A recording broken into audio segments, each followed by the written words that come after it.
loop. He said rabbit and like a rabbit or whatever. I'm like, Keegan, Bell Cornell, the fire rabbit. You know.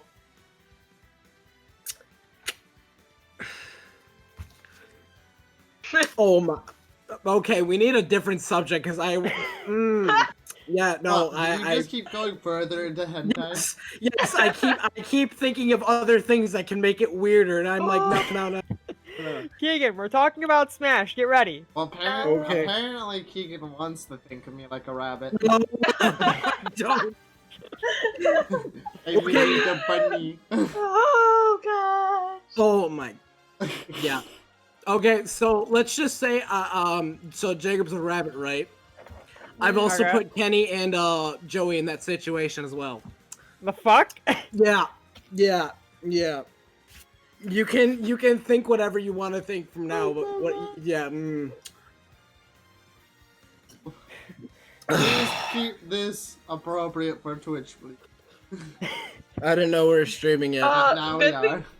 Oh, we are? Oh, we are now? Yeah, there it is. Okay.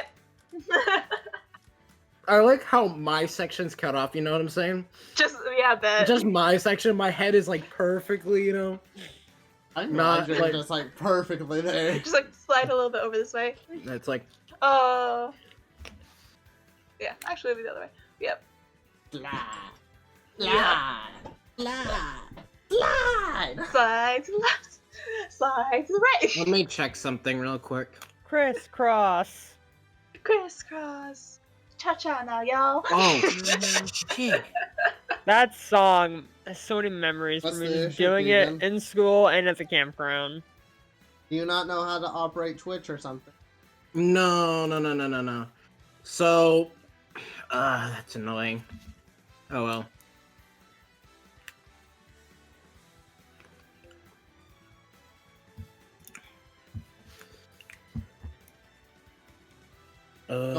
Yes, baby show. Sexy time, yes. Damn it, advertisements. I need to get some castration pills for you. I wish there was some way to... We're streaming, Keegan. We're streaming. Oh well. Am I gonna be getting the stream for editing purposes? Or is this just gonna run on Twitch? With that context, we could be talking about a cow. So... I'll probably be sending you this this video and the other one too, but they're going to be long videos. I think we also said have fun, Joey, at the end. Yeah, we did. For editing, yeah. They're like 4 hours. These things are going to be at least 2 hours long at the minimum. I mean, I don't care how long it takes you for these. Just post them when you feel like it. So, yeah, what are my guidelines for these? Have fun. Have fun. I don't know how to edit a podcast. Okay. Probably, I guess don't leave out, anything, like, major that we ended up discussing, but I don't know. Like, cut out when we take a break? Mm-hmm.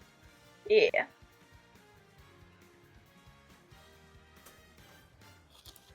So, is everybody ready? I believe I am. Fucker. Editor's vengeance. Even when you're part of the stream, you still do this. Yes. Okay. For those who are just joining, if there is anyone in there just idling around, what this is Digital Meltdown, a podcast where I am the host and I have 3 lovely people with me today. Last time we had 4. Where we've all played or watched a decent amount of gameplay of a game where we have a decent amount of understanding, hopefully, about the game and its mechanics and story and all that. We've seen enough to have a valid opinion of it. Joey. Mm-hmm. And where we'll just be breaking down the game part by part, piece by piece, until there's little Legos everywhere. And then we try to rebuild it and see if it's still just as good, but we're not really rebuilding it. We're just taking it up. And today's subjects that are going to be our key focus when we are grading everything are going to be the functionalities of the mechanics as one of our first topics, the evolution of mechanics throughout the games, as well as what do you mean by evolution? Evolution as in how have mechanics improved from the past games. I felt like there was a need to separate these two instead of just saying mechanics, but the functionality and the evolution. Because there's a major difference between when we're looking at how well the mechanics function with the rest of the game. Like if there are any glitches, if it just like if we're punching and it doesn't really work. Whereas the evolution, how have they improved upon their mechanics? How have things changed and evolved to make the game more attractable? Because for a fighting game in particular, it's all about how they keep that interest coming. So coming from a more of a game design perspective, these two should be separated because we could give the functionalities a 10 out of 10 because yeah, it does work. But evolution, depending on if it keeps on grabbing our attention or not, that could drastically be a lower number. I just wanted to know what you meant by evolution, and I mean, you went into a long explanation, but that's fine. That's fine. The long-ass explanation was necessary, so everyone, especially Joey, because I have to explain things 5 times over forever. Of course, we'll also be talking about the massive soundtrack that they provided us. Oh, yeah. With all the voice acting and everything. As well as the designs of just characters, the art design in general, of stages, how beautiful it looks, or how shitty it looks at sometimes. As well as, when it comes to a fighting game, another major thing, online function. Because for games like these where you want to play with your friends, but usually you're all not right next to each other unless your high school friends living in the same neighborhood. Something rarely happens sometimes, especially if you're in one of those quiet neighborhoods. Yeah. So that online accessibility is a really big thing. And those are the 1, 2, 3, 4, 5 things we're going to really be hopefully having a key understanding of. We're going to just break down those into even tinier subjects that just fit within that one generalized category. And like how we did last time, the topics are a little bit different, but most of them are pretty much similar. Most of the topics through game are going to be really similar. Except for a few differences here and there because of just what kind of game it is. Yep. Fair enough. But that is my long-winded explanation of what we're going to be looking at and what this is. So hopefully, unlike Pokemon Sword and Shield, maybe we're going to get closer to a 10 out of 10. Looking from a game designer's perspective, as well as 2 players, and someone who's kind of in between. He doesn't know what he wants. Oh my gosh, why did you just suddenly go bright, Keith? Because I'm messing with things. Okay. Don't mind the Keegan in the corner. He's messing with shit. That really pisses me off. So, getting off topic for a second. I didn't realize one of my things for homework is due today, so I'm really hoping that I don't get marked off because there's no way I'm going to be able to focus now and later in the day. Yeah. So, hopefully he's pretty chill. But, anyways, so, yeah, okay. But the first major thing we're going to really be looking at in functionality terms, as our first major topic of the day, is more of the menuings that you have to do in order to get to where you want to go. Oh, you're talking about like type of like search bars and whatnot, like in terms of like going to like a fighting online For every game, there is Mhm. usually some kind of menuing system, and a lot Mhm. of games don't usually get it really all that great. I mean, a lot of the AAA games, they get a really good one. A lot of Mhm. them aren't usually perfect, so this is more of a game designer's point of view compared to a player's, but at the same time, it can be very annoying for a player if they have to shift through a bunch of annoying menus just to find something like a save feature. Mhm. Yeah. And I swear, if they just called me, I'm gonna go murder a couple of You're gonna people in stab. this You're gonna household. stab a bitch. Uh, um. Because this is the time where I shouldn't have bothered. I I'm gonna mean, put my phone on silence real quick. But So- overall, how do people like the menuing of Smash Bros? As soon as you get into the game, it brings you to the overall menu where you can see Smash, Spirits, Online, Vault, and games Yeah. and more. from like from like a new player perspective or whatever. I'm not one, but if I was a new player and like looked at like the radio dial that you can go up and around, I think it would be a little hard. And he just left. Oh, he's gonna flip. We're in for a fun time. I knew it was gonna happen. I knew it was. Yeah, like I knew it was. I personally like my own opinion of the menuing too. Like, because I pulled up Smash just to kind of like look at it myself. Yeah. Well, if you like, Same. I want for him to like be here. But if you're like Yeah. new, like having to use your joystick to like menu it around like in a circle might be very bit strange because a lot of them are more like vertically or horizontally. Like they're not usually all the way around. Right. So having like this radio dial, I think could be a bit confusing. For me, as I've Yeah. been gaming for so long and I've seen so many menu styles, it's not a big deal. And the fact that they do have a like pointer that's like very definitive makes it a little bit easier. But in terms of like just like looking at this for the first time, this is your first game that you're gonna play.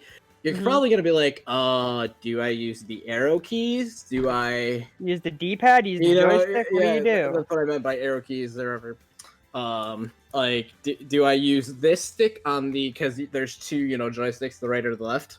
Right. The left one or Um, right one doesn't work on and- my Switch. The fact that if you press A onto any of the, other, screens ever, it goes to another section where there's more things to press. It could be overwhelming. However, when you do press into the thing, it does get a lot more easier because then it goes into a more of a, I don't know if my camera will pick it up, more of a, horizontal, like that, Yeah. or more of a horizontal, like, screen or vertical screen. It goes into a lot more of the standard for menus or whatever. But the nice thing about this is Smash is like has always done this, but this game does it better, is the icons that it shows gives you a very good representation of where you need to go along with the text. And also it's very eye appealing because none of the colors are harsh. They're all white blended with a color that represents like, their color or whatever. That represents its own. And they also have option cute color. little art and like other things to describe that area that you're going into. Right. So I honestly, this is, in terms of like menuing, probably one of the best, as unless you're going into like advanced features, like trying to set up, like tournaments or something like that, or change like settings. With any game, you're gonna have troubles with settings because it's gonna be like long and lengthy, and it is like in most huge games now. But that's a thing that you just as a person need to like learn yourself. However, with this game mode, I noticed that there's a lack of explanation of what each setting does. It kind of, you have to a little bit infer just what the title of the menu or the section says. Like if you want to add, like CPUs, I don't think it says it's computer operated AI. It just says CPU and it assumes that you know that. So maybe they could have done better explanation of settings, but this game, I think it does it pretty well. Probably for the majority, if you're a new player, I think you could figure out with like maybe 2-5 minutes of messing around with it. Yeah. There we I will go. say that like a lot of the game modes are in very much like different sections of Mhm. this. Like say like the classic is away from the adventure, which is away from just plain out Mhm. smashing. Which might make it so that it takes a little bit more time to figure out like which Mhm. one you want to play with. But otherwise, besides that, generally it does give a good idea of like for someone that is kind of coming back what each of them will Mhm. do. But I definitely think that like say like the classic mode in the games and more section should probably be somewhere else potentially. Yeah. Do you think they should have been in the Smash part? Because that was my complaint. Is Yeah, that the I- classic I- mode? Yeah, I think definitely- should have been the Smash section. Yeah, I think that the classic should definitely be in the Smash section. Mhm. That is definitely something that I would say. It takes a little bit of time to find the adventure mode, but noting a number of things with the Mhm. adventure mode, it makes sense for it to be underneath spirits. Yeah. But it might just take some time to find that if you want to like I play think the story. instead of spirits, they should have made it a like story, or this is like campaign or something. You know what I'm saying? Because that's essentially the campaign for the game. Yeah. So a little bit more better placement for a couple of things, and a little bit maybe better, just different wording. I think it's not bad, like we said. It just there's few things where it's like, that placement's a little bit weird. Because when I first picked up the game, I immediately went to look for where the best game mode was, or what the classic. Because they've always had like a classic mode. I was like, oh wait, where was it? And all of a sudden I was like, okay, maybe off the off chance, it's on, games and more. And I was like, oh well, there it is. Yeah, and like coming from a perspective of somebody who only played the older Smashes, it definitely throws you for a loop. Like if you're someone who hasn't played the newer games like Brawl, which is the predecessor to the Ultimate, I mainly played Super Smash Bros. With the GameCube and 64 on the occasion. No, so when I first bought this game, I was thrown for a loop. There's also the Wii U version, right? Not just Brawl. What was the Wii U version? I can't remember what its name is. Okay. Yeah, but like it threw me for a loop all the same. As it was a lot to take in at one time, and like it was just overwhelming. So like honestly, like if a veteran of like the older games is gonna play this, they would definitely have to take their time learning it like I had to. That's like definitely one thing that overwhelmed me for sure. Because you mainly played 64 Smash. No, GameCube Smash. Oh right. Never mind. My youngling for the win. Anyways. And that has a very simplistic menu. Yeah. Just dynamic menu. Yeah, just like dun dun dun dun dun dun dun. That was a nice feature, like kind of having it in a lineup right there. Like just the way the way they shape them up, I don't like that very much. I guess you could say I prefer a simplistic look, which I guess that's just my opinion. Because like going for this threw me way too off my game at first. Jacob. What? Go back to that side menu that you're just at. Yeah, that could also be confusing. This side menu is probably the most confusing portion. When I first looked at it, I was like, oh, I didn't even know that was there. Yeah. Mm-hmm. And so, like, if you were to try to do like local wireless, you'd probably try to go into like the online section potentially. I think that they maybe should have put in a different like subsection, kind of like they did the e-store, like they put it in a little corner. I didn't even notice it until I saw that little explanation point. I was like, okay, how do I get to my niece? Oh yeah. And you got your options there too. Which is kind of a big thing that you want to always know where it is. But other than that, I love this. If I had to like rate it, I'd rate it like 7 out of 10. As like it's really good, but there's a few things where you could go, yeah. That's fine. But it's nice being able to tell exactly what you're selected. Everything's pretty nicely bolded, and it doesn't hurt the eyes at all. The look. Yeah, no. In terms of like texture and brightness, no matter what brightness you have, like low brightness, you can see it. High brightness doesn't hurt your eyes. I think it's nice. Because there's enough color to dissipate that light.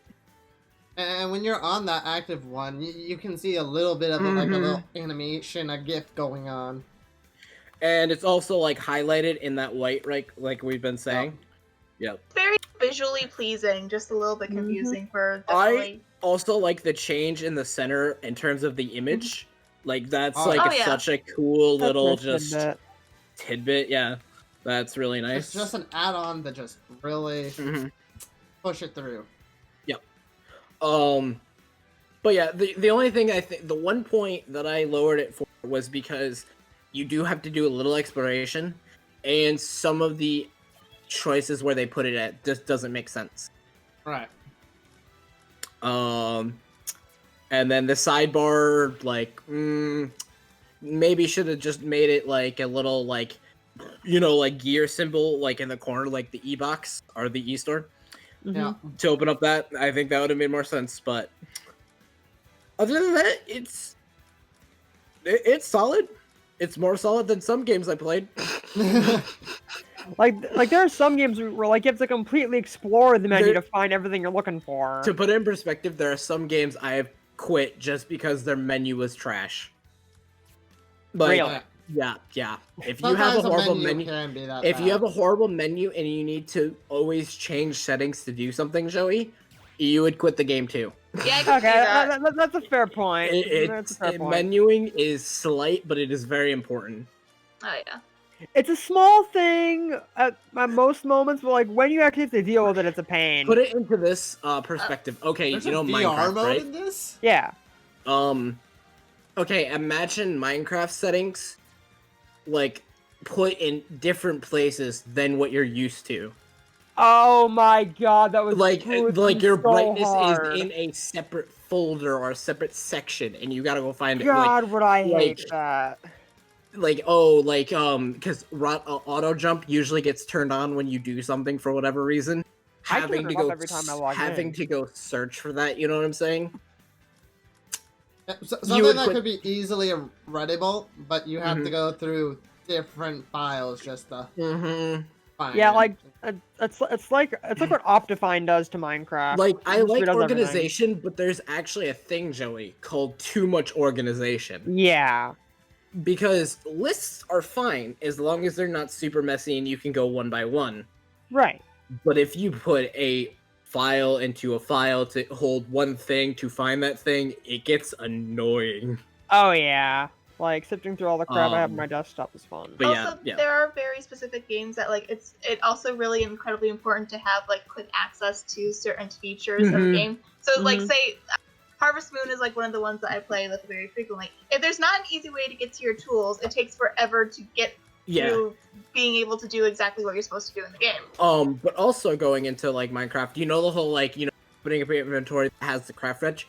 Imagine having a separate button for the crafting bench. Oh my god. You know how annoying that would be? I love in order to explain game design, we have to mention Minecraft for Joey.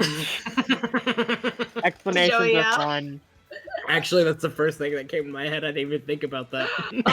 No, the first thing that came to my head was Rune Factory and Harvest Moon, to be honest. But yeah, Joey, it's basically just like, you know, changing certain things. And like I said, this one is pretty easily, you know, like not bad. It's just, you know, for like older players or certain players that are used to having things in it. Right. It's kind of a convenience for me. So for other people, this could be a 10 out of 10 because it's their first time playing it. They might find it very easy. Other people, worst thing ever. They don't like it. The main thing that I do have with it is just the like strange places for some of the things, but like I don't play Smash very often. Like this is the first Smash game that I've actually played really like by myself without having anyone else to really play it with, and so this is the one that I played the most. So this like the menuing is pretty easy for me because it was the first time like playing a Smash game.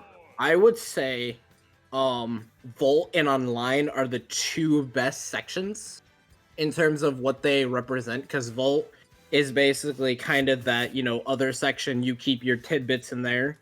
Yeah. And then Online, I mean, if you don't know what Online is, then you need to stop playing games. So, Oh yeah. because that would be multiplayer. So I think we're pretty much done with this one, Jacob. Yeah. Yeah, but I was just kind of. I mean, you guys were just having a fun time. I thought I'd just let you keep on going. No, I literally was watching what you're doing, and I was like, okay, he's gonna keep menuing. All right. Well, And yeah, that's kind of the thing. While we're talking about a particular subject, I'm going to be covering that subject on stream just so that Yep. see it. People don't forget it. They have it fresh in their minds. Yeah. That was the first major topical. And we broke that one down pretty hard too. Yes, even something as simple as a menuing can be broken down pretty major. I told you, Joey, menuing is actually important for me. Oh, yeah. Like, put it in, for example, last little tidbit is, think of Call of Duty getting changed. Oh my god, that'd be a nightmare for so many people. Call of Duty, if they changed its as, like, how to, like, do loadouts and whatnot, oof. They just changed border control. People have a cow.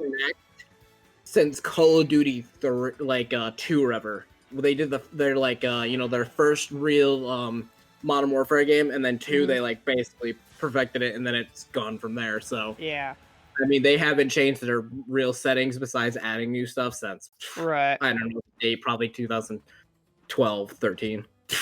So,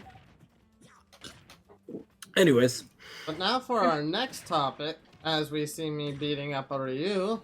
Is just how smooth and nice the controls are, how the controls just feel to each of you as a player when you're playing this game, either a little bit more competitively with friends or just casually having a good time. How easy is it to control your character and actually have things work the way you kind of intend it to?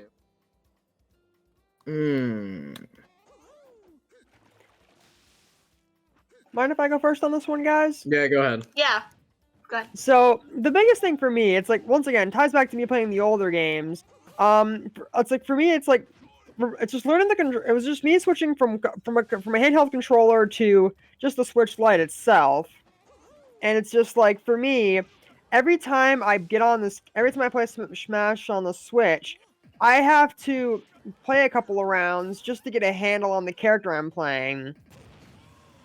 Because it's like I'm not as big of a Smash player as I used to be, and every time I go long spans without playing the game, it just takes me a while to get up. It's just biggest thing is just getting a handle on figuring out the controls, counters, blocks, etc. It throws me for a loop every time because even though some characters are similar, such things such as reach and priority can really change the way you control a character. Like, take Ike, for example. When you're facing off against Ike, he has a very high priority rate. And that's kind of like one of the biggest things. And of course, just to give everyone a little bit more of a helpful hint on things that we can talk about is like how intuitive are the controls and such for a new player or just as a returning player from a previous game. However old it is, like how Joey was going on about his transference from more of a game I'm still learning now. Going into something a little bit more modern. Is that it? That word? Modern can be a term used. Yeah. Just for a newer system. Yeah. So I think that they work really well, but I will say that this is definitely not a kind of a game that I play a ton of. This is like basically me playing like this game of Smash is basically like an exception to me playing a lot of like fighting type games and stuff like that are supposed to be designed to be played with like multiplayer. But generally, as far as I can tell, usually as far as like when you're trying to put in like a set of controls that is supposed to go with move, it does do so very, very accurately. But yeah, as far as comparing it to other games, that's definitely not my thing there. But that's kind of why your opinion is just all that more valuable as someone who doesn't play these kind of games. Like, just how nice do the controls feel to someone who doesn't play it? There's definitely a learning curve, but once you start getting used to, like, say you pick a character and then you just continue to play it for a while, it ends up being just like, okay, so that's what this combination of like moving like left or right and then B or A does, and then it ends up being very like something that you can repeat over and over again. And the fact that like I've had difficulties in like a lot of games with like trying to do things like combos and stuff like that. Well, this is a bit easier on that end, in my opinion. Compared to a lot more fighting games, trying to pick up the combos and such, it is a lot simpler. At the same time, as well as more competitive when you go into those competitive scenes. But I really enjoy the fact that it does work like the fact that even a casual player like ourselves can kind of pick up on how combos are actually done, even if we're not the most hand-eye coordinated when it comes to a more combat system.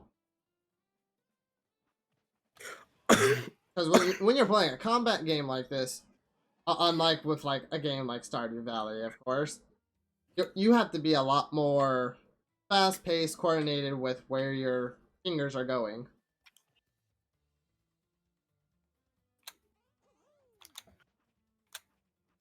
Otherwise, it's life or death. So my perspective on this is there has been one thing that has kind of annoyed me ever since I played Smash, and I understand a little bit of why it still exists, but I still don't like it. Now, if you notice, if you jump, you actually cannot turn to the other side while you're in the air. Right. That has annoyed me since like day one I've done Smash, because I am used to playing games like if I were to go and play like if I were to go play Destiny or Warframe again, in midair I can go into the other direction and like aim or do something or try to set up, you know what I'm saying? To not be able to do that in such a fast-paced game like Smash kind of puts you at a disadvantage, as you know what you need to do, but lacking the frames or seconds or whatever that you need to have that set up. It's really annoying because, okay, so I played Ridley. You have to go into the exact direction for that grab. And if you're in the air, you're like, well, this is awkward.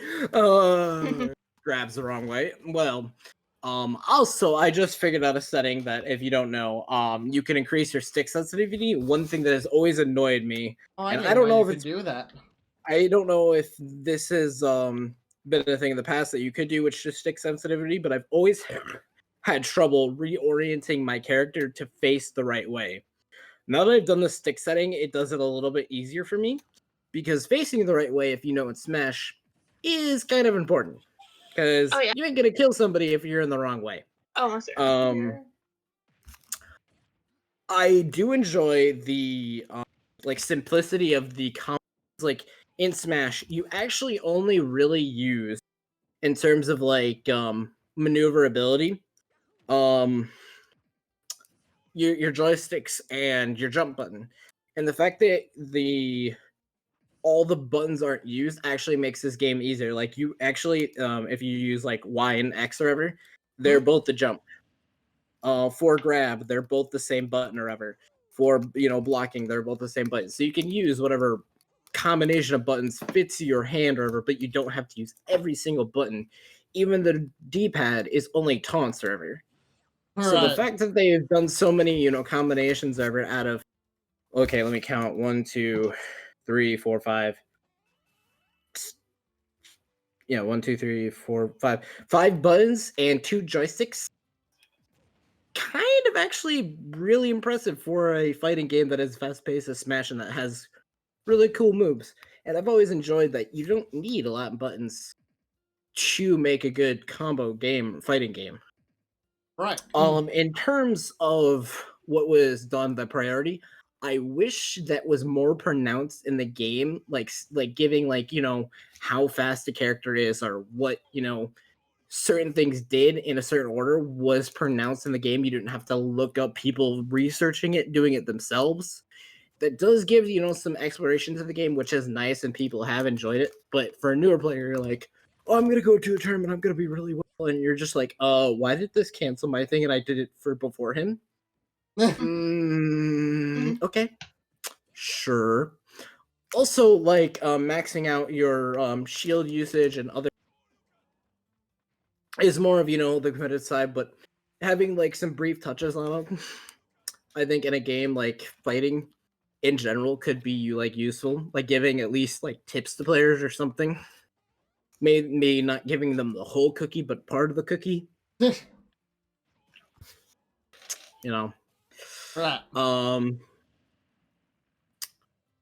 But, in terms of how the game functions with the controls that they'd use, well, Smash has been good since day one, so I mean, it is proven to be an effective game. So really, they've been doing something right. The controls, in a sense, if you look at it, have not changed since day one. They've always been pretty much the same buttons, just in different locations and different sizes. Right. And the controller that is used for one of the best Smash games ever has still one of the highest rating liking controllers and is used pretty much for Smash. So, and there's whole tournaments and whatnot, meaning people like the game's controls enough where they're like, yeah, we're going to like it. We're not going to complain. So, I think they're fine. Yeah. Honestly, the only thing that really bothers me about controls is when I'm trying to change direction. Mm-hmm. Where I accidentally sprint instead of just looking the other way. Yeah. Oh, yeah. So to put it in perspective, you remember that side menu that we were talking about, that one settings? If you go under like custom controls, there's stick sensitivity in there. That helps. I just found that out. Also, the only other thing I was thinking about controls is controls for your controller. Other games have a lot more settings, and I like that because they control like directional, like other things. I get that in terms of a competitive game, min-maxing your settings would make it a lot more unfair, fairish, or whatever, like that would be discussed, and that's why I think they simplify it. But somebody who is used to having a lot of settings and finding the best one, to me, it's a bit of a kind of disappointing. Yeah. But that said, like I said, it makes the game more fair competitively, or whatever. Where, yeah, you could change a few things, but it's not going to be like, if you don't run this, you're going to be at a serious disadvantage. Yeah. So, if there's anything else that I don't like about the controls, it's more of a lack of control over one particular thing, which is our next topic, is camera angles. Yeah. Fuck that one map Kenny likes. Oh, yeah. Camera angles in every game can give you most certainly a strong advantage, like in Call of Duty, if you have the high ground. Or just showing you a secret area in, like, Legend of Zelda. Just depending on the angle of which you're viewing something. But in Call of Duty... not Call of Duty, we're not even playing that right. In Smash Bros, there's not much control over where we actually get the view, and it's kind of been the same over generations. I mean, one of the things I always hated is that, well, one of the things me and my friends have always liked before I met all you guys is that we just randomly pause the game and just start taking the random ass poses. But the camera angles were always so limiting in a way. In a way, actually, I would want to see a Smash game be in 3 dimensions instead of 2 dimensions. I think that would be really interesting. I don't know if it would work. Well, let me rephrase that. I think it would work, but I don't know if people would like it. Don't know if people will like it. Including myself, because it is a huge change from like traditional, like Smash. But it would Finally. solve the camera angle issue of having to deal with your character being far away or the clusterfuck that is playing with more than 1v1. Oh, where did my character go? I was looking at your character and I died. We can only get this far on the camera angle before. Yeah. I Yeah. mean, it can go kind of somewhat low, but I mean, like, I would love to just. It's obviously we can see a lot, but we can't see the other side. I mean, if we had a little bit more free reign. It's not that the cameras are bad, but it's just that they're limiting. And I will say, as far as on like larger maps and stuff, when you end up having two people on like opposite ends, it gets really hard sometimes to like see what you're doing, what the opponent's doing. Yeah. Because there is so much on the screen because it's a larger map. Oh, and the best explanation I can say of camera angle finding, like advantage is, funny enough, Matthew has started playing Jump Force. Oh yeah. And I'm gonna go into why Jump Force and camera angle are advantageous, because Jacob got screwed when he first played against me because he was so not used to having to look at a character that's far away and having to control a character that's from the screen right here.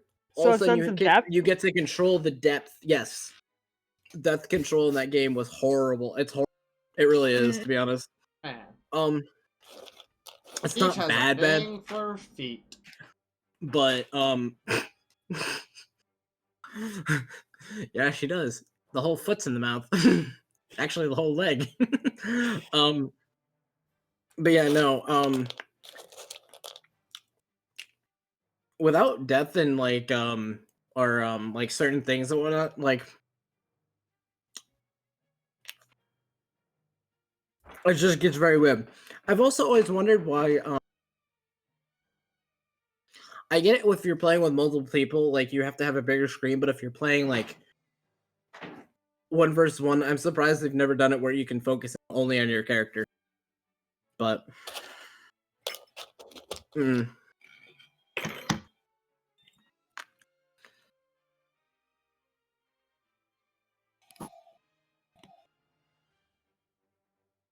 Isn't that a shot for the days? One of the nice things is that you can actually do this frame by frame. I didn't know that at first. Oh, really? Pretty cool. Yeah. I found that out like the first 10 seconds. And you get a lot of different frames. Just, not a lot, but a amount to just like have fun with, and different tones. Oh, what the? Cool. And Yep. just look at. Yeah, the picture taking in this game is pretty cool. Oh, that's just trippy. Ooh. But you can see them always doing work, but I'm surprised that the angles are still kind of limited on what sides you can actually take it from. And because you can obviously tell there is a background that you can go into. Because I don't know if you messed with the stage builder before, but the backgrounds are actually kind of three-dimensional. Yeah. But you're playing on a 2D surface. Yeah. Yeah, I don't know. I have no idea. Sure. So, I usually. so it's kind of weird that we can't explore this three-dimensional area a little bit. Yeah. Unless, of course, you're hacking. I would just like to see a 3D Smash game and see how it goes. I really would. Oh, manga stuff. Keegan, if they go 3D, it's like there's gonna be like a whole new sense of depth that might throw people off. Maybe. And I also just realized grabbing people if they is gonna be freaking hilarious to watch and see. I love Ridley. Just you just. By the way, you're gonna go out the map with me. Bye. The Kirby suicide. It's just like Jacob and Bowser. Me and Jacob have different ways of doing it. He doesn't like to slide. He likes to fall really fast. Oh. Keegan, Matthew's ultimate fail with Kirby. Pichu survived. My entire goal to Ridley is to make you annoyed that I'm playing Ridley. If I win, it's a bonus. Uh, So your whole goal is to be a pain in the ass, nothing else. Pretty much. That's why Jacob plays Bowser. What? Do not play Bowser because of that. It's because I love Bowser and I'm great at him.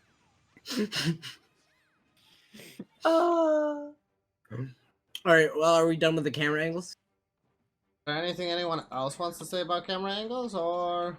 Not particularly, no.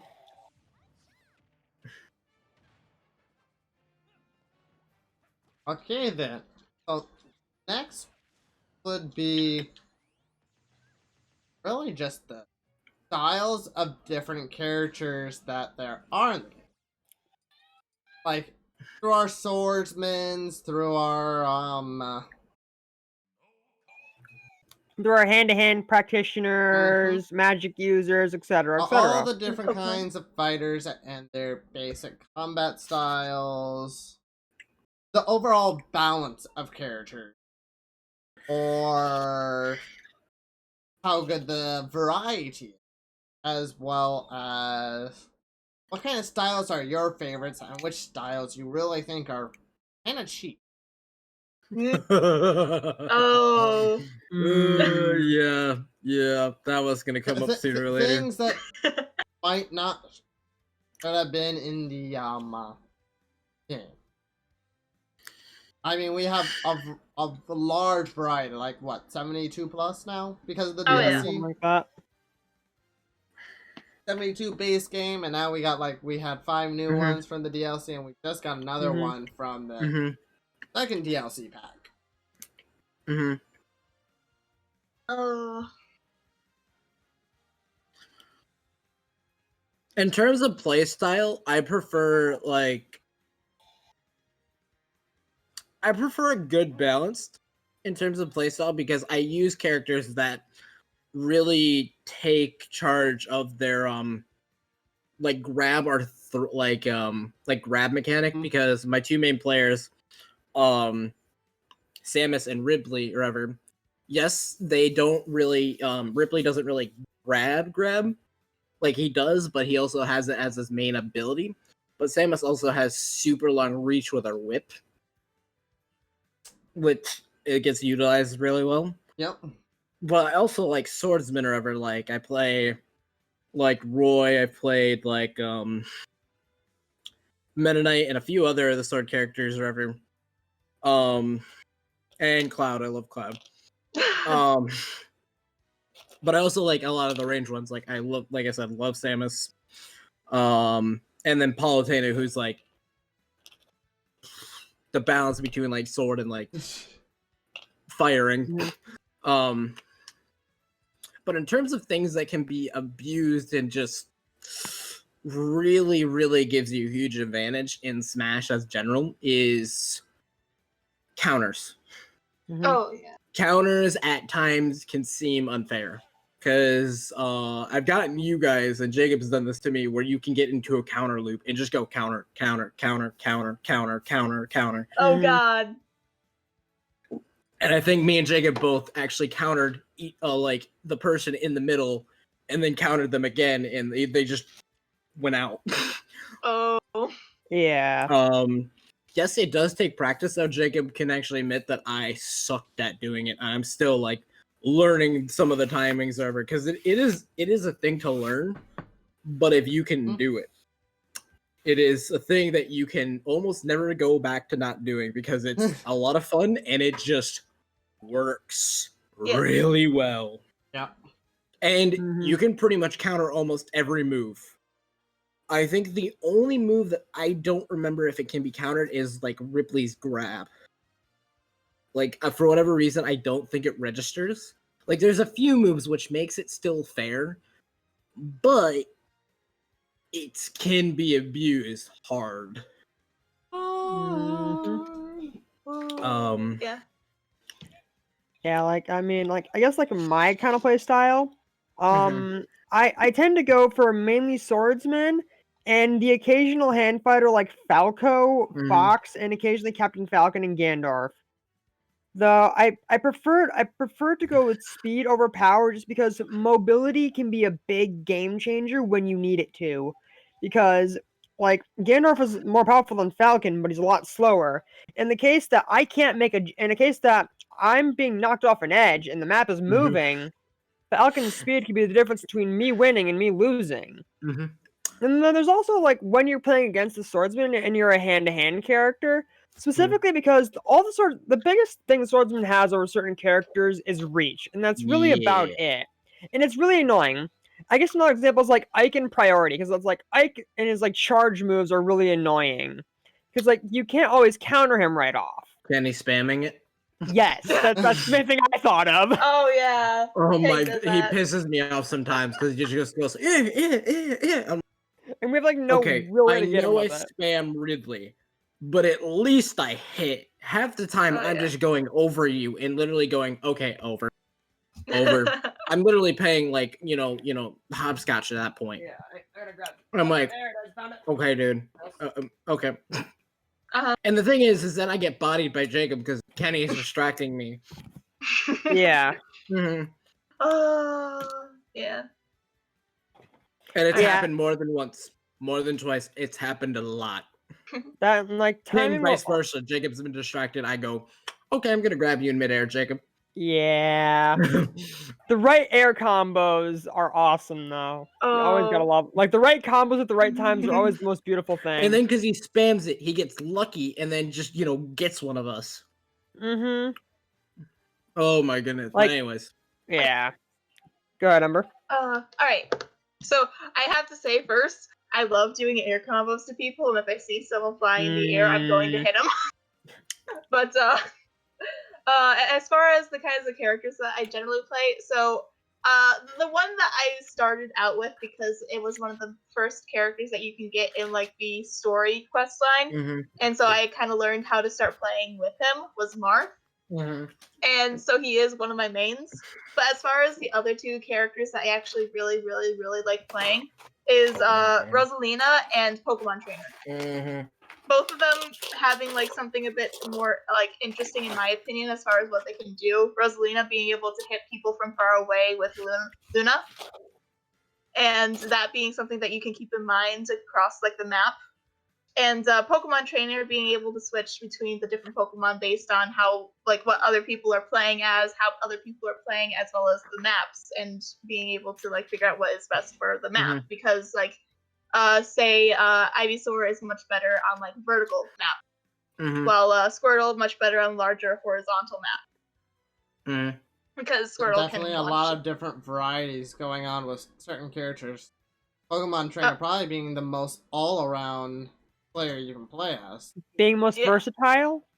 Oh, I yeah. actually have a problem with Pokemon Trainer in terms of its unfairness. Is Squirtle is so small and its like rotation ability is so hard to get out of sometimes. It's not Oh, impossible, but at times it's borderline unfair. Like his Especially if you get a good map for it. Oh yeah. Because there are maps that make that thing a fucking beast. Personally, yeah, I I haven't might- experienced that, but Keegan has a lot of bad issues going on with Ember at the moment when it comes to this game. Oh my goodness, Pokemon- like that yeah, I use Pokemon Trainer a Squirtle. lot. That Squirtle. It's not even the other Pokemon. It's that Squirtle. Is It just. could be a personal grudge. It might be. It might be. But it is. Yeah, I will say that there are definitely like maps where like there are definitely Pokemon that you would choose over on like different maps. Like say I think it's like the Green Hill Zone. You would definitely want to use Squirtle because like until things start like falling away, like as far as pieces of the ground starts falling away, you can start just using your shell attack like crazy. And that's what I did to Keegan, and I did it the same thing in like the Nintendogs map as well and stuff like that. But back to like Pokemon Trainer and it being something where it's just like it's something more to keep in mind as far as like okay, these are the kinds of moves that you have for your three different basically just three different fighters, and then trying to figure out what would be best for each map and like how people are going with is kind of fun in my opinion. And the same goes with Rosalina and Luma because it's just like with the Rosalina and Luma, you can just be like, okay, I'm gonna put Luma over here. And if someone gets near it, I can start wailing them with Luma if they don't notice, which is kind of nice, as well as being a bit more ranged. So what about you, Jacob? I mean, for myself, I love just characters with the mobility. Just I can be here, I can be there. I mean, that's why I love Pikachu's, because wow. 1 second, I'm over here. I can get over to the other side of the field, right next to you when I need to, or I can just kind of keep on following you in the air and just thunderbolting you. Well, that's why I grew to like Palutena and her teleport ability. She has the strongest teleport ability in the game. Because she literally phases through everybody. Oh, I will say, Rosalina and Luma also, that launch goes so far. But I definitely just love having mobilities, especially when some of these maps can be quite large. Especially when you play on more of a group, you want to be playing on more of those larger maps. You don't want to play on those tiny-ass maps where everyone's close quarters. Well, also the mobility plays into comboing off, run to launch or whatever, and then continue that chain or whatever. Okay. Yeah, like you kind of cut out from me on my side a Oh. lot. You did it to me as well. Oh, well, what I was saying is, in terms of mobility, it helps in comboing or whatever, because if you get somebody in the air and smash them that way, you kind of want to run after them, you know what I'm saying, and catch up to them, so you can continue to do it. It allows for definitely a lot of different combo plays, a lot of different strategizing, because you're not so slow to where you're limited in one place. I mean, I like playing as Donkey Kong and Ganondorf, but they're so slow that they're more of just joke characters. Like, I'll play these if I kind of like it, but these aren't going to be characters I'm going to specialize in. No way. Mobility, versatility, and hitting hard are all big factors all the same. Like, if you look at my characters, mine are all, like, rounded in what they're able to do. But my characters are all very slower compared to, like, Pikachu and whatnot. The only fast character that I have is Palutena due to her literal ability. So... I will say, I personally have a hard time against, like, the more heavy trainers, like, well, not trainers, like, challengers and people that... Like the heavier characters? Yeah. Because your abilities don't have a lot of launch power. Yeah. That's why. And they have high launch resistance. That goes in again min-maxing things. Oh, yeah. But, like, the only, like, heavy character that I play that does have, like, a decent amount is Charizard in Pokemon Trainer. And I generally do play the faster characters, too. But, yeah. But, I just have a nasty time with those heavy characters. Yeah, like, my thing is like, I go for mobility and power usually. I tend to go on the offense more than the defense. Unless I know someone with a crafty ability, then I'll pick a character where I know I can keep my distance. Like, I'll pick Samus on the occasion, just so I can maintain distance. Because I know certain characters are better at combos than others. I remember in a few of our matches, I would specifically just snipe with the gun and play very cautiously, just because I was nervous of combos. Do you have any other like character things or ever that you like to play more towards? I wasn't like Joey. Oh, I was mentioning to Jacob. Oh, I was talking to me at first. I was going back to the original thing, and he just you up. Anyways. I mean. I'm done anyways. It's definitely the mobility to just Pikachu or like Captain Falcon. Yeah.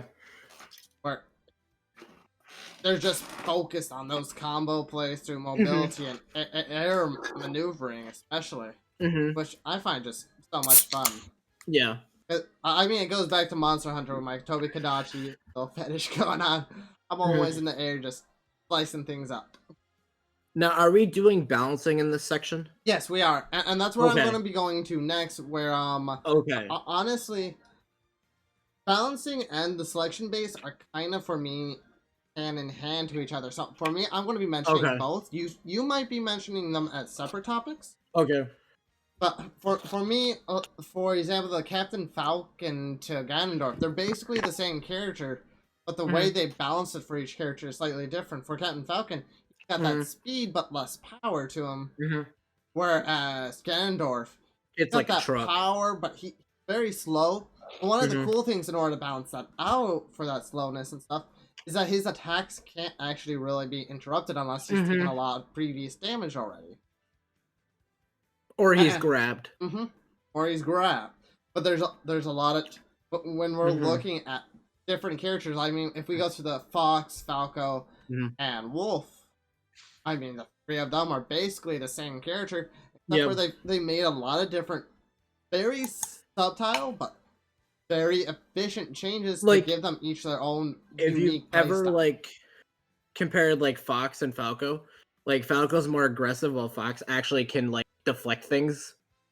And he's more defensive, But my problem with the balance of characters is more along the line of when we go into the swords use. Because it's kind of where they're just going on repeat. I mean, yes, there are subtle little details that have been changed, like sword length, power, and such. But at the same time, it kind of feels like the same thing, especially because we have so many sword users. And it's crazy. I mean, when we look at different genres, and this goes to the selection base as well on what kind of characters are available from what genres and such. And I think it's not like when you go into a Mario game, you have we have a lot of Mario characters. I don't think that's a bad thing. I think it's about how different the characters are.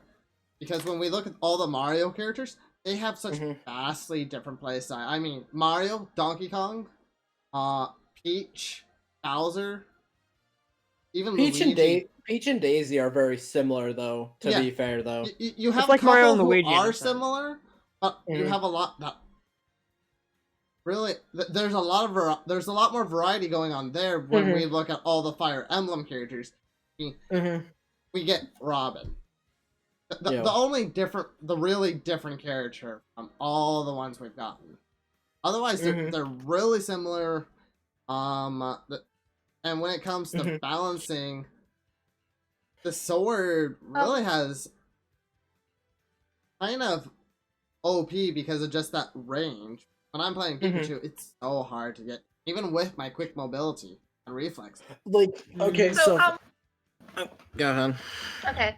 So I was gonna say, as far as say Marth and Ike are fairly different in my opinion, but if you take Marth and Lucina, they are literally basically the exact same characters. Well, it's just the male and female version of the main character. Yeah, but as far as the fighting style, they're so similar. The only difference really is Lucina generally hits a little bit harder, but Marth has his tip as far as on his sword.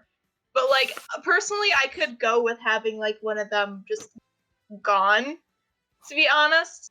I can understand a couple of they do have so many Fire Emblem characters here, it's not about Fire Emblem characters, it's more about the fact that they're all sword users. I mean, we have already so many sword users from other series too, Legend of Zelda sword wielders.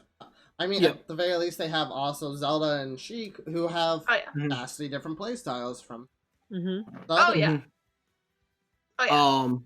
put into perspective, the only if we're doing from original to newer stuff or whatever, the originals Roy, Ike, Marth, and Link or whatever, they're fine because they started it. We're talking about newer ones that are being reused. So Chrom is basically the recopy of other characters or whatever, and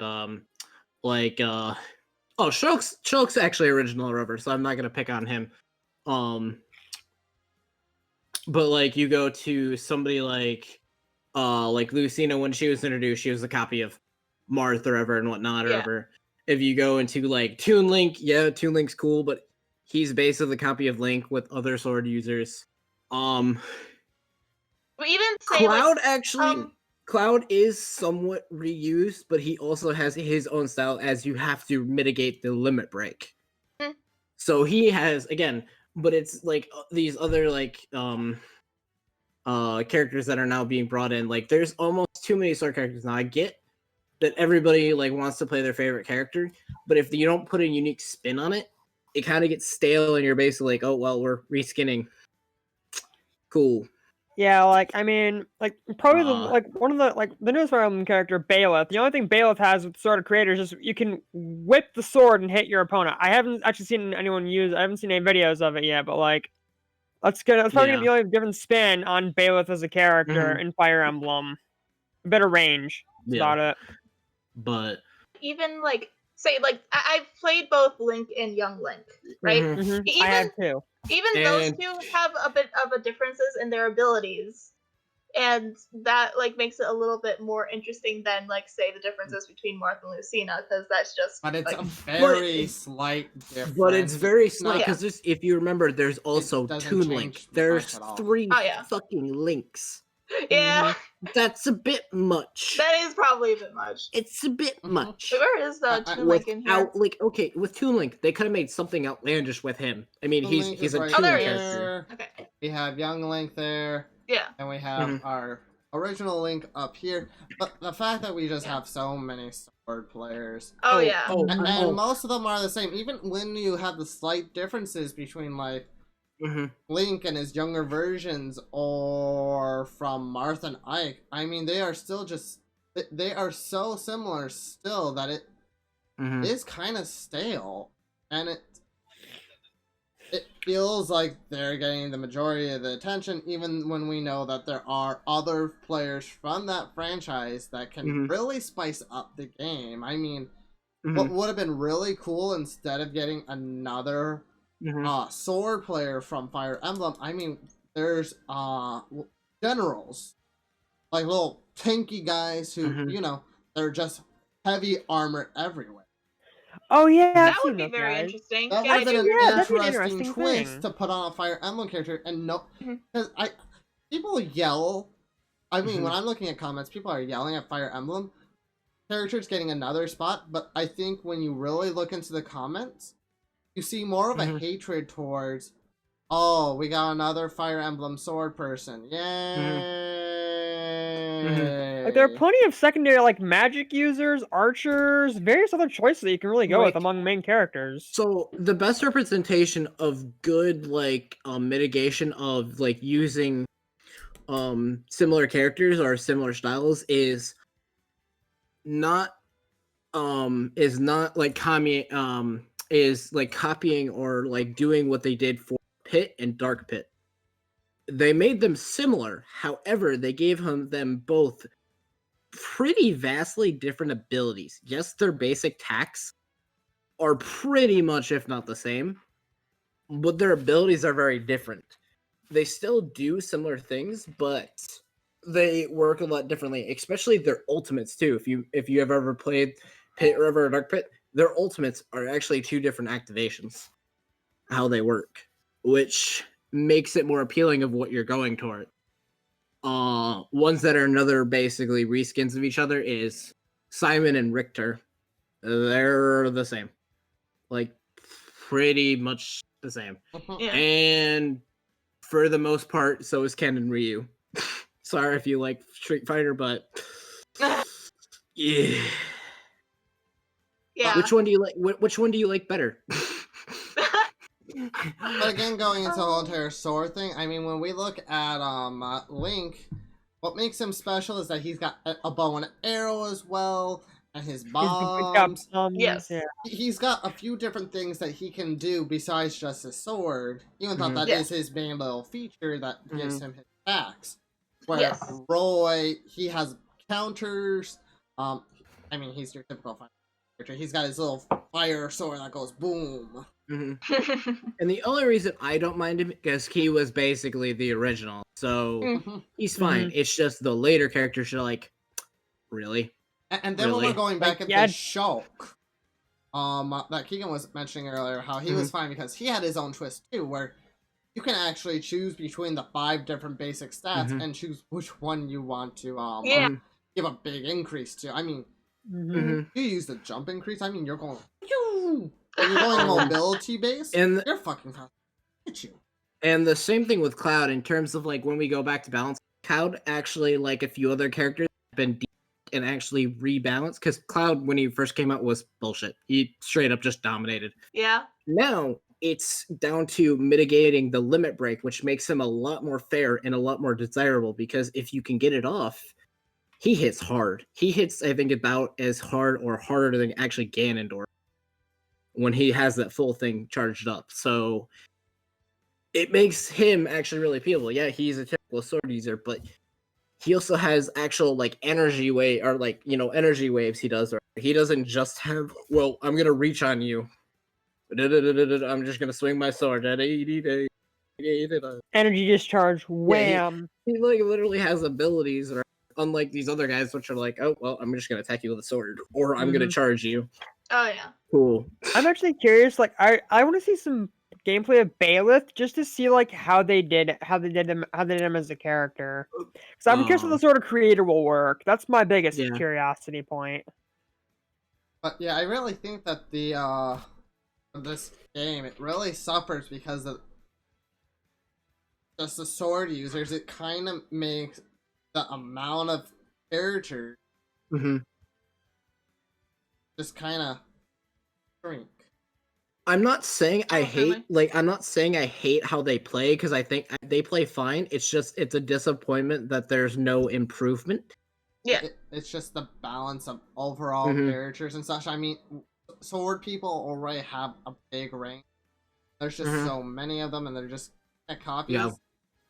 I think they need to make more ranged characters, to be honest. That probably would. Yeah. Or more like counter different options. Like somebody can use a shield or something, bounce people off or something. I mean, even more characters like maybe Ganondorf, where we get a copy of someone, but they don't take knockback. That could be an intriguing way to do things, honestly. They have the options. They've shown us the options they have. It's just, I don't know why they haven't implemented it, especially considering they're already in their next DLC. They might be trying to do that with the ARMS character Min, though. She should have a decent amount of range. If you've ever seen the ARMS game before, I mean, extendable arms. Oh, and the Mii sword fighter is basically the typical sword fighter as well. Oh yeah. Like Except for it gets priority over everything. The Mii characters are where the balancing parts just. Do you remember our entire argument of why Kenny's a piece of shit? Because he's characters. And remember when we switched to Mii characters and absolutely destroyed him? Oh my goodness, they're horrible. They are really bad. Yeah, I kind of went on my little rant. How do you guys feel about the overall balance of different characters besides Keegan's obvious hate of the Mii fighter, and just the overall selection that's presented to you to actually choose from? I definitely think that there are too many copies of characters that are sword fighters in particular. There still are the as far as say the differences between Marth and Ike, they're different enough for me to be interested in playing both of them for different reasons. But there are far too many of them that are just a bit too similar as far as definitely the copies that we talked about before. And also they should definitely probably, while they're making new characters from this point on, if for either DLC or for the next game or whatever, probably lighten up on that a bit. Overall, I honestly think they probably could have cut a few characters just as some of them were just kind of carbon copies of the other, just same thing but different looks. There probably could have been a few that could have been cut. Like I said, because these are the two that I've played before, Marth and Lucina. Basically, exactly they play exactly the same. All their abilities are exactly the same as far as I can tell. It's literally just the whole difference between doing a bit more damage overall versus having that little knockback tip on the sword. Yeah. That's literally the only difference between the two. Which is a passive ability that it's usually not going to change too much of how you play them.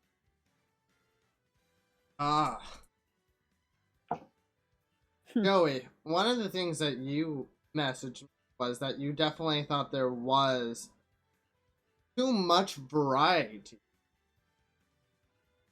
Like my biggest, I guess you could say, like my biggest problem is too much variety. Just kind of like it just kind of goes over my head real fast. That's a big one.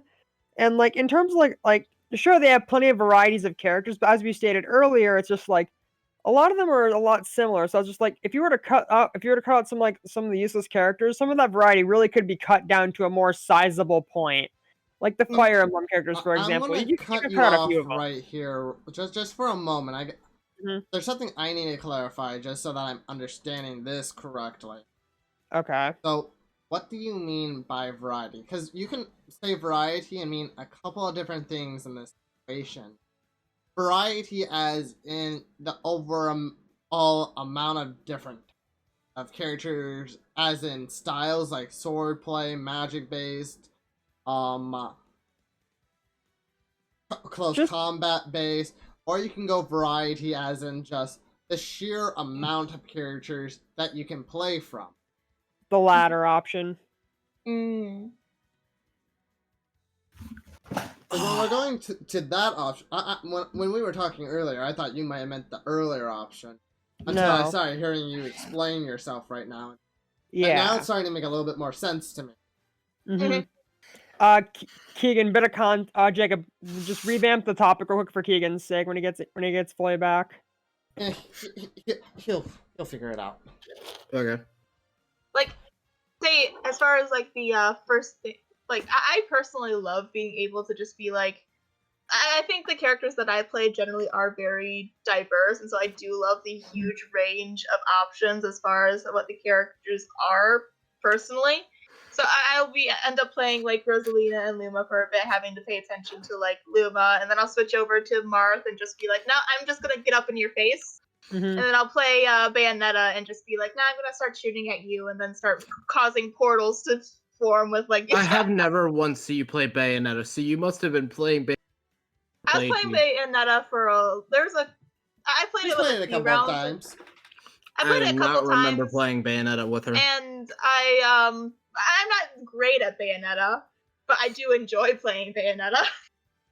And then I'll play Pikachu sometimes, and then sometimes I'll just literally just go on random and just be like, yep, nope, we're gonna see what happens now. Mm-hmm. But what Joey was going on about when you left us for a moment, Keegan, is that he thinks that there's too much variety in how many characters there are in the game, as in the carbon copies of each other, like Peach and Daisy, Mario and Luigi. Like there should only be one of them, and they could have cut things out instead. Yeah, like that was kind of my big thing. Like, I mean, I respect the classics for like what they are, like Mario and Luigi, Marth and Roy. Like, I'll respect the classics for what they are, of course. I would actually disagree with you, Joey. I would actually go in to say I think they should add more characters, like a lot of characters, because speaking in terms of people that are like huge, like fan favorites, like or like favorite characters and whatnot. Have you ever heard of Project M? I have not. So what Project M was is basically it was for Super Smash Bros. Brawl for the Wii. They basically put in a huge amount of like custom character server and whatnot because people just want to play their favorite character. And it worked really well because a lot of people did it and kind of still do it. Mm-hmm. And it's very successful. And for the most part, I think it was actually really fair. It was really balanced. Yep. Because they've been working on it for a while. The problem isn't in the duplicates. It's just that there's duplicates of the same playstyle. Mario and Luigi are fine because they actually have drastically different playstyles. Right. And even if they had the same playstyle like Peach and Daisy, they're fine because it's only the two of them. If you're going above 3 or whatever, it gets a bit ridiculous. Mm-hmm.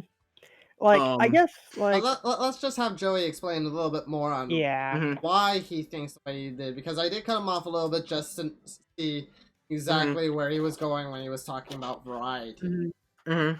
Yeah, I guess, like, in the end, what it comes down to for me is just like a, I guess, like a set structure of characters. That's really the best way I can like figure it out. So are Like you trying to say? like a predetermined Um, structure of characters is kind of my thing, I are you guess. What do saying you- that the large variety is like too much for you to like get a grasp on the maxing of like priority and like the other like aspects of the game that you need to focus on, like which is like the fastest like character, which is the heaviest hitting, which is the what is this character good at, what's that character good at, what's that character good at, what do I need to Like yeah. counter and whatnot. Like a lot of it is just it's just finding a comfortable character. It's more just about being comfortable rather than like a large variety. It definitely surprised me at first as I saw people are playing it a crap ton. Like my biggest thing is just like that many characters actually overwhelmed me as an old school player. That was my biggest problem. I I get guess that's I could say. overwhelming you, but you also said that like trying to find a character wouldn't more options and different playstyles give you the Yeah. best results. Well, I'm going to just say something now that I've heard this part about it. Okay. Honestly, as a new player or an old player, I don't think it was very overwhelming because when you first begin a new game, you only get, what, 8 base characters to start off with and learn the game with? And Yeah. then you go on unlocking new character after new character. And and so it kind of walks you through, kind of eases you into the sheer amount of characters instead of just saying, here you go. Yeah. Like, you are required to unlock basically most of the characters. Right. Except for As each one DLC, has which its you own. can buy. Yeah. Like every character has its own prerequisites to get them. Yeah. But also in general, like the cost would be like to have less characters for like in Joey's situation if he is like saying that he's overwhelmed and stuff. The cost in order to solve that would require having less characters, which according to you and the way that you're describing it, I would assume that even like the duplicates and stuff like that, even if you were to get rid of them, then they would still be potentially overwhelming for someone like you. And so the solution would be to get rid of a large portion of the variety, which I Yeah. personally think the variety far outweighs anything as far as like overwhelming people and stuff like that, because there are like so many characters and like the different play styles that will end up just being adapted, and also because there are different characters from different games, they'll be like, oh my goodness, there's a character from this game that I love, I'm gonna try that. Yep. The variety, in my opinion, outweighs the potential for being overwhelmed. And the other solution they have is what they've already kind of implemented is unlocking characters. Right. Wait, where'd Keegan go? He has disappeared for a moment. Oh. Yeah. But yeah, the solution is already kind of there. Yeah. Yep. You just gotta. What might be making you think of this is maybe because once you unlock it, you only see the screen. I mean, I forgot for a complete hot second that, oh yeah, you have to unlock characters in order for them to show up like that. It's not just like that. Yeah. I guess part of it also plays off the experience that I myself didn't have Ultimate for the longest time. And when I first started playing the game with you guys as a group, it's like I see these large character screens and it's just like I don't know what to do. Cuz I didn't get Smash until like fairly recently. I guess that kind of plays off my personal experiences more than anything else. So yeah. Of course, as we are talking about selection, bring us to another different kind of selection thing. Stage select. As we all know, throughout each and every generation of Super Smash Bros., we have always gotten some kind of new stage or stages.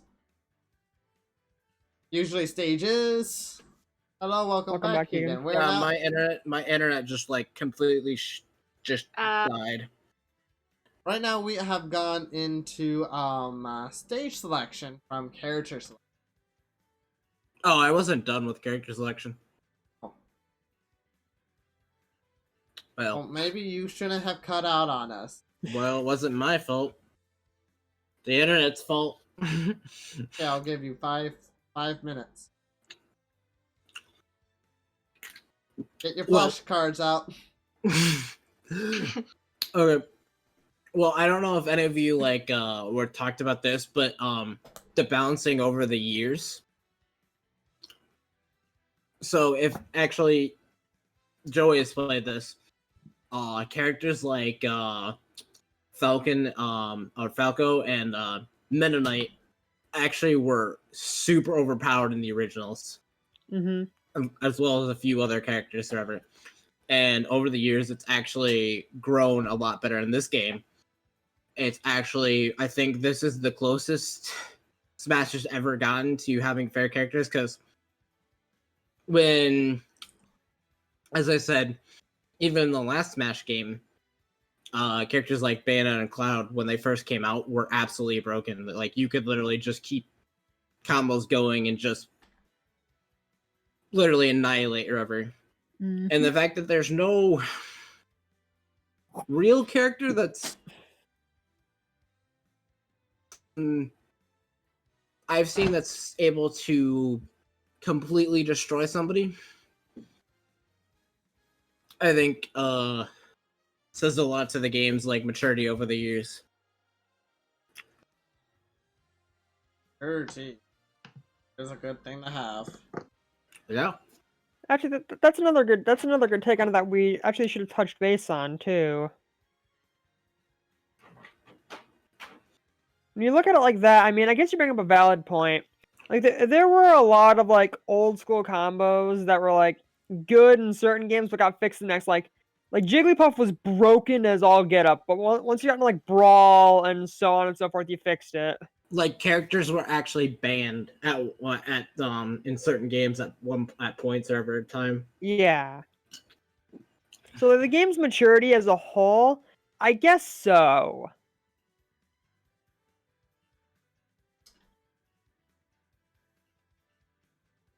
So, anything else for us to cover in this character selection?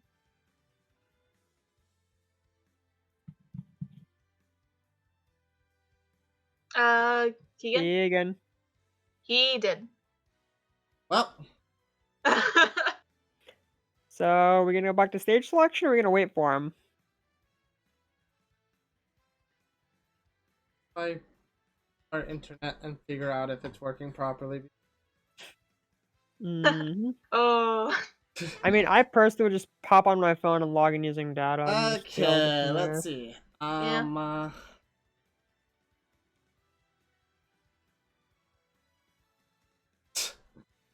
you, Keegan.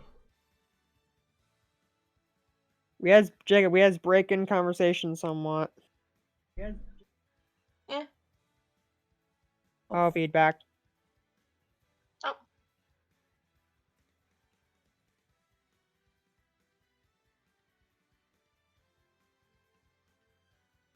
Test. There we go. Got it fixed? I think we got it fixed. So, we are an hour and 30 minutes in. We are going to take a short 3-minute break. Oh. 3-minute break? 3 minutes. Oh, son.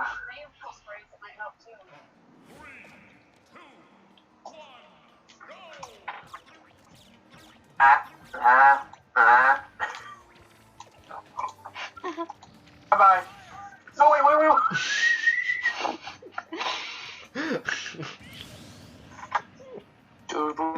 Final Fantasy almost got out of that.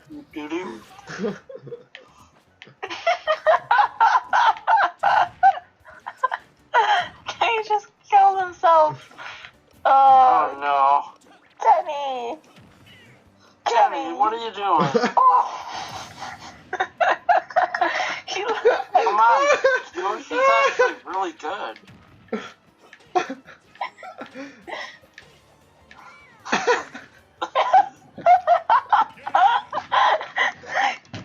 Kinda did it again.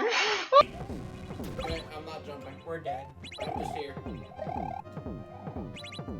Kenny? Kenny? I'm about to kill all of you. Okay. Kenny, stop. Kenny, move. Jacob, you can say yourself it's ruined friendships. There you go. Kenny can die now. Yes. Bye, Kenny. Slow-mo. Well, we're dead. I found a wagon. I found a wagon. We are going in for the kill. My day's been made.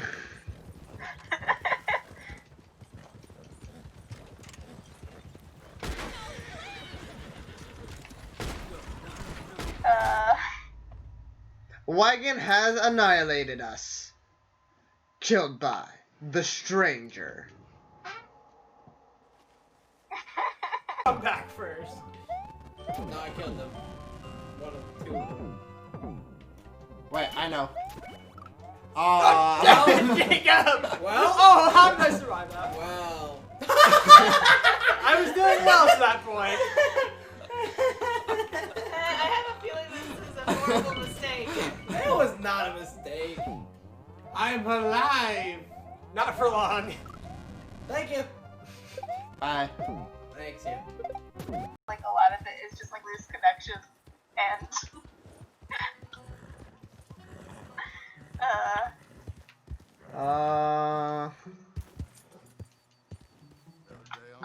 Sure. Back in the phone. Oh, ow. Ow. No, don't. Why'd he shoot me? These strangers are assholes. I don't understand it. maybe it's because you Great. Oh, son. nasal sprays that might help too.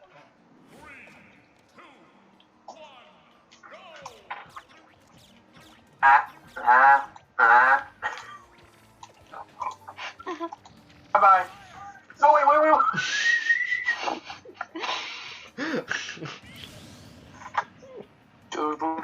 Try to fence, he almost got out of that.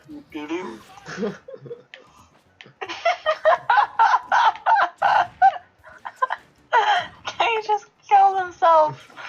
Oh no. Kenny. Kenny, what are you doing? Come on. She's actually really good.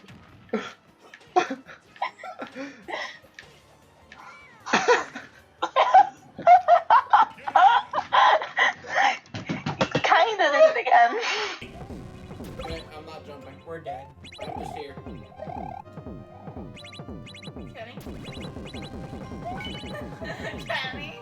I'm just. I'm about to kill all of you. Okay. Kenny, stop.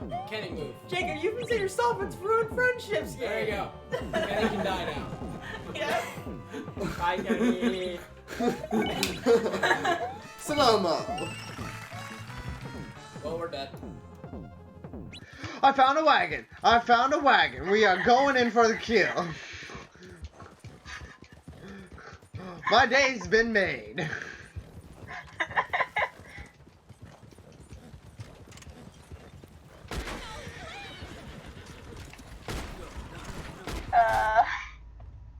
Wagon has annihilated us. Killed by the stranger. Come back first. No, I killed them. One of two of them. Wait, I know. Jacob! Well? Oh, how did I survive that? Well. I was doing well to that point. I have a feeling this is a horrible mistake. That was not a mistake. I'm alive. Not for long. Thank you. Bye. Thanks, you. Like a lot of it is just like loose connection and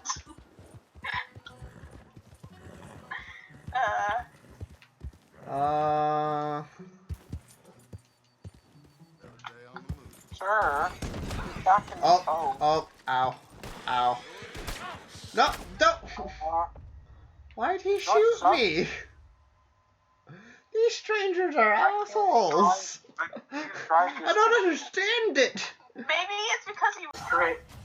Oh, son.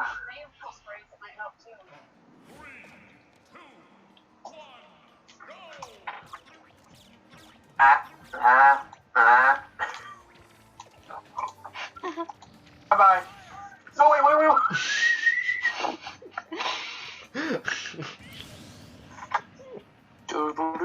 Trying to fence, he almost got out of that.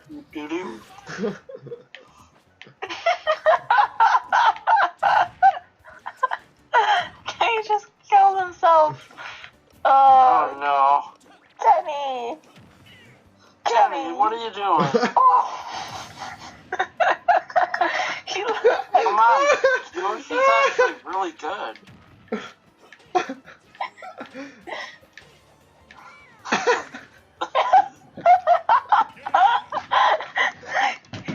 kinda did it again. Okay, I'm not jumping. We're dead. I'm just here. Kenny? Kenny? I'm just. I'm about to kill all of you. Okay. Kenny, stop. Kenny, move. Jacob, you've been saying yourself, it's ruined friendships. There you go. Kenny can die now. Yes. Bye, Kenny. Slow-mo. Well, we're dead. I found a wagon. We are going in for the kill. My day's been made.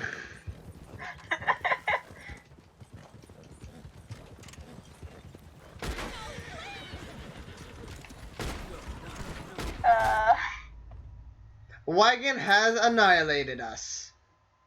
Killed by the stranger. Come back first. No, I killed them. One of two of them. Wait, I know. Oh, Jacob! Well? Oh, how did I survive that? Well. I was doing well to that point. I have a feeling this is a horrible mistake. That was not a mistake. I'm alive. Not for long. Thank you. Bye. Thanks, you. Like a lot of it is just like loose connection and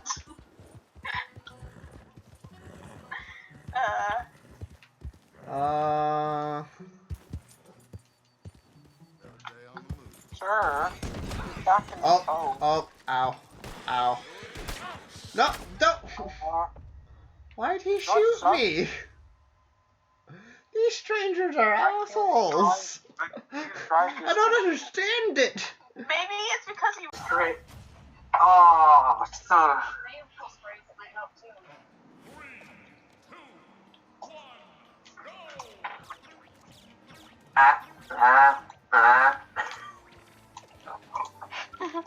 Bye-bye.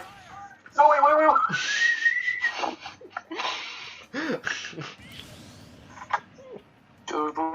Trying to fence, he almost got out of that.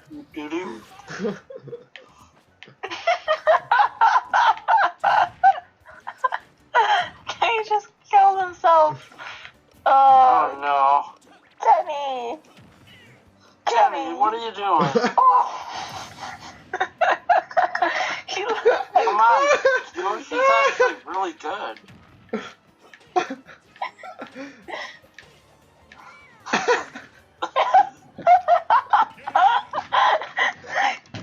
kinda did it again. Okay, I'm not jumping. We're dead. I'm just here. Kenny? Kenny? I'm just. I'm about to kill all of you. Okay. Kenny, stop. Kenny, move. Jacob, you've been saying yourself, it's ruined friendships. There you go. Kenny can die now. Yes. Bye, Kenny. Slow-mo. Well, we're dead. I found a wagon. We are going in for the kill. My day's been made.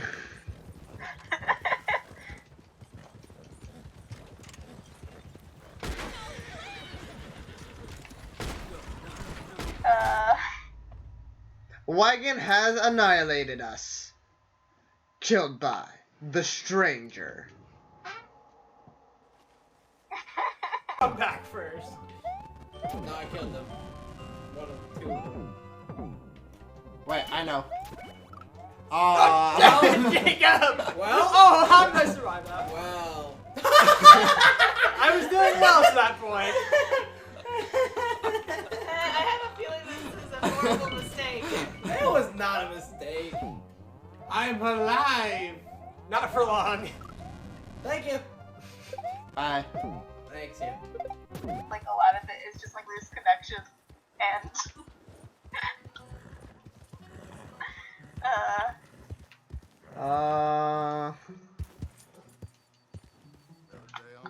Sure. Back in the phone. Ow. No, don't. Why'd he shoot me? These strangers are assholes. I don't understand it. maybe it's because he was Great. Oh, son. might help too.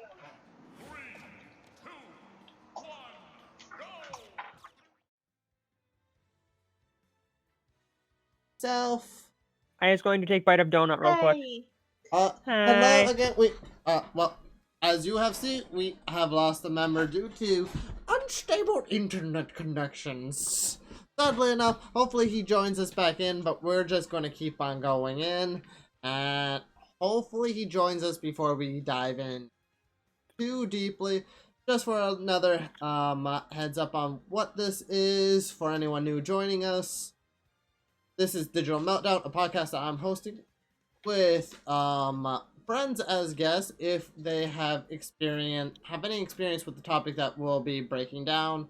What we break down are games, any kind of game that we all have played or seen gameplay of, so that we have some kind of knowledge and opinion of the game itself, from its mechanics, the story, art, or at least just one of these things, hopefully.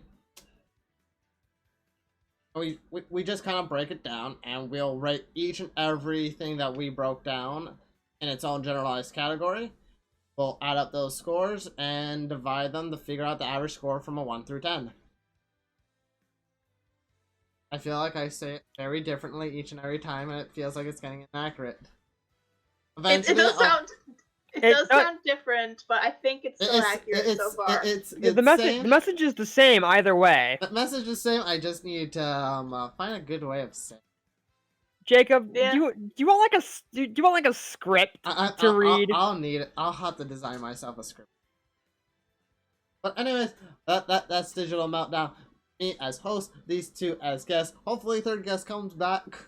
And we discuss not random topics, but fundamental topics about how the game works as a good game from a bad game. Hopefully, not a bad game.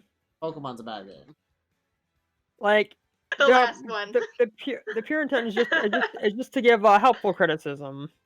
Yeah, ideally. But we just finished talking about the styles of different characters, and now we are looking at more of the stadium selection here, right now.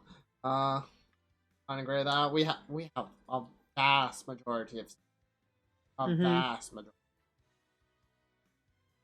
We have a lot of old stages from past. I mean, we had the normal battlefields. Peach's Castle's still in here, as well as something from Melee with the Jungle Japes, Jungle Falls, Rainbow Cruise, everyone's favorite. I freaking hate that stage. Do not talk about that stage. I have beef with it because of someone else. And of course, we've gotten a lot of newer stages, such as what's a newer stage? Like Dracula's Castle. Zelda 1, there's like on the tower, you go Or to the New left. Donk City Hall. We have Yeah, Great Plateau Tower. I don't know where that one is. We have Spirit Train, Dreamland, Game Boy. I mean, we've gotten a lot of new ones as well. Some more older ones, fan favorites. We even got custom Box.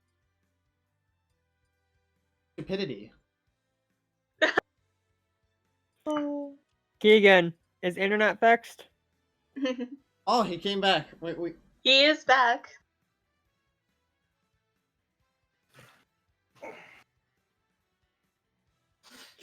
Huh? You right there, bud?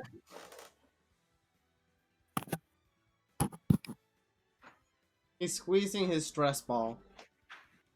He's disconnected like 4 times. Mm-hmm. Oh, within our break.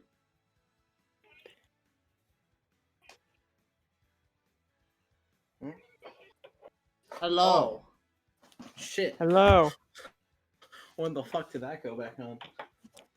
Just like about a minute ago. Oh, Not fuck. too long ago. I like literally at the corner of my eye I saw like fucking something move and I was like, oh shit. Yeah, you're back. You're back. Shut up. Back. Shut up. Don't say anything. It's like if we don't move, maybe it'll stay. Anyways, Shit. we've got the stadium select for real this time.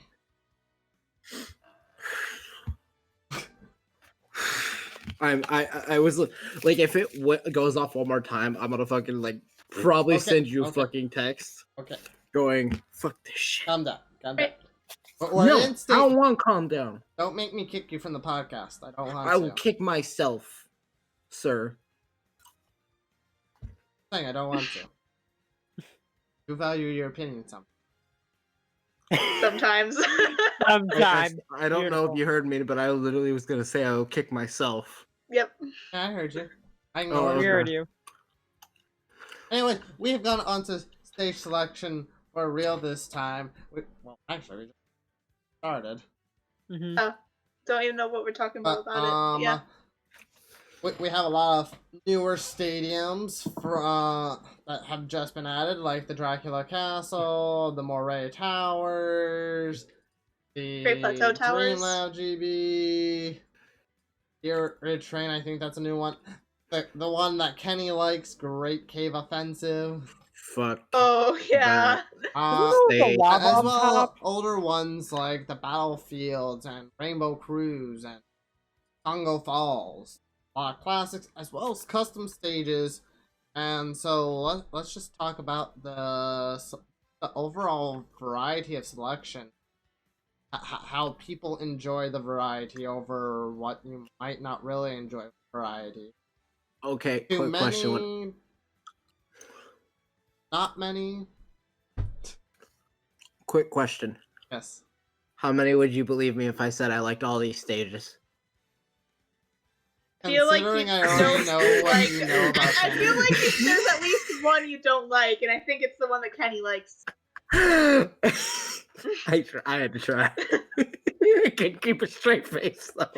But there are a lot of them, and obviously there's going to be a couple where they might have screwed up a little, and there's going to be others where they really hit the nail on the coffin. So, I'll say that I do like a majority of these stages. My favorites are probably the temple and the bridge from Bridge of Eldin, I think it is, or something along those lines. Oh. But both of them from Legend of Zelda. And but I will say that a couple of them that I really don't like, which would be the one that's like the cave that has all the lava and stuff like Yeah. that. A lot of Kenny's us, except for favorite. Kenny, really do not like this one. I mean, Yeah. there's so much going on, and it's so crazy, and it's so tight corners. Actually, But, if it wasn't big, I think it would be better. Yeah. I think if it so- was smaller. So this is one of the ones that I was mentioning as far as like the camera angle being like a problem when like bigger stages if they have two people Yep. on opposite corners of the maps and camera just angle. being Eating a donut. problem. This is one of those stages, as well as some of the moving ones. I'm kind of am like okay, but like it's not my favorite. But even like say the Great Cave Offensive, like I do know people that do enjoy that, including Kenny, but also like even people that I've met at college, like Mark actually greatly enjoys that stage. I but can see it being good when you have like 8 players playing on it. Mhm. But that's only because you got like 8 players playing at it. Yeah, fair enough. Like from how I see it, but I like a majority of these stages, and I do kind of like just being like, okay, we're just gonna do a random stage. Now we'll see what we're gonna be playing on. Mm-hmm.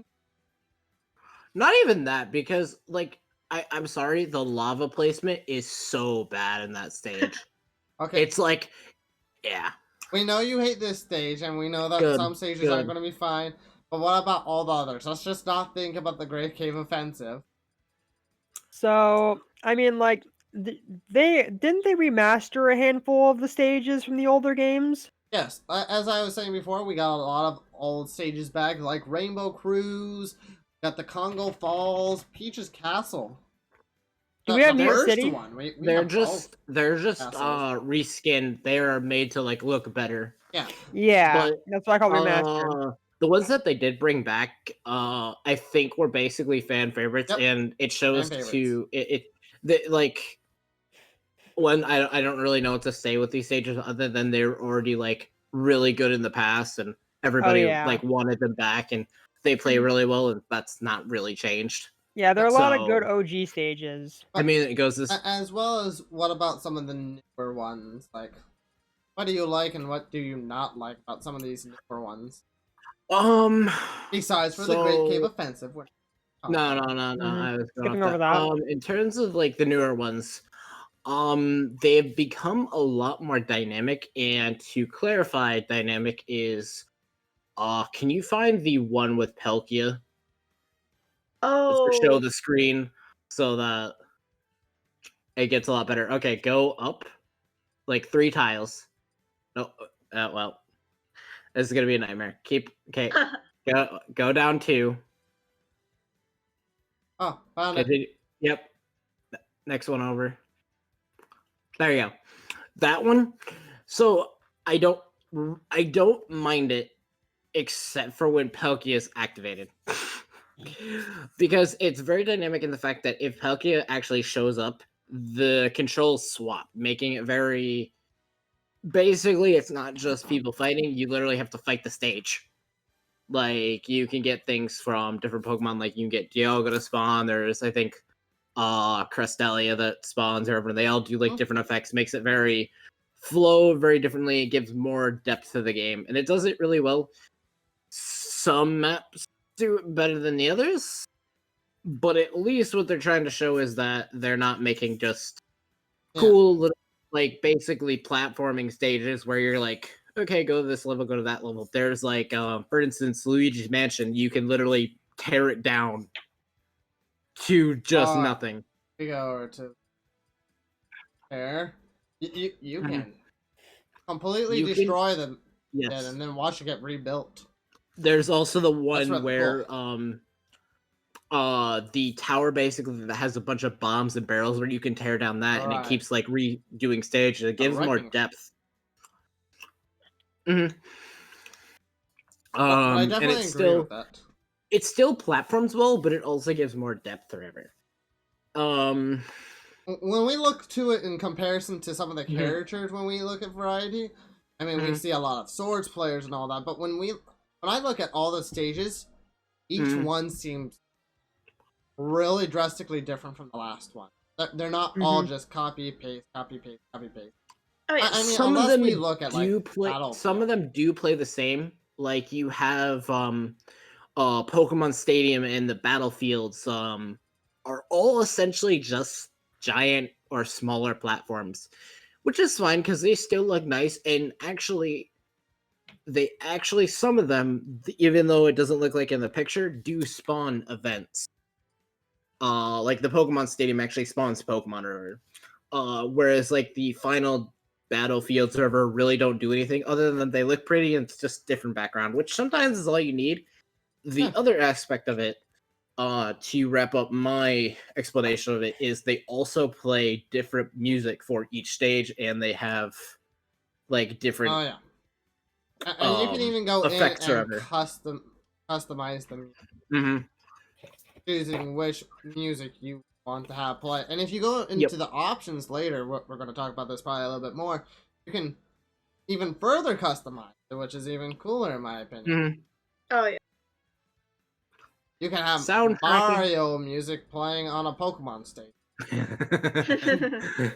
Or just play your favorite song from one of those video games and just have it on everything.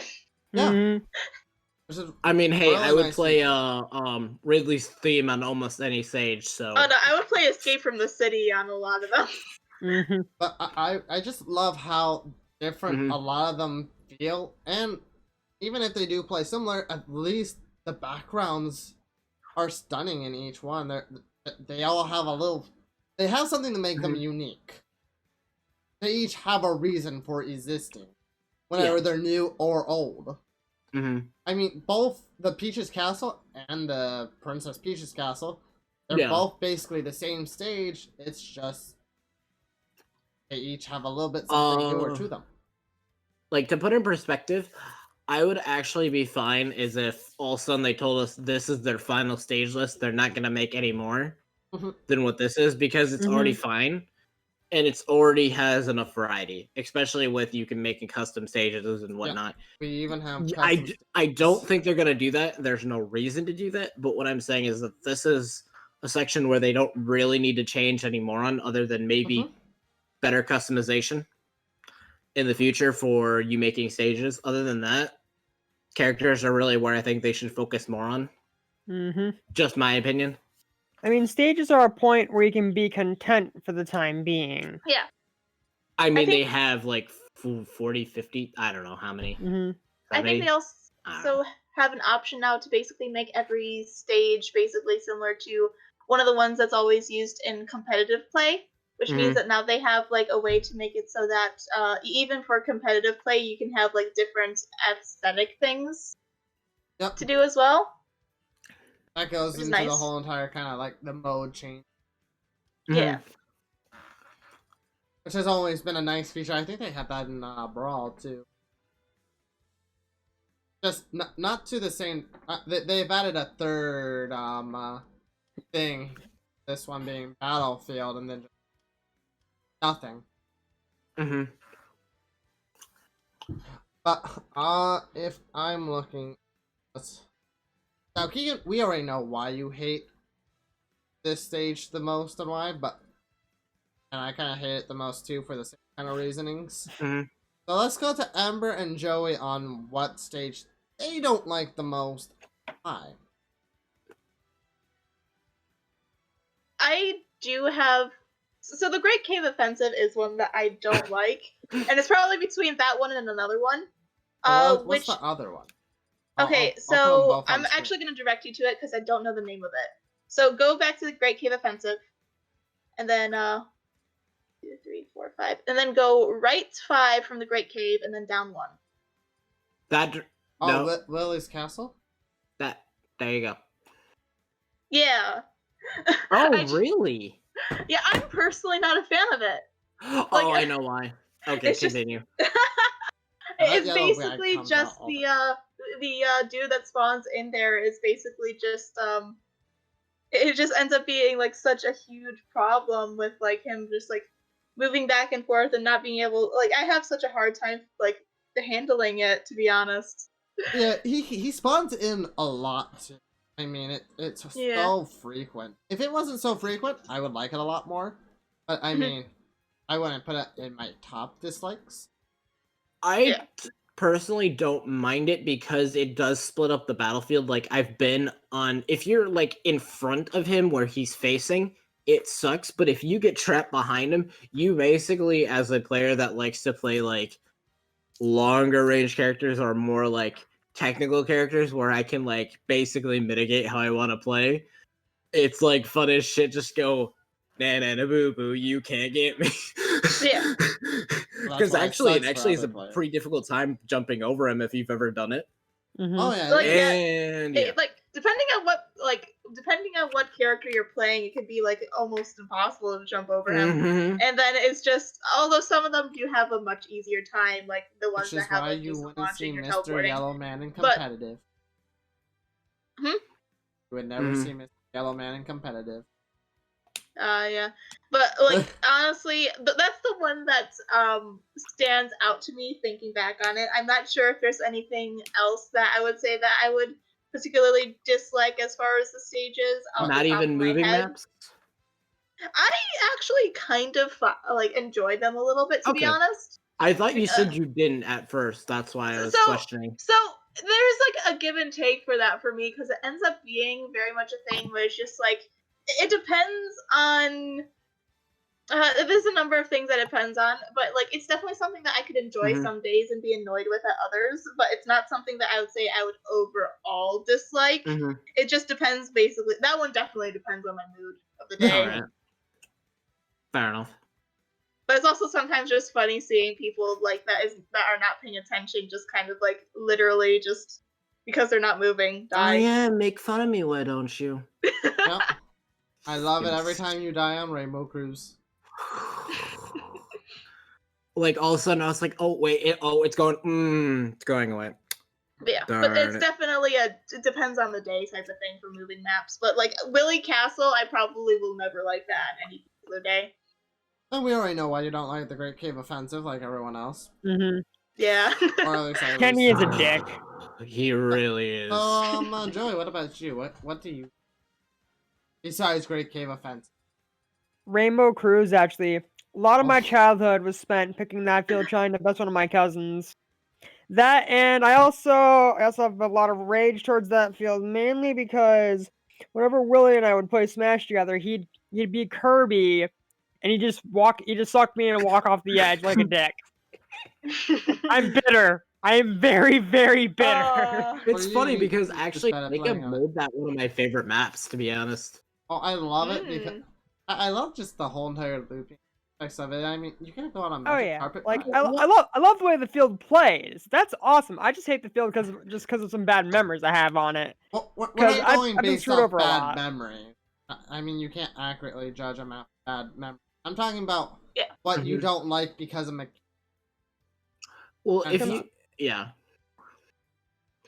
terms of mechanics, just bad looking design or camera angles. I mean, for for us, we don't like this because the camera angles are just horrendous if you're on opposite corners. It's a large map, and some of the lava placement is just kind of shitty.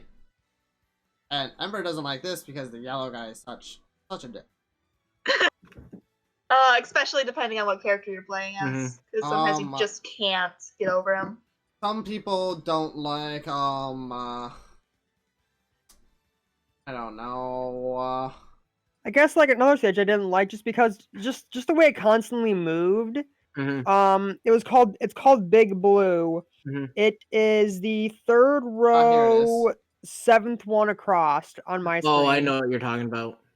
I've never actually played. I know exactly why he doesn't like it too. You better have good recovery.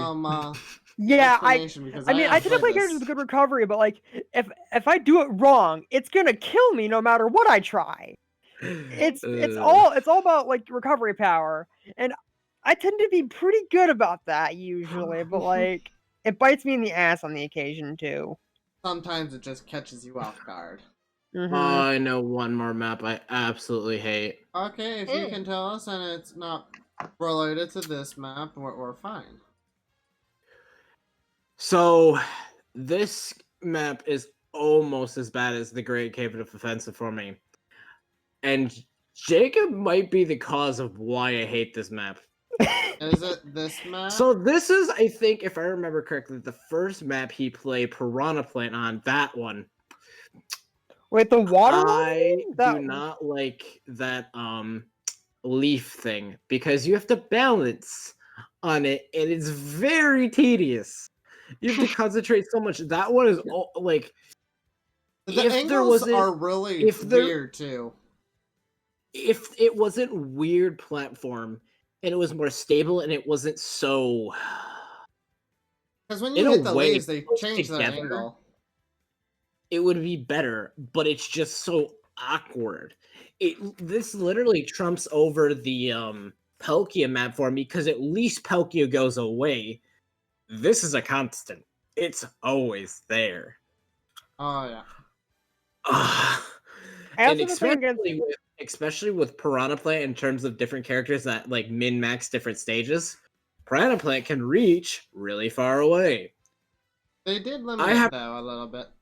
Yeah, but my characters that I play have to like platform correctly in order to get in position. Oh Mhm. no. Okay, never mind. Mm. I also have a thing against the map called Pilot Wings, because if my opponent pressures me enough, I actually can't react enough to the plane flipping. Oh, okay. That's what the plane flipping was the biggest problem mechanic for me personally. Because if you Gotcha. pressure me enough on that map, you can actually defeat me really easily. I think what you're looking for, Joey, is that you have a problem with maps that move in certain ways. Yeah, it's purely dependent on the flow of the map. Because stable maps, it's just like I have to constantly be on my guard. I just don't like moving maps too much. But I would say that two maps that I don't really like for the same reason would be Green Hill Zone.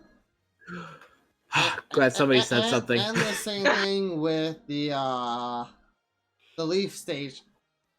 For really the same reason.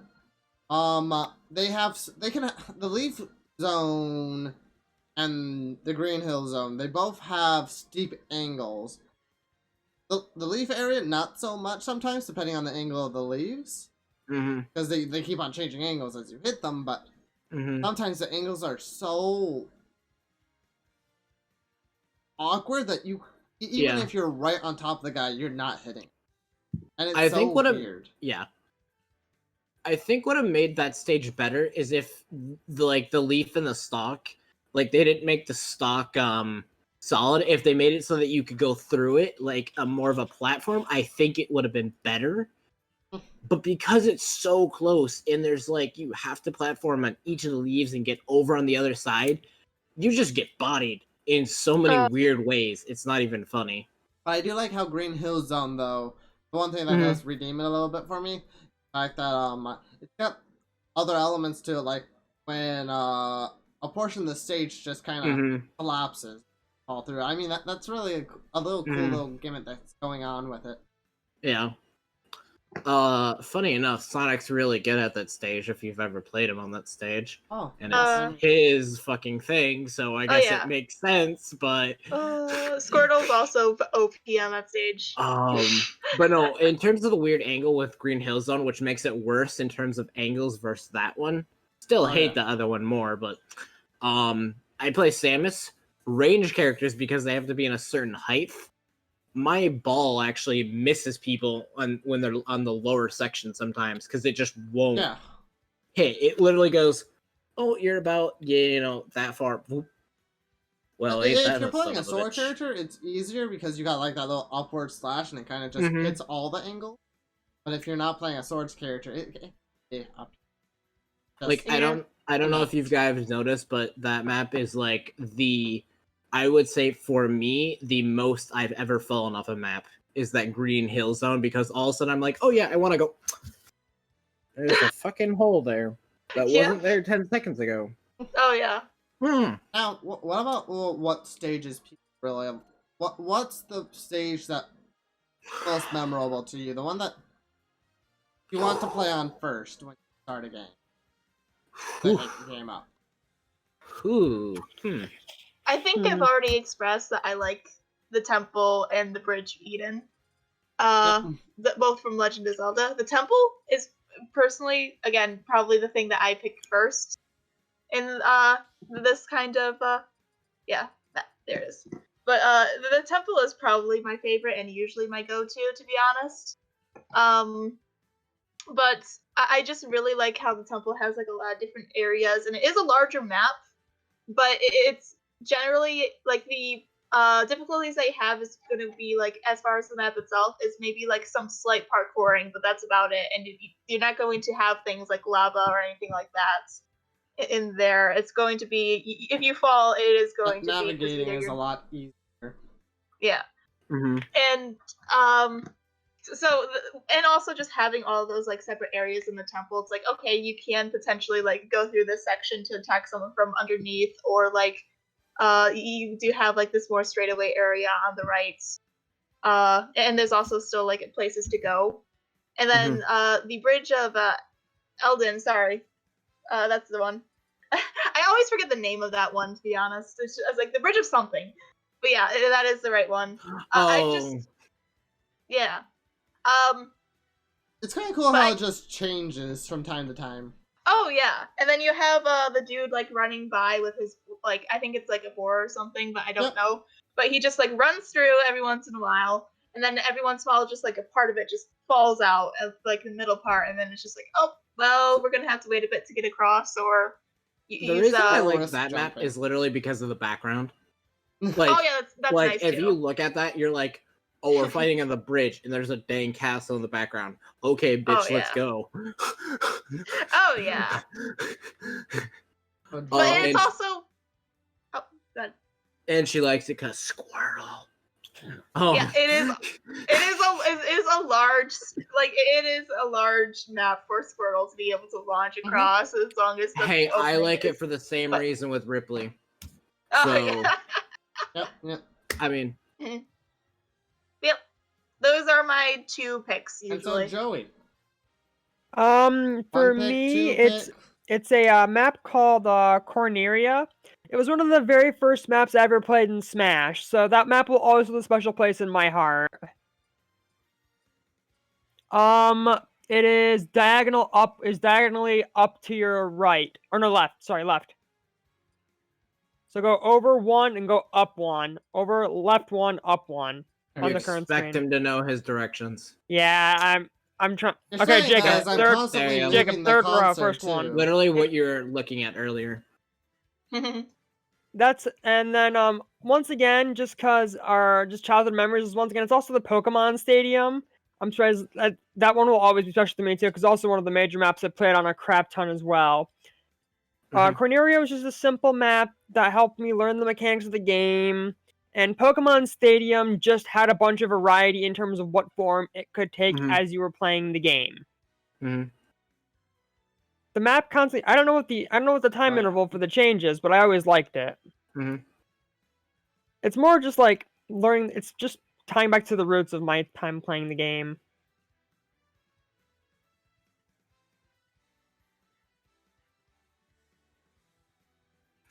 So, me and Joey are apparently simple fools because I also love the Pokemon Stadium. The small little changes, the cool little Pokemon, the fact that the screen in the background turns on and actually shows things.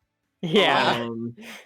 Also, it is the most balance between the stadiums, in my opinion, in the entire game, as it does cool little changes, but also it is a giant platform that you shouldn't fall off if you're careful.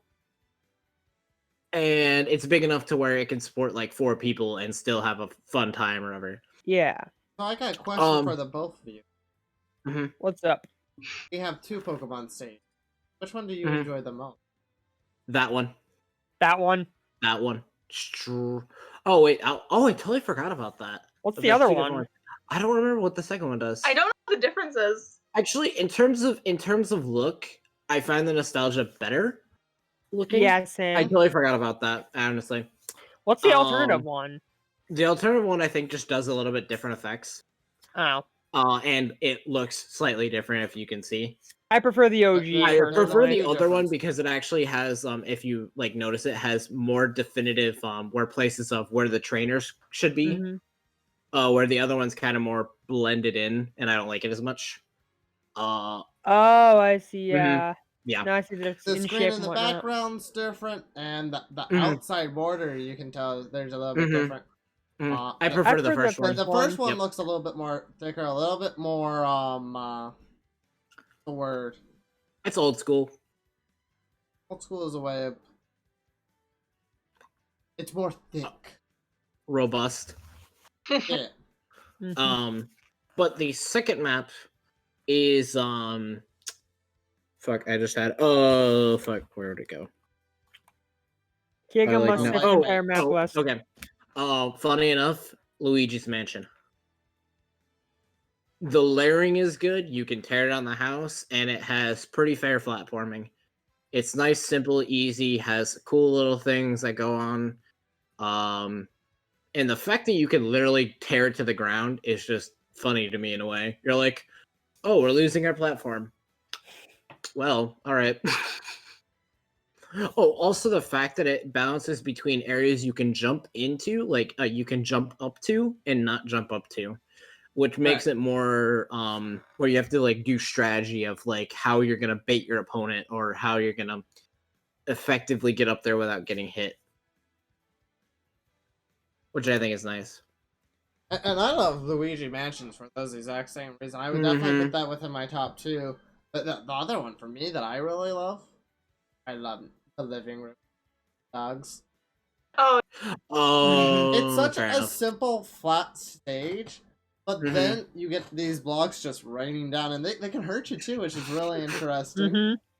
And it just kind of gives what would be a normal flat thing. It Mhm. turns something flat into something dynamic in a way. Like a really interesting twist on it. Just kind Mhm. of building a stage, kind of like how if I can find it real quick. I don't think.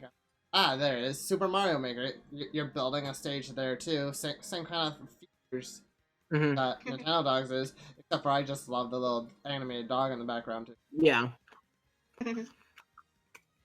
I still have the Nintendo Dogs game on a side note. Yeah, too. I think it's just really really cool that way. Mhm. So what do people think about customs? Oh, well, if we're talking about Kenny's piece of shit stages that he's found or designed himself, he is not meant to be a level creator. Um um I've done a little bit of work with it. I think it still needs improvement because you are still very limited Oh to yeah. what you can do.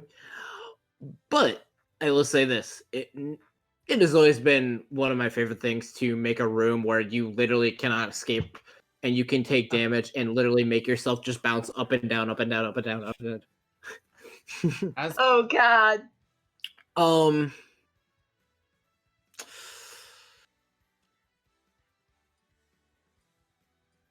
Yeah, I literally my main thing is just I think it needs more options. Other than that, like it just really goes down to like the level creator and how good they're able to make stages I that was are. really surprised by how little options we had Mhm, compared to Brawl, where we had a lot of different stage building options. It was a mhm, big downgrade. yeah. And a lot of Um. people I know really love building their own custom stages. Like Mhm. it adds on to the replayability almost indefinitely. That might have been because they're focused so much on their character developments with their bigger list, but I feel like they should have like still at least kept their standard where it was. Yeah, I mean they kind of just I don't know. they didn't have to do a downgrade. I mean, I would No. honestly have been fine if we just gotten what we had in the past with maybe a Yeah. couple minor things, especially considering that this wasn't released with base game. Mhm. This was something that they didn't release until a few updates later. Yeah. I don't know. I mean, it's not horrible, but it's like definitely more just well, why didn't you do it? Mm-hmm. uh. Ember, Mm. shall we? Amber, you want to go first or should I go first? Sure. I don't have much to say honestly because I think the only custom stages I have was some of Kenny's stages. I'm not the kind of person that like generally makes like stages or anything like that in a lot of games. But I would say that yeah, as far as being able to like, as far as what I've heard, yeah, definitely being able to have more options as far as customizing like stages would definitely add a lot of like things to the game to be able to like Mhm.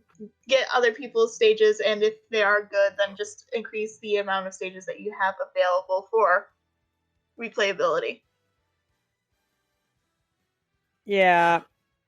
I mean, my personal experience with custom maps is that usually I'm the guinea pig for a lot of things.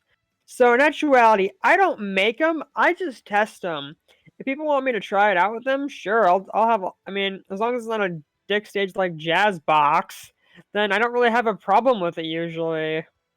The only thing that I can say that I think they should do is be able to put like elements that they've used in their own stages into the custom thing.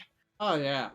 Like honestly, even though Ember hates it, I want to put like a freaking like that wily like yellow thing into the stage. Because why not? Keegan, just put 2 of them on opposite ends of the map. Exactly, dude. You like literally. I was gonna put about 4 of them, but you know, Right. Games like no, you cannot have this. I mean, like literally, if I'm gonna make a stage, I want to make things from anywhere to playable to like let's make the most ridiculous stage Kind of ever. like It's- doing a Mario Maker, but in Smash. I mean, I don't expect the level of like sophistication, but I at least want something where it's Yeah. like, Have at can least we? a few of the options. I want to at least like have things. If you had like the Or options. if you're not gonna give us the things, I'd prefer you get rid of the customization and focus on other things that people want. Like that's like where I'm like at with this thing. It's like, what's the point? You're wasting disk space at this point. Mm-hmm. I mean, but that's the only other thing I have to say. So Yeah.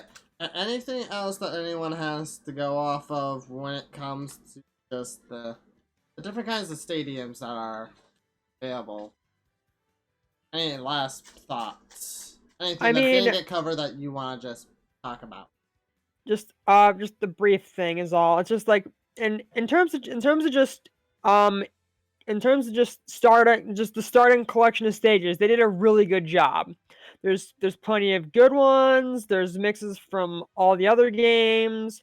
Like the one thing that like, or it's just like honestly, I'd be content with just like kind of leave like maybe adding like probably 10 more stages, and then like I'd be content with just that much Mhm. alone, honestly. Well, that's the nice thing about DLC is that we are getting more stages with our DLC Yeah. characters. Yeah. Each character gets their own stadium to go along with them, as well as a couple Mhm. other. Right.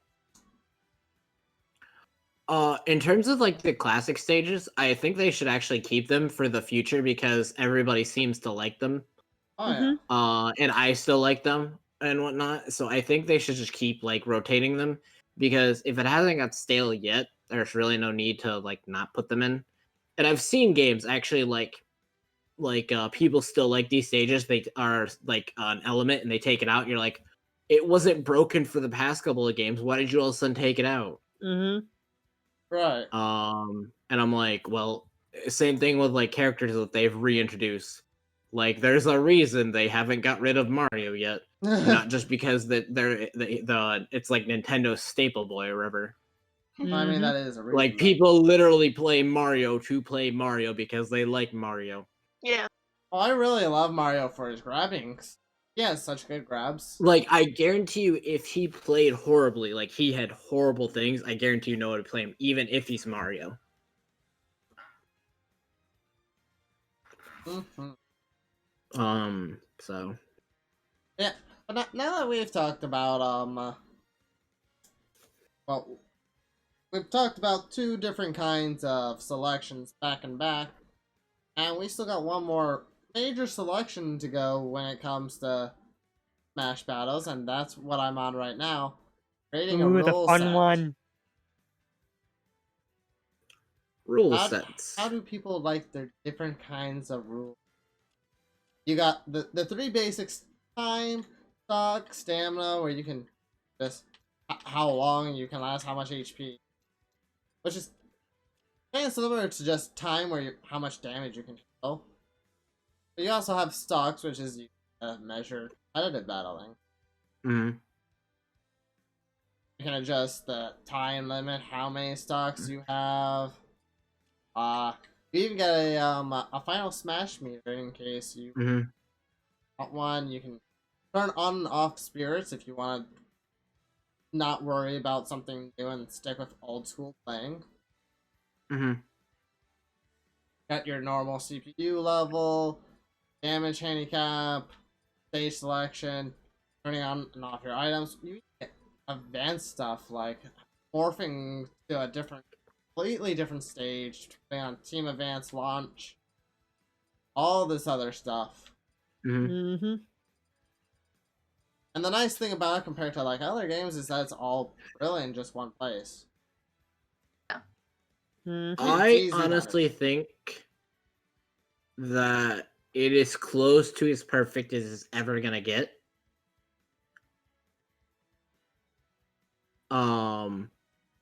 Like I said, like Smash is one of those games that has kept like messing with their thing over the years, and like this is like the combination of, I don't know when the first Smash game came out. Like 20 some years or close to that. It's been a while. And at this point, you see pretty much the same things that have been in the other games. And the reason it's there is because it has worked and they found their formula. Mm-hmm. And the only thing that they ever need to worry about is to make sure that people know where this stuff is at.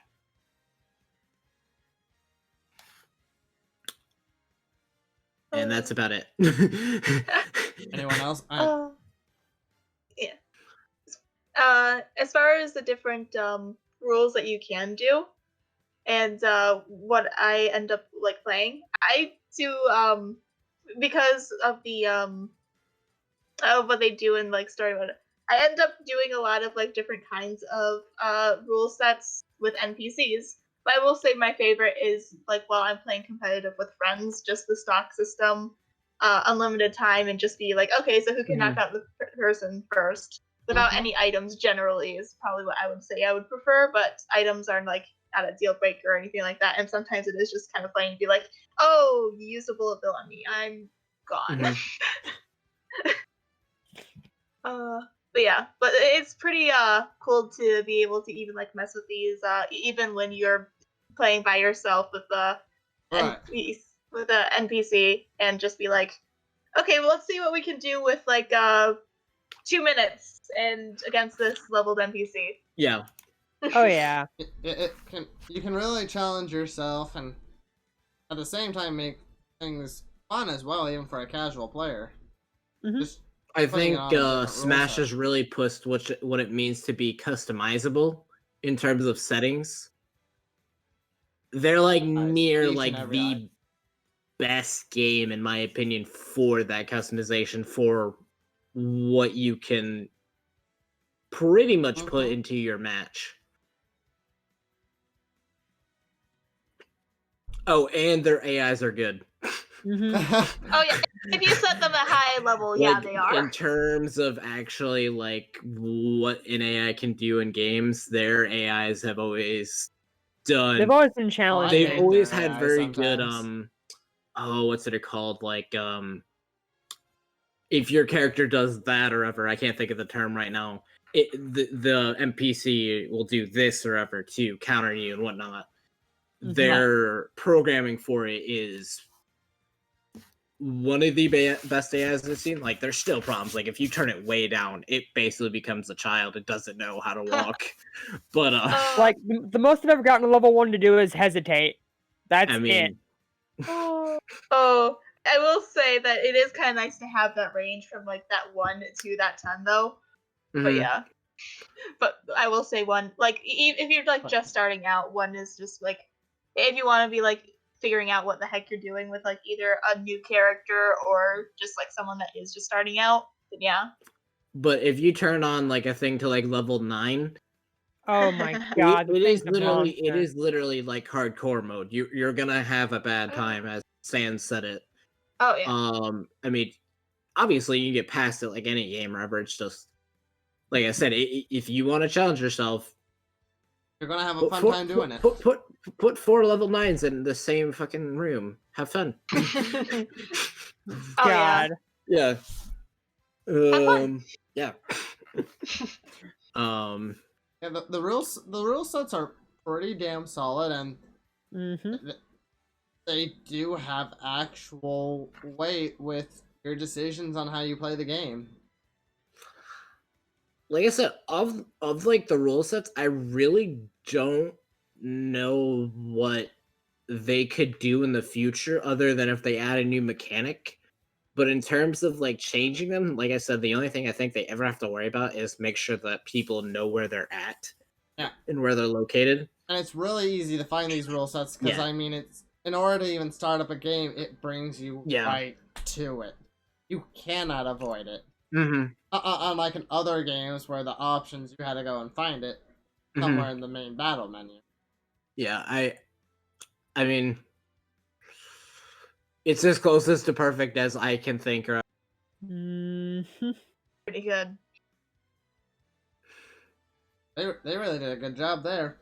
So, one thing you can definitely customize quite a bit here, I'm on it right now, is the all of the different items. Yeah. The fun Now, one. like Ember said, I like doing items every now and again. Like the only item that I usually like is the Smash Ball, because that's just the typical old school staple. Like everybody wants to have a fair shot at a Smash. It's why when I'm playing games where we're not playing with items, not only I might add in the Smash Ball, but in case I don't, I usually have the FS meter on so that we still have a final Smash each. I actually like that because it gives you a fair shot at actually at least getting your thing off at one point in time. Yeah. It's a great rule that I didn't know I needed it until they added. Yeah. But yeah, I personally like to play with just the Smash Ball and the fake Smash Ball. Because if you're not paying attention, then you blow yourself up. But sometimes they orient themselves to look like each other, and it's like, Which one do I go after? But I do like it that, like, I just like the idea of having that, like, little change in attention and just being like, it could potentially screw you over a bit if you're not paying attention. But usually that's about the only items that I would, like, generally play when playing, like, if I want to play competitive with friends. It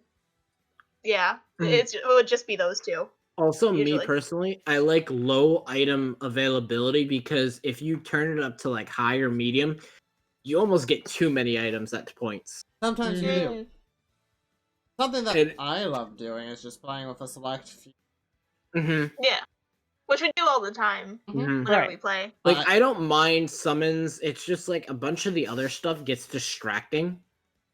As you're like, okay, because sometimes I've accidentally picked up stuff and you're like, I didn't want this in my hand, and now I have to like get rid of it, and I'm getting attacked, slam. It's like, Well, whenever I'm playing with Kenny, I mean, if it's just me and Kenny, we each just choose like 3 items that we want. If Ember's in, we each get 2 items. If it's all 4 of us, we all get 1 item. It spices up the normal gameplay a little bit while keeping it under control and not hectic. Yeah. I think we ended up, even like last time we ended up playing, though, we ended up just being like, we're banning the Master Ball. The Master Ball is insanity. What, you don't like the Pokemon? Fucking Keldeo is unfair.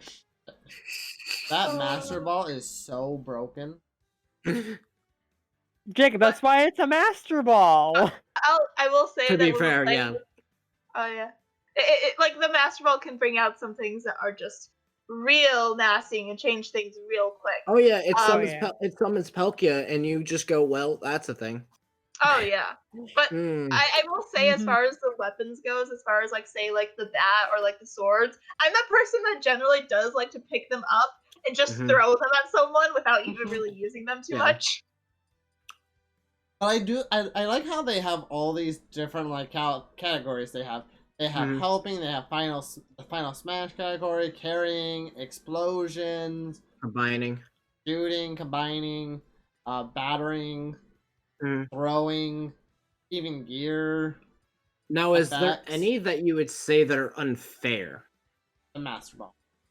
I think that's the only Any one that's other examples? We have a ban list here for that specifically, I believe. Like, I'm trying to find it in our chat. I don't know what happened to Jacob, but I think you guys poked his buttons with that Master Ball.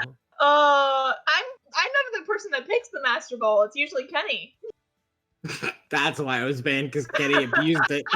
No, I will say, if you give me an item, I will, like, if you give me, like, say, the Pokeball or Master Ball, I will purposely try to get those items, but I'm not going to try to put it in the game.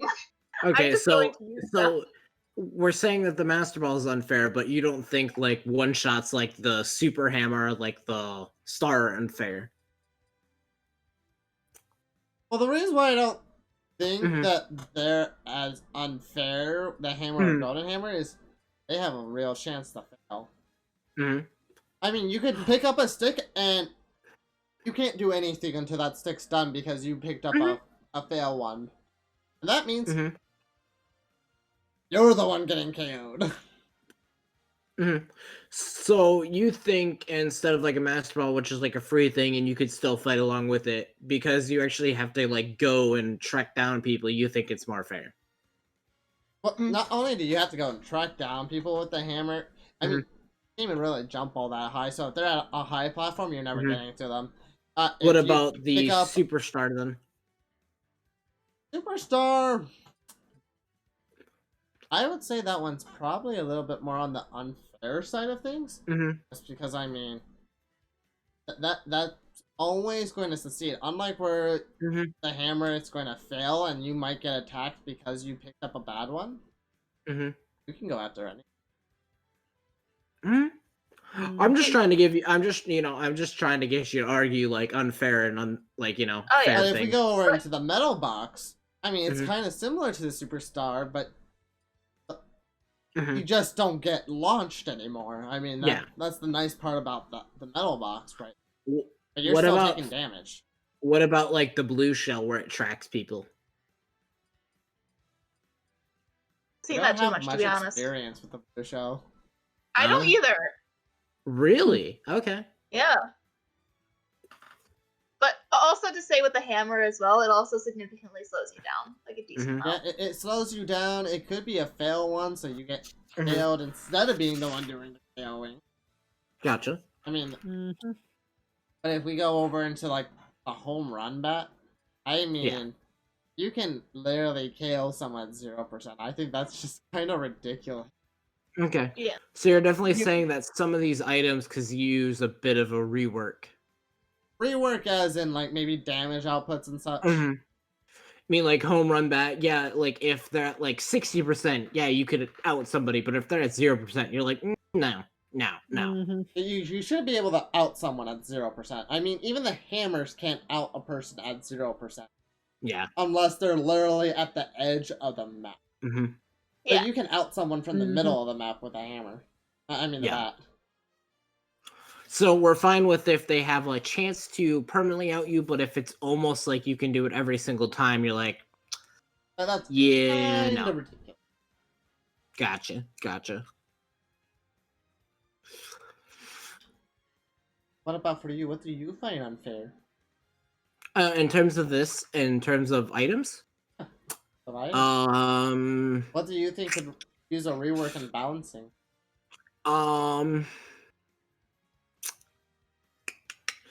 Well, to be honest, I've never really, funny enough, had problems with the Master Ball, funny enough. Like, I have not had the same problems you've had. Just wait till you see, like, 15 Keldeos in a row, followed by a Latios and Latias.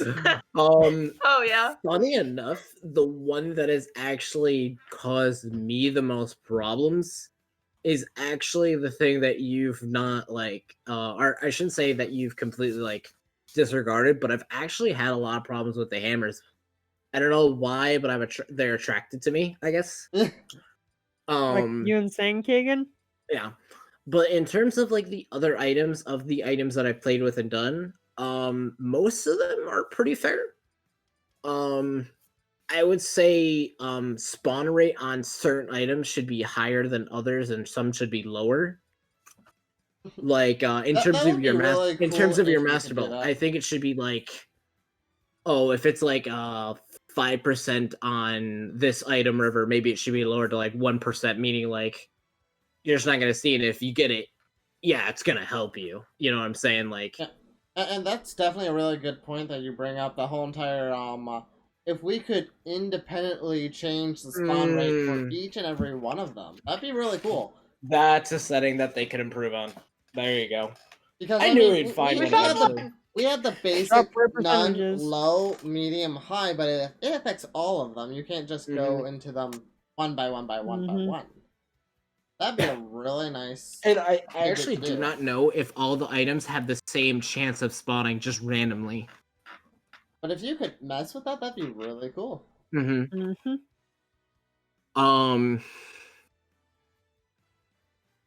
I guess I was gonna say, like, other improvements to items. Maybe some could be swapped that are, like, seen as not really that fun to use, and maybe some could be added that are more fun to use. I mean, for gosh sakes, we gotta keep the bunny ears because everybody wants to jump really high. One of the ones that I see as useless is smoke ball. I mean, oh yeah, it's like it's not really doing as much as what you would think it would do. I think it was kind of like I mean, it was okay, but what? What? See if there's any of them that I'd particularly dislike. Oh, Austin like sent something. Podcast needs a little more Darude. Darude? I don't know. I don't know. What's a Darude? I don't know. I feel like I'm being dumb and I should know this, but I don't know. But one that I've never really liked, in terms of I think he's just being an asshole. Is the one that's near the golden hammer. It's the flower. That thing has always been essentially just kind of useless. I actually like it because I've only seen it as a meme. I always love putting a flower on a person's head and being like, you're gay. Oh, yeah. Gosh. Gotcha. But I don't think there's any of them that I particularly like straight out dislike. I'm not a huge fan of like the punching bag too much, really. But yeah. You don't like the home run derby? Nope. But in terms of like stuff that explode, most of them don't get you out right away. So. Thanks. That one wasn't me. That was Austin. Yep.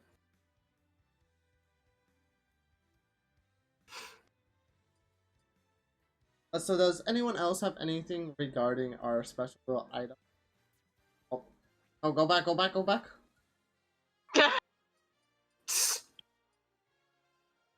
Joey?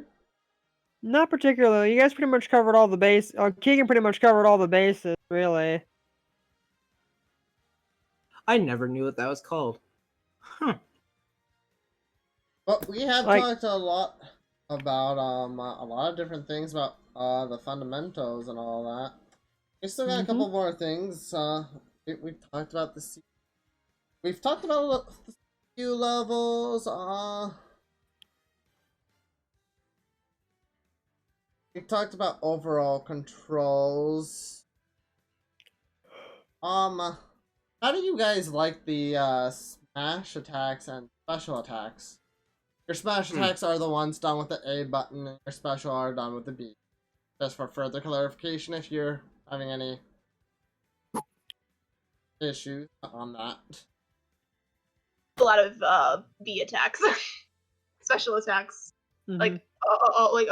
it's mostly what I do use. I'll be honest. To be fair, I had a bit of a hard time with like some of the trying to initiate some of the smash attacks over the special ones.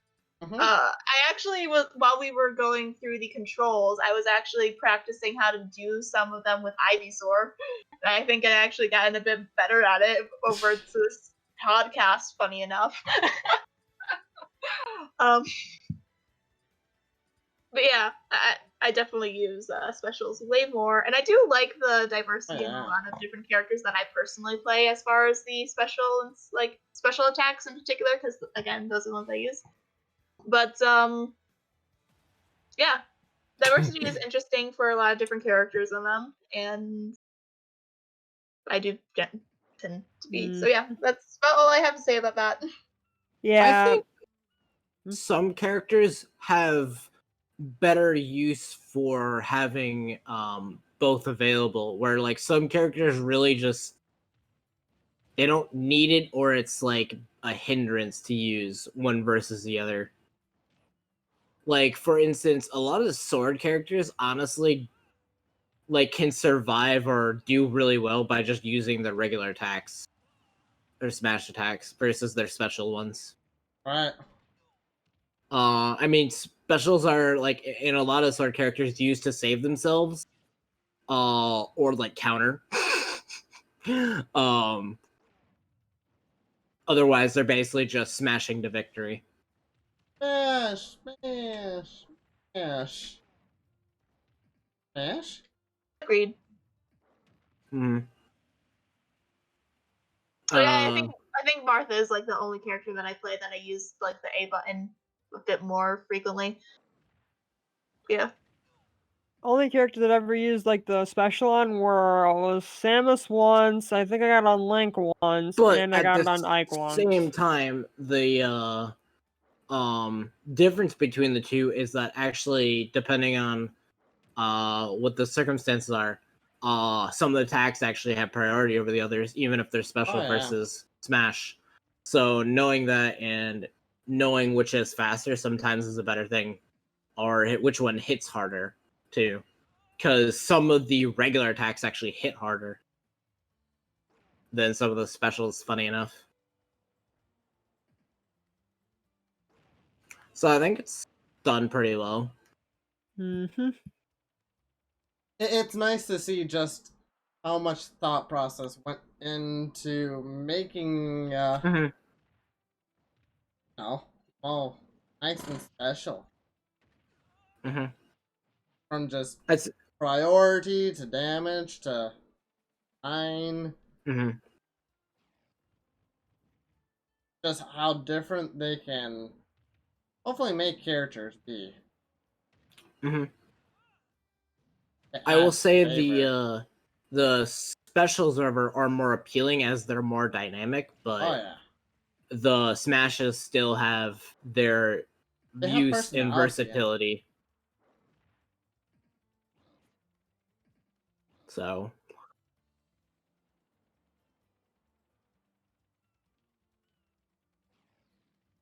And while we are on the topics of Smash attacks and specials, something that has always been a part of Super Smash Bros. Are of course the final smashes. mm-hmm. Think about their final smash. But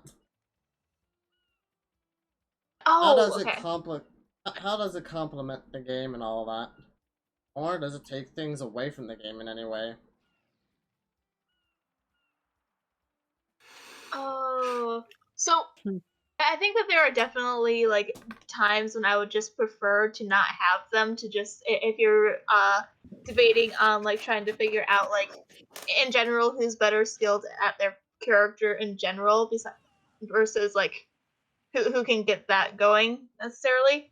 But I do like the designs of a lot of the final smashes for a lot of the different characters. Like I absolutely adore like the design of like the Pokemon Trainer final smash with like all three of them coming out, and then the triple beam.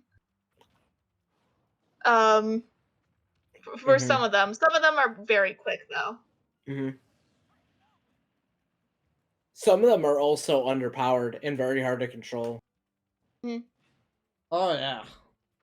Um, I mean, can't. sometimes final smashes can be another way of just how skilled you are at controlling your Mhm. character and player. What final smash it is, but yeah. I personally like him as I've been playing Smash. I played almost actually I played every single Smash. Um, and as a character that's been playing for so long and like has played every single one, it's kind of become a staple. And to take that away, if I were to ever take that away and not use it ever, even like tournaments, it would be very hard because I've always played with them. Mm-hmm. And to me, it would basically make the game less fun, as at times, mitigating trying to go for a smash or when to use a smash actually can either make or break your tournament, because you can actually kill yourself while using a smash. Oh yeah, you totally can. It's For hilarious when it instance, happens. Marks, you can kill yourself. Oh yeah, I've done it before. Timing is key. Actually, there's like a whole another like skill section into doing it. Yeah. Because also Smash doesn't always mean that you're going to get your, because if they're at 0, some smashes aren't even powerful enough to actually kill you outright. So it goes into show that the smashes themselves have a complexity. But I will say this, in terms of Smash, I think some of them are kind of underpowered versus others. Like, even though I love Jigglypuff, Jigglypuff has probably one of the weakest of all of them, in my opinion. The only exception is if the stage is very, very small. Jigglypuff turns really big, right? Yes. Okay. Mm-hmm.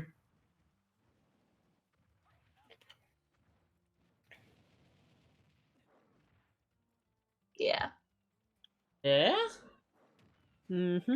But in terms of how they like deliver their smashes, them including in the game is just visually appealing. So.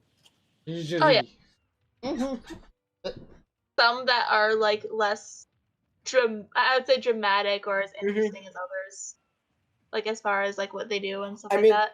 for gosh sakes, like even though it looks good, Peach basically puts everybody to sleep and summons Peaches to that heal herself. Oh yeah. Not really that dramatic. Yes, effective, but it's kind of boring compared to like if you were to do your Pokemon one, or if I was to do Samus Aran's one, where I like literally summon a giant cannon and blast the entire field. Kind of like the special moves, they add in that extra level of personality into the characters. Mm-hmm. Marth's special is just really boring. Well, his final smash is just really boring and just is. You launched it may be away. boring, but it does fit his character. Mm-hmm. Yeah. I honestly don't know much about his character, to be honest. Well, most Fire Emblem characters, to be fair, are kind of the same. They all have a goal that involves them fighting. Actually, I don't know what Bailiff's goal is now that I think about it. I mean, I don't mean to be rude if you really like To beat the Fire evil Emblem, but bosses. I Actually, mean, what is- yes, they do have depth, but a lot of them, their goals still get solved by fighting.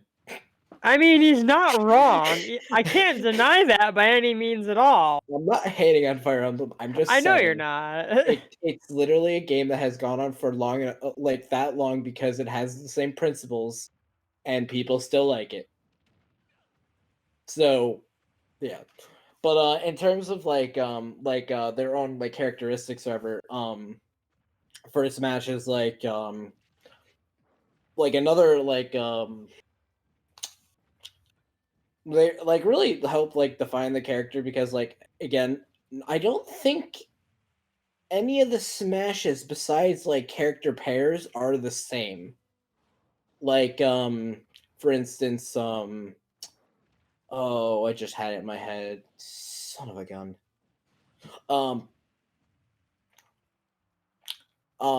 Captain or not Captain fucking Falco and Fox are very similar, but they have different execution styles.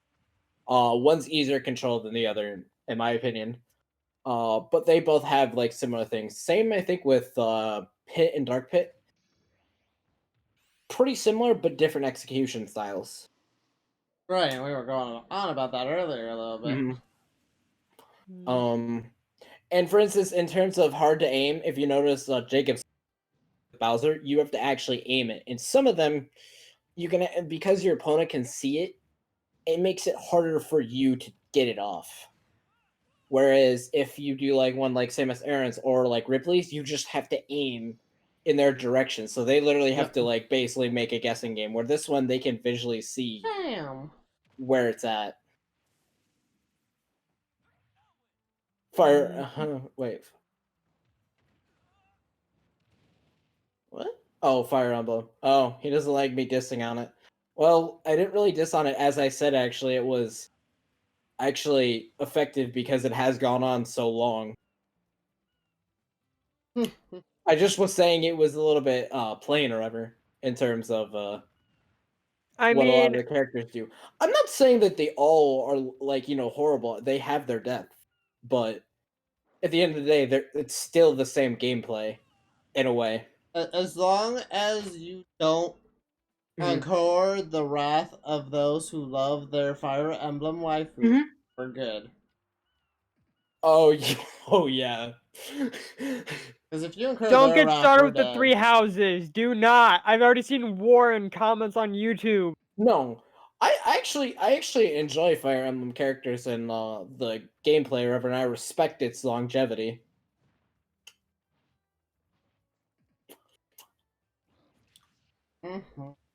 Well said. But do you want to add anything to the final smashes, Jacob? Oh, Anybody? not really.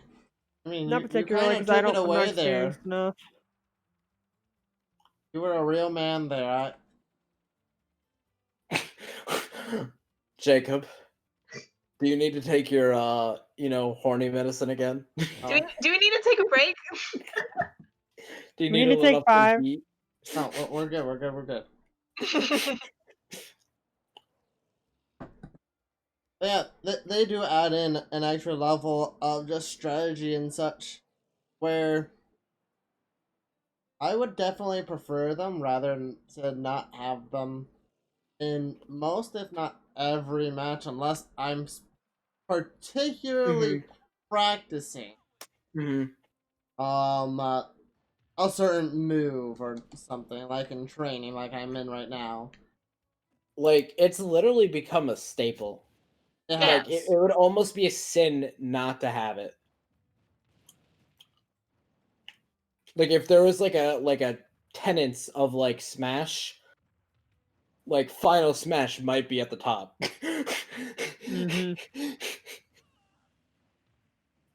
Because there's actually, if anybody's ever interested, go look up the Smash Final Smashes throughout the ages or whatever of like different characters. It's really interesting to see how it's evolved. But yeah.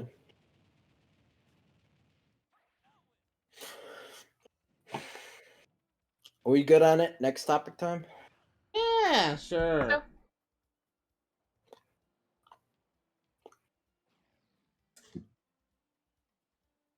What do people think about story mode?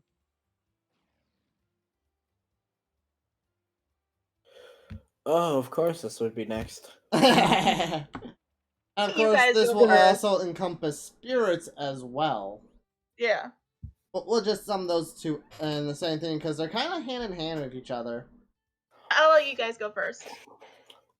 Unless you really want. Joey and I haven't really done much experimenting with it. I haven't played it at all, so my opinion's pretty much irrelevant. And I played it for maybe 10 minutes where I got bored. I probably am not gonna get the same appeal as Ember's gonna have, but Probably not. I'm probably gonna have the more hated side, so I'll go 1st. You can have the redemption arc. Redemption arc! Go redemption arc! Go ahead. I don't really like the spirits. I think they're gimmicky. They're interesting, but they're just gimmicky. I think it really doesn't help that the story. It's cool because the introduction's really cool, and I'm a fan because I really like Super Smash Brawl, and I've really liked the story for that. That it was like one of the best things ever about that game. But the adventure mode, you just get plopped right in it, and you have to do yes, you have to explore, and that's a part of the appeal. But there's no like story thing dragging you forward. You're just going battle after battle, having to get Right. certain spirits to go do places, to get things, to do things. You have to like min max spirit usage to make things easier for you. It's just a lot of work, and also the pathing, trying to figure out what goes to where and how to do this. And for a person that really likes to explore everything, it's just a chore. Like, it's not even fun. It feels just like a chore to do. Right. Because I'm That always makes expecting, sense. oh, maybe it'll give me like something shiny or something cool or whatever. No, not at all. No, never. And I haven't even completed it. Probably not even a third of the way through like the spirit board or the adventure thing. Me And and the my spirit board, they keep coming out with like event server, but it's like it still takes out like a huge portion of your time, and it's just like this is not even worth it. Like I can't even get all the spirits I want because it's like basically trying to hunt down like shiny Pokemon. It just takes so much of your time. Mhm. Yeah. And then it goes away. I also don't really see the appeal of spirits. I Mhm. mean, it power boosts your characters and all, but I mean, you're never going to be using that in tournaments or anything like that, or Also, competitive it gets play. rid of the skill-based stuff in a way because you're basically making it easier for yourself. If you like really have super high tier stuff, of course it's going to give you an edge against if like your character if you're Yeah. using spirits your opponent has like level 1 or novice level spirits. I mean, it's not really coming down to your own skill anymore. I mean, they're really just for the story mode for gimmicks stages to get through them. And I mean, that's cool and all, but like I said earlier, I played like 10 minutes because I got bored so. Yeah. I mean, it was a cool thing, but without added story or added appeal, it's just basically, I know what have made it better. I just thought about this. If you could have your friends do it along with you, like co-op, I think that would have added some more element to it. That could be interesting. But the other thing is, I will say this: the spirits at least have good artwork. But yeah, you were talking about Brawl earlier, and I mean, I also love that story. I don't know if it was just because I was a stupid kid and I'm not so stupid anymore, maybe. I played it But 5 times. I mean, even though they don't really talk in the story mode, they give you such meaningful cutscenes that kind of do the talking for you. I mean, for gosh sakes, Meta Knight and up, and they like don't like each other. Literally every Nintendo character that is either their enemies or like not or whatever, they have differences with each other. Literally team up to go face everything. And I mean, for gosh sakes, Bowser is finally a proper villain. But Ember has actually. Yeah. Let's hear what she has to say. Because Okay. she's gotten through it all and she's heard every little bit of it. I've done 100% through it. I haven't done the New Game Plus part of it, but yeah. Oh, but I personally did enjoy the idea of like spirits and stuff like that myself. But then again, I'm that person that likes to collect like a lot of things during like any like games or MMOs or anything like that. This kind of reminds me of potentially like helping with like collecting like minions or something like that in like different games in a certain way. But it's just which is why I enjoyed going through it like the first time, being able to be like, okay, I'm gonna get all of these spirits that's on like the adventure board. And being like someone that is someone that doesn't play Smash very often and going into like that, it's even potentially like you can make it a much less overwhelming experience by doing that, but because you only start with one character. And then you can continue to go on through that, and you do have the option of like automatically selecting spirits that would be better for a certain fight. And doing that, it allowed me to play like a few different characters. That's how I ended up like finding Marth as a character that I enjoyed playing.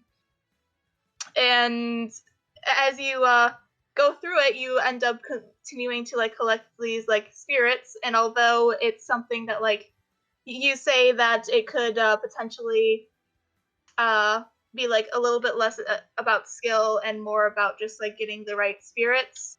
But even so, there are like you will run into this person that has like a significantly higher level spirit than you, in which case you're going to have to actually fight them.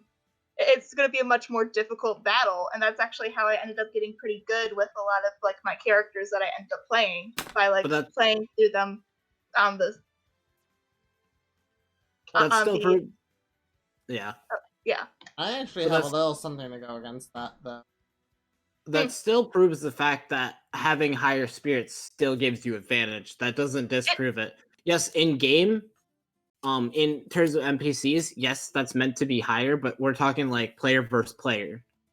I'm talking about player versus CPU too. I have a fucking level 80 Palkia, and I'm only 10 minutes through. I mean, they give you little items to just increase it that you can kind of earn these like candy in a way. And you can just level it up to level 80 really quickly and just kind of steamroll through things. Also, I don't know if you got to the part with dojos, but those are completely pretty much useless, in my opinion. To be fully honest, I don't particularly use them either. But what I do I even like got a few 99 ones that I didn't know about. But even like say the gimmicks and stuff like that you say through like the entire like thing, I do Like kind of like the idea of just having like these just like strange little challenges that are a bit different without having to like go through each of the settings and changing them yourself necessarily, and just having that variety as you continue to go through it. Yeah, the gimmicks aren't bad, but the fact it's more like having to go searching through a spirit's hunt for a and through a boring map. I mean, it's aesthetically pleasing and all, but having no real drive unless, like you, the person is a 100% achiever. Yeah. It kind of is like I'm doing chores, doing laundry day. If I wanted to put it to be like completely blunt, if I wanted to go collect things, I'd rather go play Pokemon because at least it has a story like that pulls me along with it. This one, you're literally dropped in, and here you go. You're meant to explore. It's not like, for me, another like counter argument for a game that does that is Dark Souls. But at least with Dark Souls, you have like that's literally one of the main elements is to search. This, it just feels like a chore because, like Jacob was saying, you have to go find a certain thing to clear a zone. You have to do like 20, like my longest thing to go find this thing was like 10 or 15 fights in a row with varying levels of difficulty and other challenges. Or maybe I couldn't even complete this challenge because the wind was blowing so bad. I literally had to go find another thing to counteract that. Yeah. And meaning I have to go to a different path, and you're just like, okay, I'm literally going to this path, can't get past this path, gotta go this path. And it's just like, I would like to walk in a straight line, please. But if anything's gimmicky, it's not really the levels, but the spirits themselves. The only thing I think that lacks with story mode is more or less a reliance on the spirits and that lack of story to really push you a little bit further. Yeah. They don't give you like a lot of story until like kind of the most that you end up getting is like at the end when you actually have an option of like a couple of endings. But yeah, I'll fully admit the story mode doesn't have that much story up until like you end up defeating like you defeat Glem, and then you end up having like another thing, and they're just like, "What is happening?" A little bit. See, That's the end. that just like that's not a story. That's just Yeah, I don't know what to even call it at that point. If it's like literally just you go through this entire like maze thing, and then it's like, Oh yeah. oh yeah, we're doing this. Cool. And the disappointing part about this Ember is they had like the most epic cutscene ever and did nothing with it.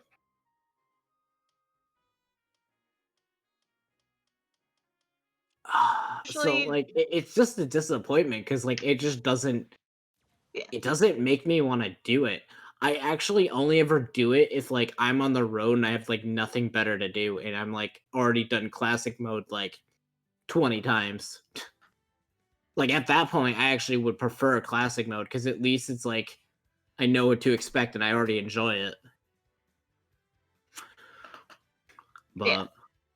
I mean, yeah, you're gonna like obviously you like it. Well, no, and I'm not saying like, oh, you shouldn't like it or whatever. I mean, if you like it, you like it. But Yeah. as a future game designer, I think it's just kind of lazily put together Yeah. with There's things definitely that really weren't wanted or even needed. yeah. I think it definitely could be improved upon, like most certainly. Like, Like I don't know if you agree with me, Jacob, but I think it's one of those cases where they're like, we want to try this, but everybody was like, we really didn't even want this. We wanted it because everybody wanted another story like Brawl, Right. and that's not what we got. Like Is thinking of when I classic heard mode. about a story mode, I was like, oh, ooh. a large portion of like the reason that I like to do it is again because I like to collect things in games, and that is a major thing that I like to do in games. Yeah. Oh, But if that's the only appeal, that's not very Oh. exciting for a lot of players. Yeah. I think I also like and the different fights, like I said, and even some of them are like really challenging. And you're just like trying to figure out any solution to that ends up just being like, how do I do this? But we've talked a lot about the functionalities and such of all the different kinds of mechanics, rule settings, and all that. We've gone through the details.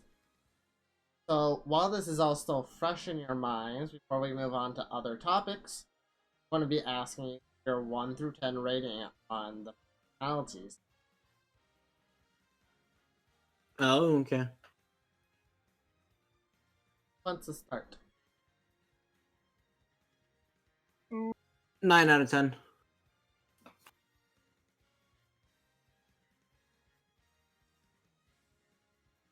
Functionality. 8.5 over here. It's just Were me. you- 8 or 9. It's just me 8 lack or of playing. 9. Well, we try to do whole numbers. 8 or 9. 8, whatever. 8, whatever. 8. And dealing with halves. Functionality, as far as I'd say a 9. And I'd be agreeing with Joey more on to the 8.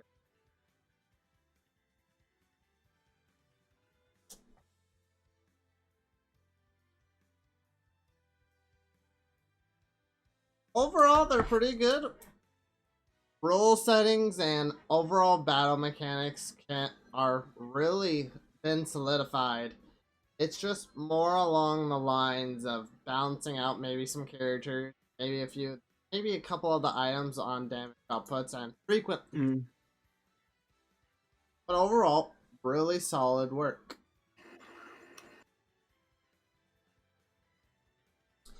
So our next topic goes hand in hand with the mechanics, like I was saying before, the evolutions, where I give you guys a little bit more of an explanation of that on how functionality, how everything works in conjunction with each other, while evolution for this kind of a game is more along the lines of how has it evolved from Brawl? How has it evolved since Melee and the base original game?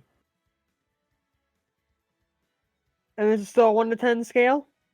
Yeah, we're still doing 1 to 10 scale, but we're not doing the ratings yet. we have less questions than with the functionality, because that's a big part. Right. So when it comes to evolution, the first thing I really wanted to talk about when I was thinking about evolution, this is kind of one of the main reasons why I thought it should be discussed, is when we look at the characters. For example, let's compare Mario's from this game, from the last game, from the last game. Let's look at their moveset. How different is it? Would you?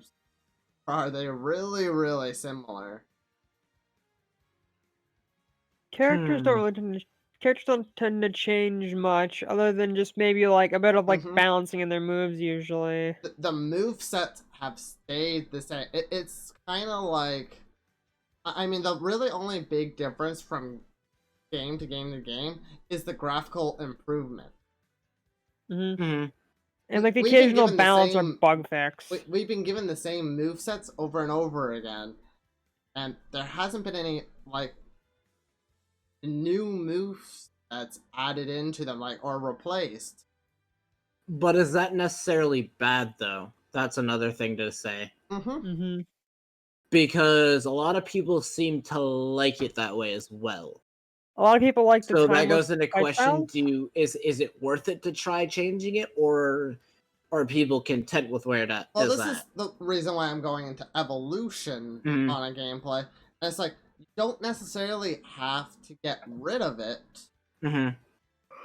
But the question is, why haven't they added another type of moveset? Why can't you have a character with two different movesets and you can choose the two? From an older moveset, from a newer moveset. I mean, yes, it's going to cause work, but it's going to add in a new wave of refresh. Maybe they simply just didn't think about it, or they thought it would be harder to balance. But that's the thing about it's going to take work. From a game design thing, everything's going to be hard to balance because the blueprints, you're making them. Yeah. So when it comes to balancing rights, I wouldn't necessarily say it's all that hard, because I mean, we're seeing new characters introduced all the time with their own special movesets. Yep. Maybe instead of giving us another sword fighter, maybe give Mario or Donkey Kong, Bowser, or Link. I don't know. Maybe a new a secondary moveset to add in a little bit more of a new wave. Yeah.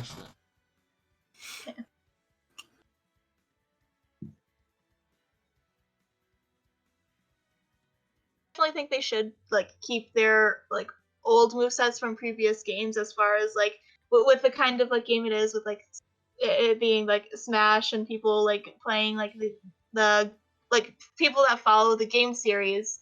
To just suddenly change the moves would be a bit like it probably would upset a fair amount of people that have like their characters and that have been playing their characters for like a long period of time. But like having a secondary moveset, I think would be like something that could be very interesting. I mean, when you're going into tournament play, I mean, if you go against Mario, you know exactly how they're going to play. Yeah. But what if they weren't playing the normal Mario? Interesting. It'd throw everybody for a loop then. It would be putting a new spin on an old classic. So I would think that, like, in my personal opinion, changing it so late in the series, I would say that would do nothing but more so just piss people off, in my opinion. Not necessarily, because you're still keeping the old stuff in. What I was saying, like having a secondary set could be interesting. Like if they were to change the original set, or like remove the original set, give them the new set, I could definitely see that pissing off like older players, which is what I was saying before. But giving a secondary set could just be interesting, in my opinion, and it would make it so that like the older players would still be able to keep their old movesets if they so choose. But then you can also have that new move set and just be like, yeah, let's mess around with this for a bit.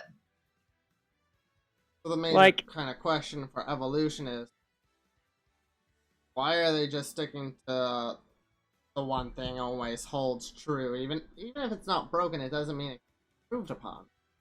Right.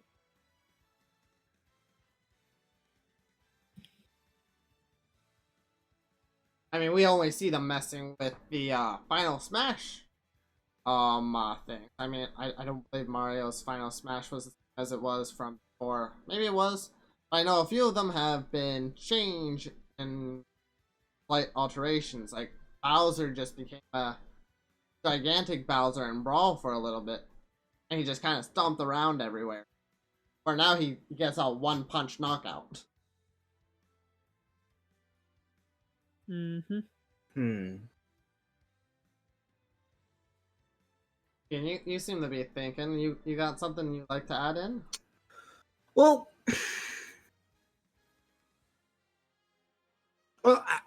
I've expanded from the topic of new like move sets forever to something that I've actually expanding upon that they already have in a way, which is the Mii fighter's ability to change what abilities they use. And I was thinking about that, and then I went to the process of how hard or how needed or how wanted it would be to have a way to basically, I'm going to use a different character because we've been using the same characters. Oh, what character looks appealing? I think Yoshi. So let's say, you got Yoshi, you got 4 basically special moves, like you got Smash, whatever. What if you were able to make him, I don't know, instead of him throwing eggs over, you're able to make him, do more tongue action, or like have a different, in like some games where you can have him have, he has a pool of like 20 different moves, and you can select whatever move and what order and what button you want it to like be, represented as, or whatever thing or ever. How difficult would that be? And if they did it and it was more difficult, maybe they should go back to a smaller list. Because at least it would be dynamic, and it'd be something new, but it'd be a smaller list. As we said, with a bigger list, we've run into problems that too many characters are having similar abilities. Right. But yes, having characters is nice, but if you can't get the basically staleness out of the way, what's the point? Because, I mean, yeah, it's cool to fight with your, same character, but if it's just going to be the same as other ones, basically, what's the point? It would be a lot of work, but I think it might be something cool. Maybe it would stick. But in terms of evolution, you also got to ask is, if you evolve, is it going to be good or is it going to be bad? Because I think you should always try to strive for change, but sometimes you need to know when not to do it as well. But for some things like this character change, I feel like this might be a necessary step in order to make that next big step into the series as a whole. And as you were saying, get risky, but that's a part of almost a lot of different jobs. I mean, if you're not willing to take the risks, gaining the benefit becomes a whole lot harder, if not impossible sometimes. To explain this in another game circumstances with what I was talking about with selecting different movesets is, take Call of Duty, for instance, you can make different loadouts and choose different things. Basically doing that and putting it into Smash. And that's kind of where I was kind of heading in a way as well. Just not to that level. Yeah.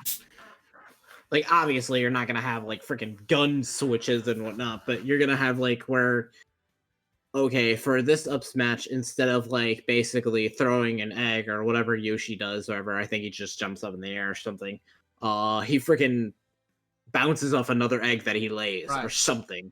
Or some weird, animation thing or whatever and whatnot. Change or whatever. Like, instead of swallowing people, he, like, literally already has a in the Mario games, he already has like a fireball in his mouth, or and he just shoots it out. I don't know, something. Another make it a little bit more simpler. I mean, I just thought about this, but for Kirby, Mhm. instead of sucking up people and getting their powers, maybe just being able to switch between power-ups from previous games he's been, from Spark to Wheel to Fireball Shooter. Fair enough. That would be pretty cool. Yeah. You don't know if you're going to get sucked up or if he's going to transform and zap ya. Like for one of your favorites, Pikachu, let's have an Iron Tail. Have a Volt Tackle, maybe. I mean, honestly, we're that coming up exists. with these ideas kind of on the That's everything. fly, so No. it's obviously a strong possibility. It's just a matter of putting in the time to do the programming. Try it out with a few characters, test the water. If it's really well receptive, then you're doing it. I think Even if they as do it, DLC. I think they should definitely go back to the classics that everybody has known and liked and use them as the test group. That's just my opinion that I think would work really well. But for characters designs, I feel like they haven't really evolved much for us. I mean, it kind of feels like I'm playing Brawl all over again with just some technical update Fair enough. and some more DLC. Fair enough.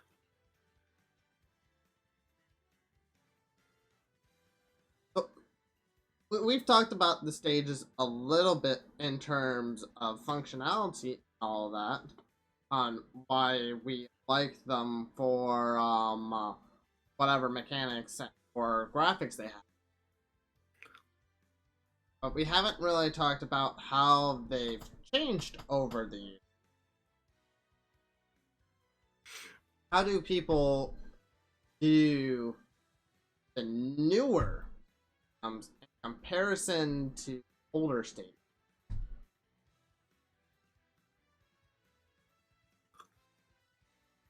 Ember has quiet on my. Well, they certainly. I didn't hear whatever you said there, Ember. Oh, you didn't? Oh, that's a No. problem. No, I said, as far as comparing old games and new game and this game, I'm probably out for most of this discussion. All right. I mean, we've seen the obvious differences between the two Peaches castles. Mm-hmm. And then, of course, from the Peach Castle or the Jungle Japes to some of our more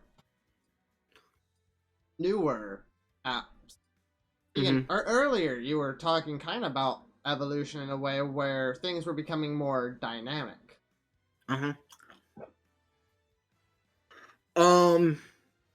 Okay, so the best way I can actually describe it is if you go to the what's it called?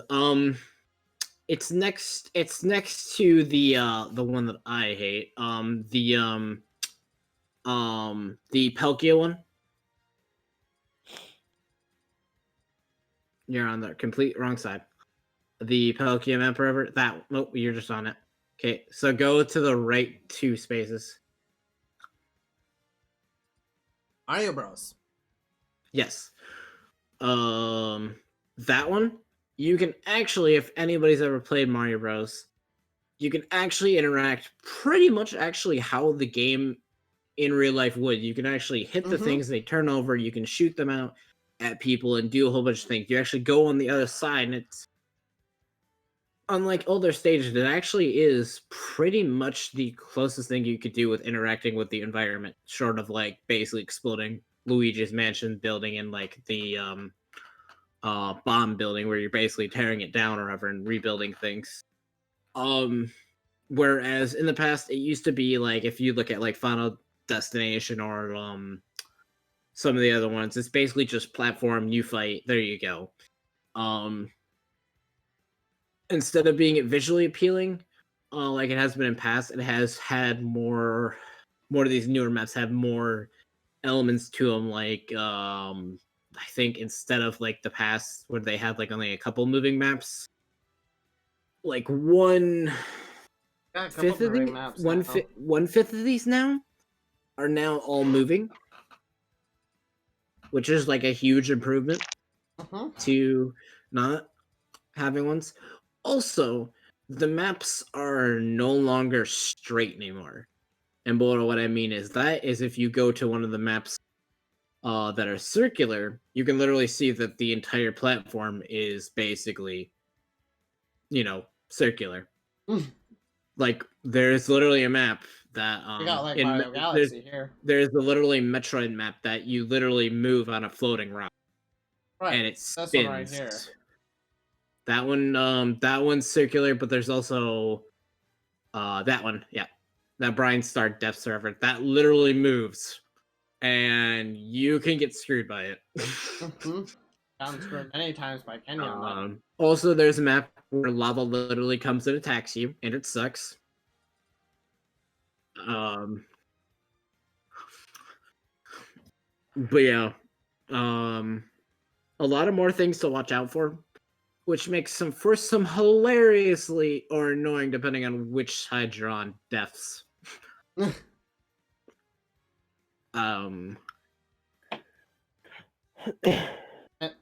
Maybe this improvement to maps that we're been seeing is maybe because they're not restrained in this way they might be feeling like with characters where they've already kind of defined them. Or maps, if they build a new map that's not defined, and they're expected to build new maps. So hopefully maybe they'll be able to break out of that little pretense of or forced to stick to this character's way of fighting lives.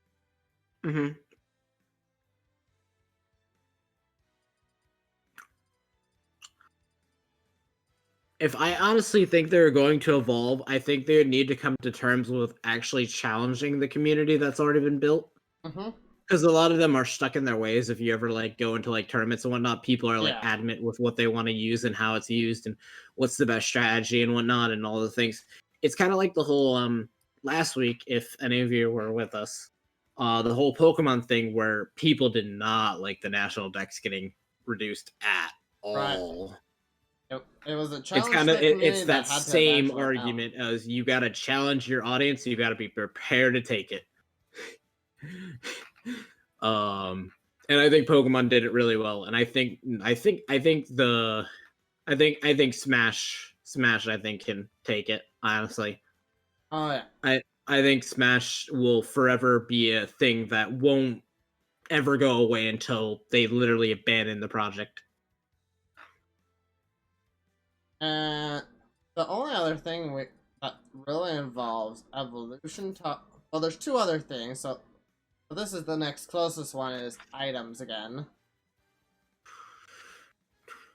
There's some new items.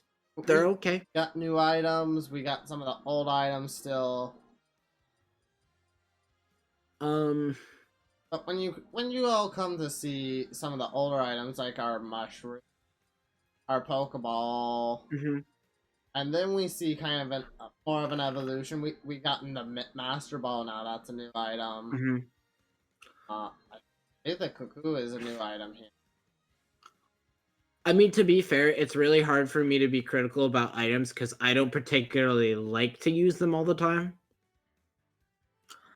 But what I can say is a lot of them are now similar to each other, but they also have their own way of using them. I feel like some items got like an upgraded form as well as just a slightly different way to use them that kind of puts an interesting twist onto them. I mean, for big sakes, Ember has her fake smash ball now. I mean, to put it simply, go ahead and count how many things explode and how many different ways they're used. Because we have a lot of them. A lot of explosions. We have about like at least 10 items that explode. Yeah. Some way or another. No, I think the only thing that I like that explodes is the Smash Ball that explodes. The fake one. So it might be closer to 7, but we have quite a few of them.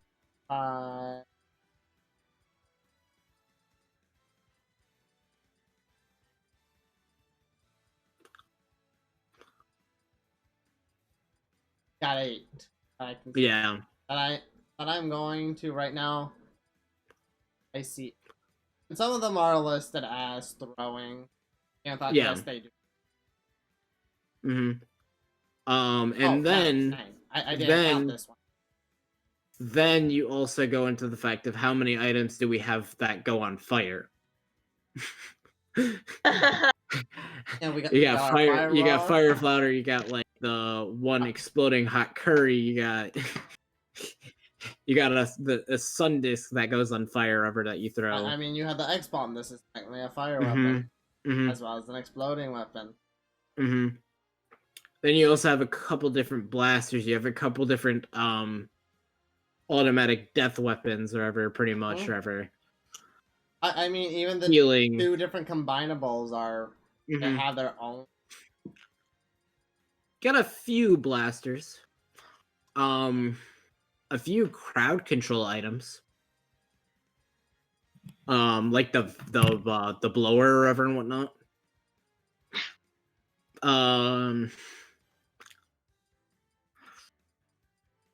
Honestly, in terms of a final list of items, I would be completely fine with it. I know that's not going to be the case, but in terms of like what they're meant to do, I mean, I think they've done a really bang up job here. I mean, honestly, I wouldn't really care if they lessen them or increase them, because the list currently is completely fine. So, I mean, other than the fact that we both agree that the smoke ball is kind of useless, but of course, smoke ball. It's expected to have at least one useless thing in the game. And now there's one last thing that we really have to talk about that we haven't actually mentioned. Well, we've mentioned very briefly. Classic mode. Oh, okay. But we've had quite a few different classic modes. A new one, well, not new anymore. I mean, the game's been out for a while. 2018, bitches. Oh. 2 years, motherfuckers. But we definitely have our own. It's gonna be another 2 years probably before the next one. Anyways.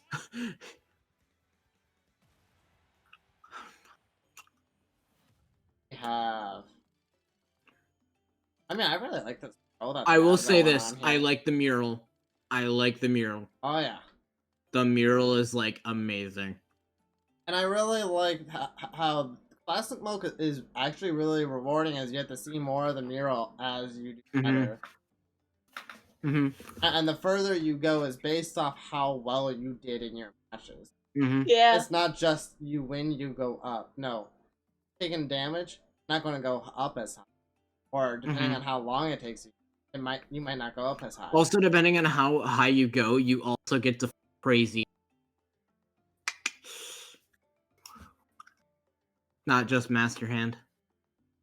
But I mean, I think that's a really nice little feature to it. And one of the things that they did evolve for classic mode, instead of just going like in melee, you always went up against the hand. Here, depending on what you're doing, you can go up against a Raphalos from Monster Hunter. And that's kind of insane that they even added something like that into it. Did they, a number of the bosses that you can fight are dependent on what character you end up playing. Oh yeah, there's quite a few different bosses, and that's really cool. I think one of my favorite thing actually comes at the end of classic mode, which is the mini game, I call it. Shooting at the the credits. thing. I always love that. I've almost completed it fully, like gotten everything. I missed like 2 things, and I was upset. I think I finished it with like the largest like score that you could have in that area. I was upset. Oh. I was fucking upset. I've never actually made it. I think the highest I've ever made is 8. Isn't I bad, think- but it's not perfect. I think I've only gotten to like from 5 to like 8-5. Yeah, I think It's I don't know. tough. I didn't reach to Mhm. 10. I think I might have reached like somewhere in 8 or 9, somewhere in there, but not 10. I was meaning but yeah. For me, it's easier to predict humans versus AI in the game. I don't know why, it just is. Interesting. Human players I find so much easier for whatever reason. AIs cheat. Guys, you little Wall bastard. hacks. Hey, wait, there's no walls in this game. How are you doing that? Don't worry about it. Sure. Well, I made it to 3.4 using Donkey Kong. Oh. That's higher than I would have expected. 3.7 with Mario, though. Oh! I made it to 9.4. Nice. Roy. Roy's my boy. Roy's our boy. Roy's. I just think the Yeah, exact same thing. 9.4, nice. Oh, there's one thing that we never talked about that I'm now sad. Back to it eventually. We'll talk about it once we talk a little bit more about classic mode, and Joey hasn't said anything about classic mode so far. He's been kind of, I don't know if he's zoning out now. No, I am listening throughout the entire thing. I'm just messing around listening in. Once again, I haven't played much classic mode in this game either. Like the only thing I've literally done in this game is a little bit of PvP online, and that's really about it. Oh. So I'd say out of everybody, I'm probably the least qualified to be here. Honestly, I'm really drawing a blank on the other classic. I think there's a few things that I like about this version versus the others, but I think there's a few things that Oh, there's one thing that I did like. I don't remember classic mode technically. But there was a mode, I think, in one of the previous ones where you could actually fight Crazy Hand versus like Master Hand. Like you could separate them. Yes, there was. And There was I an event loved for it, I that. remember. An event match. I thought that was the best thing ever. And I wish it was in this game. Compared to the previous classic mode, this one is a lot more hands-on, where you're fighting battle after battle after battle. It's a lot more battle oriented. If you look at the one in Melee, at least, it was kind of like an adventure mode, where like the first area was kind of a race against the clock to get to the finish line in the Mushroom Kingdom, where there was a pipe section. It was like you were actually, they incorporated a Mario level into Smash Bros. That was kind of ingenious, because they still kept the qualities of Smash Bros, but put it into a Mario level.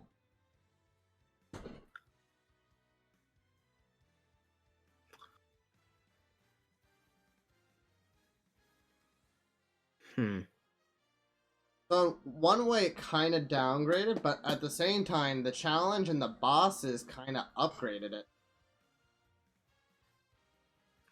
I think it wasn't a bad thing that they went towards a more simplistic approach. Especially considering now they have a story mode, and if it was lackluster for. Yeah. Also, in a way, if you kind of look at it in terms of this perspective, I just thought about this. They kind of like use this game as a way to reintroduce Smash as well. So in terms of like simplifying things, maybe they did it so that other newer players could join. I can see that.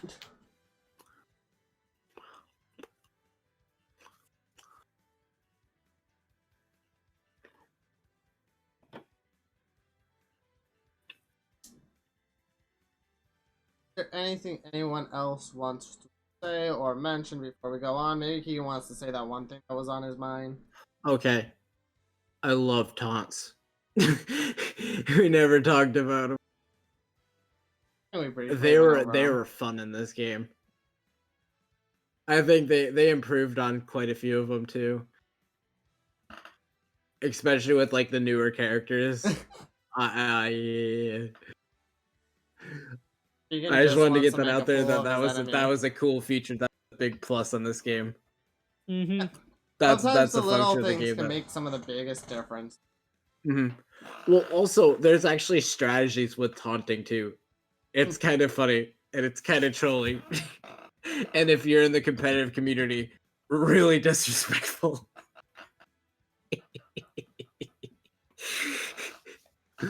Megan just wants to make people salty out.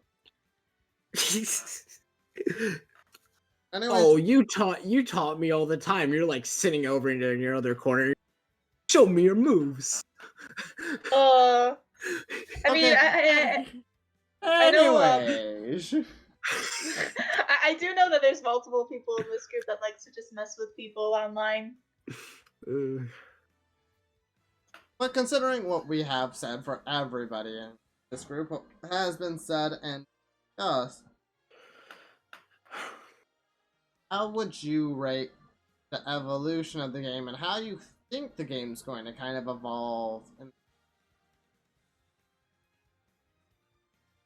Mind if I go first?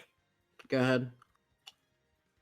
I'm gonna say I'm honestly gonna go on a 9. It's not a 10 because there still are a few things that could be improved upon, but other than that, its evolution over the years has been great. So I'm gonna. It's not a 10 just yet. Like the next game might like go to a 10 in my personal opinion, but we'll see when it happens. You never know. Honestly, I think a 10 is scarier than a 9. Oh, yeah. May I actually ask that I abstain from this particular section since I don't. I just feel like the fact that I just don't know the other games. I will don't know default you basically. to a 10 if I have to. Huh? I will default you to if I have to. Then do it. Because Numbers I a 10. don't. Because I I've just told you I don't was feel like I know enough about this game to actually give a proper opinion on this. I mean, that's why Well, the game there series. was me and Keegan talking about that to Well, help kind of fill yeah. in those gaps. Well, yeah, but still, it's just still. I don't know. There's a lot of things I still don't. I'm not sure of on a lot of things.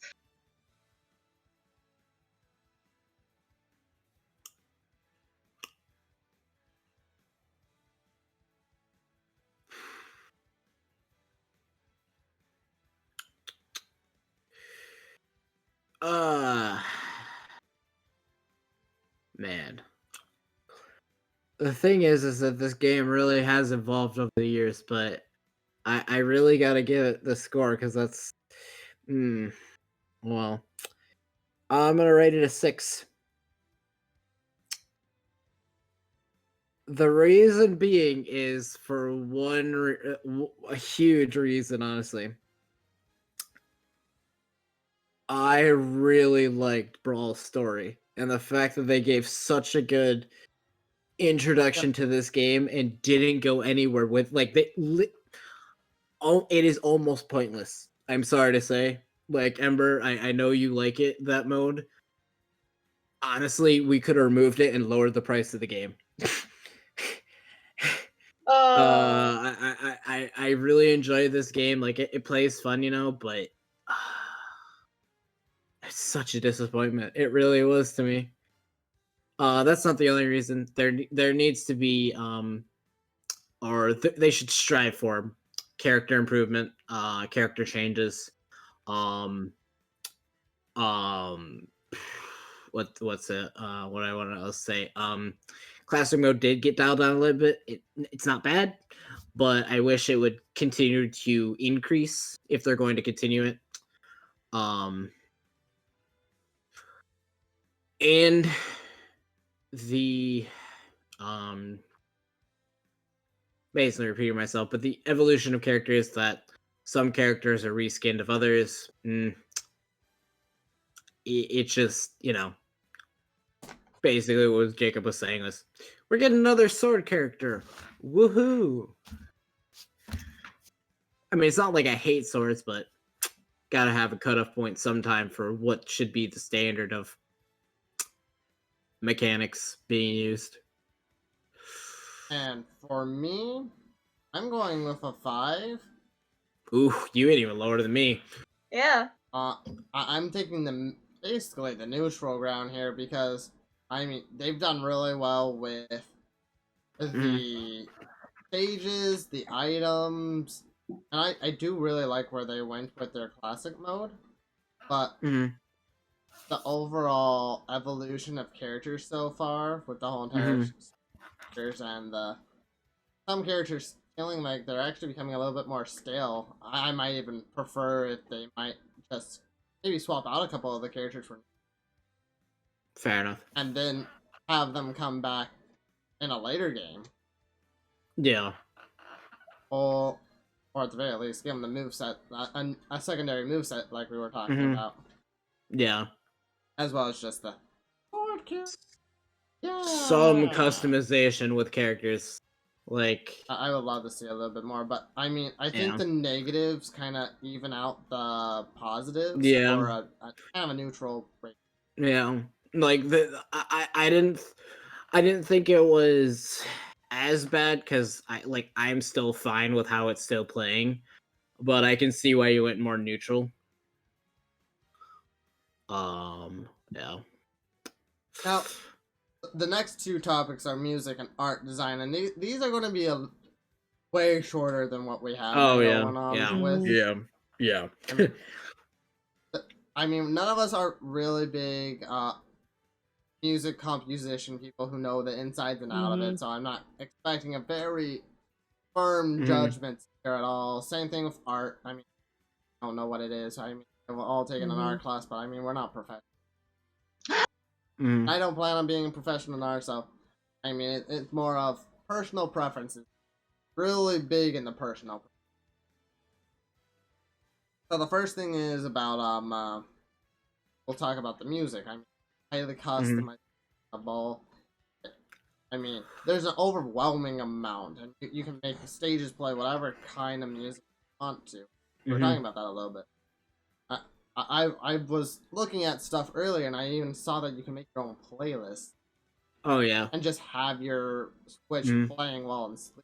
And I was like, wait, what? Yeah. So let's just talk about the overall music right. So to start off, I've had a lot of work done into music. One Jager, to put in perspective, on our trips to Japan and Canada and whatnot, I would actually use that the game's music playlists to actually fall asleep. Because it actually plays one of my favorite songs from Fire Emblem. Funny enough, we've had a lot of Fire Emblem talk today. It's called, I think, Lost River and Lone River. And it's a really peaceful song, and I've used it a bunch of times. But yeah, you can play it while sleeping, fast forward it, does create playlists. Also, I really like the fact that it not only took the Nintendo characters that are in this game, but also other games that weren't even in the thing and put it into this game. And there's so much music, and you basically, in a way, get it for free. Because you've already bought the game and it's already come there, and you can literally, not giving anybody ideas, but you can, record it, and it makes it so much easier for you to get that music if you need it for some other purpose. It's basically just, you're getting a soundtracks. Here you go, have fun with them. And I really like that because, it may not fit the stage, but some people literally just want to listen to their favorite soundtrack while beating the shit out of some random character. Yep. It's not wrong by any means. I mean, for God's sakes, I'm sure Jacob has put on the most peaceful song in the world and just beat out the shit out of poor Donkey Kong somewhere. Or some other character, I don't know. Whatever fancies him. I get my own playlist from my phone, and I just play Hallelujah. He probably has Zelda in the background, Oh, that'd be amazing. Off topic, but that is my theme song for my app. Oh, really? Nice. Fucking knew that was something to do with it. Oh. Yeah. Yeah, honestly, in terms of like the tracks given to us, the easy controls, like the fact that we can do quite a bit with the music makes it very appealing. And we can also have our Switch in low power mode while playing the music, which is like one of the best things ever thought of. So yeah. Also the fact that you can unlock music, like it's not all unlocked for you. If you play the game and buy it through the store, you can get more of it, which I think is really interesting, which preserves the playability. It certainly does. Yeah. That was a clever little tidbit that they just put in. It's like, hey, which makes again the story actually playable, which is why I play it.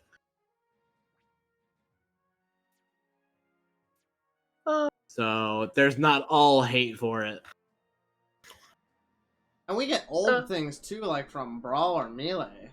Oh yeah. This is the ground. But you can also play classic mode, which is why I play classic mode as well, because you get, coins and all that other shit. So yeah, it's cool. I like it. Yeah. Absolutely adore what they did with the music in this game, with the whole like playlists and stuff like that. I do like the Legend of Zelda like soundtracks because my goodness, Knew it was coming. But also knew it was coming.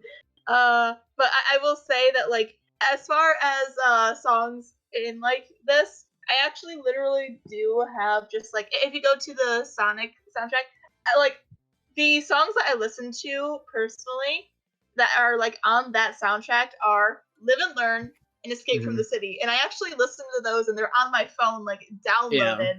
And so just seeing those in those game in like this game is pretty nice, and being able to put that while I'm like playing around on the Switch and like playing Smash is just real nice, and having it just on my Switch as well. Yeah, it's absolutely adore it. Also, I'd like to point out they also didn't only put the original, they put remixes and different variations of through the years. Yeah. Yeah. But being able to just like try to defeat Sonic while Live and Learn is playing is just so amusing. Joey? His attention span is amazing. It truthfully is an amazing thing. Okay, Skip. You've angered him. Congratulations. Okay, how about voice acting? We also have voices. Oh yeah. Which we actually get to play all on our own as well. Oh, that's good because we hear the taunts. Like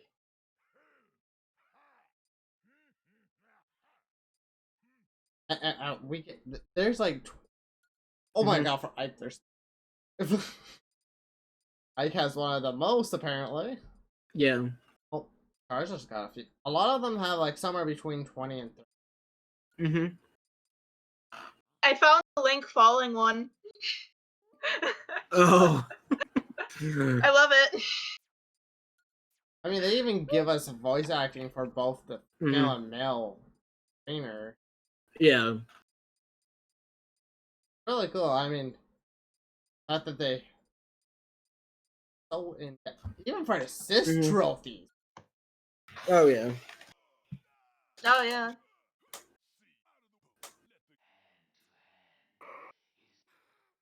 So I think that's fun. I mean, obviously this stuff has all been.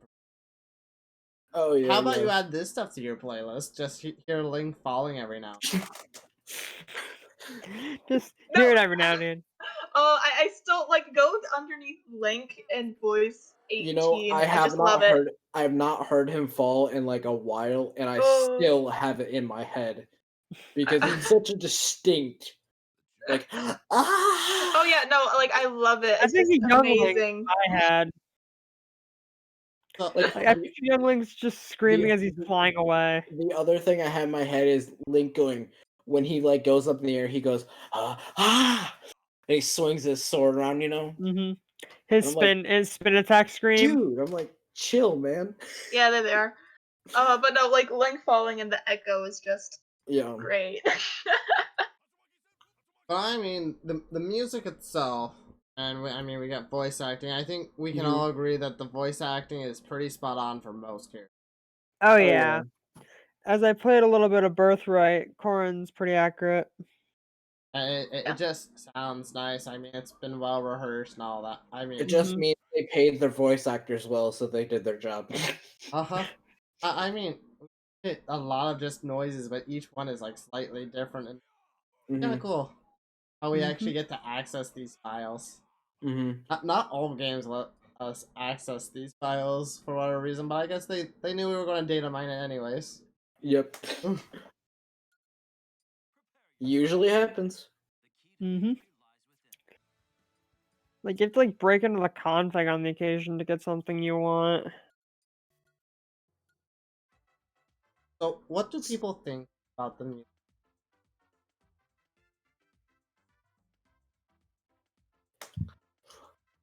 No, Ember, you can't skip 2 in a row. If you do, I That will was boot you literally- out. Oh no, I was only ever when you listed the thing, I only ever planned on doing the second one like that because I just again I don't have give a no shit. personal experience.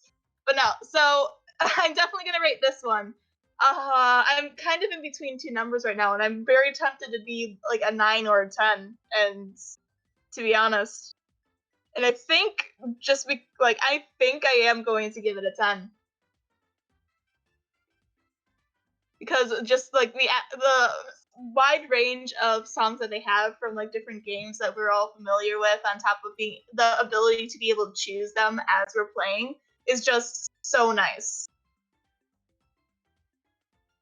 I'm gonna Yeah. go with a 9 due to my own lack of knowledge about the other like tracks and whatnot. That's my only real reason. Otherwise, it would have been a 10. Okay. If I knew more of these tracks, I probably would have gotten more use out of it personally.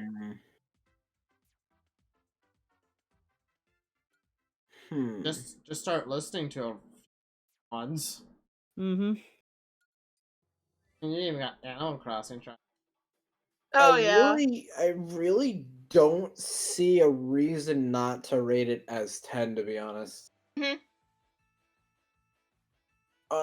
The only reason I can think of, so I'm trying to, give it like a perspective of why somebody would not rate it at 10 is basically comes down to like one, maybe two things. Is if you didn't want to like play the game and like have to collect some of the songs, I could see as not having them all available to you could be annoying.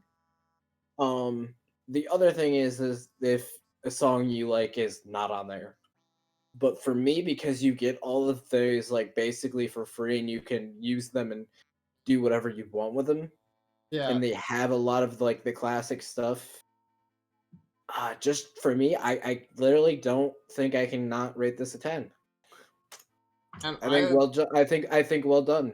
I would Yeah. say Mm-hmm. basically the exact same words you just. I mean, you can use so many different scenarios. I mean, you don't even have to be playing the game to listen to Mm-hmm. tracks. I mean, some of these tracks are just. Like I said, I told Mhm. you on my trip server, I've literally just listened to this. So yeah, I would rate it a 10 too. Mm. I literally cannot come up with a definitive reason Yeah. other than the fact that I really didn't think I was gonna rate a 10 to on anything. Oh yeah, though I don't personally like giving 10s. It's too kind of much, but- weird not having to criticize something, but literally Oh, just yeah. well done. Yeah. And Absolutely. now we go into another little kind of an artistry area of artwork. You know how well the characters have been designed, like how visually representation has the stage designs, how visually appealing those are from the world map. I mean, even though you didn't like the story, you still thought the world map was pretty cool from what I was understanding. Oh yeah, the map is amazing. Mm-hmm. How Oh, and nice never all the denied that. special attacks look and the smash attacks. Mhm. And of course the final smash as well. I mean, that's kind of the big finisher. I mean, you want that to look amazing. Mhm. And we, even though we don't, me and you don't really care about the sprites all that much. Mhm. They still looked visually appealing. They looked real. Yep. Some of them looked. Mhm.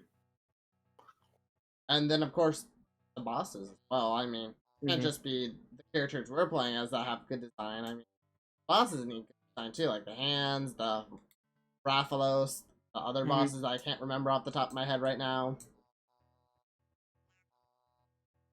Ganondorf was one of them, I believe. Beast Ganondorf. Oh yeah, he was. Yeah. Yep. Other than like a few minor weird animation like bugs that have occur when some faster paced things happen. Mm-hmm. I honestly am completely serious. If they skipped a rework of any graphics for the next game, I would completely be fine with it because it's already looking pretty much where it needs to be. And what is the standard? It is a very beautiful game, very visually appealing, has nice even on this screen, if you see how the light blues change and flow from like the animations Right. to like the simplicity of the oranges for the soundtrack being played is very nice, very well done. Not really any harsh colors in this entire game. They're very well tuned, very fine They're very looking. balanced. Mm. They're very nice. Um Going after that, the music that fits with the stages works really well and complements the stage, as a lot of the stages either go from a lighthearted, more cheery tone to more of a serious let's fight like tone or whatever. And depending on which stage you are on, it is very easy to tell what the stage is like meant to feel like. Um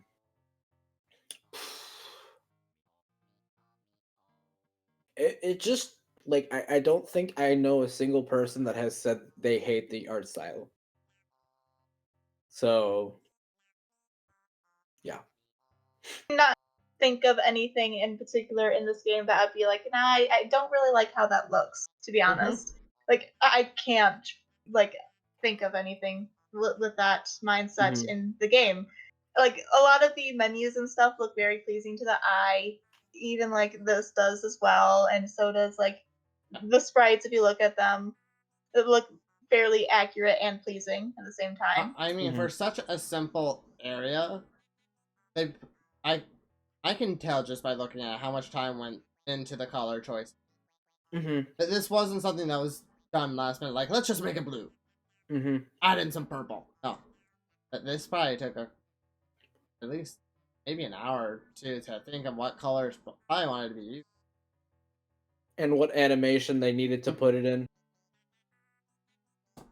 Mm-hmm. But when I'm thinking Mhm. about art designs for things, when I'm looking into more like the animations and stuff, I really enjoy the artwork of the maps and the artwork of the characters. But when it comes to animations for like the final smashes, there are a few that I feel kind of like.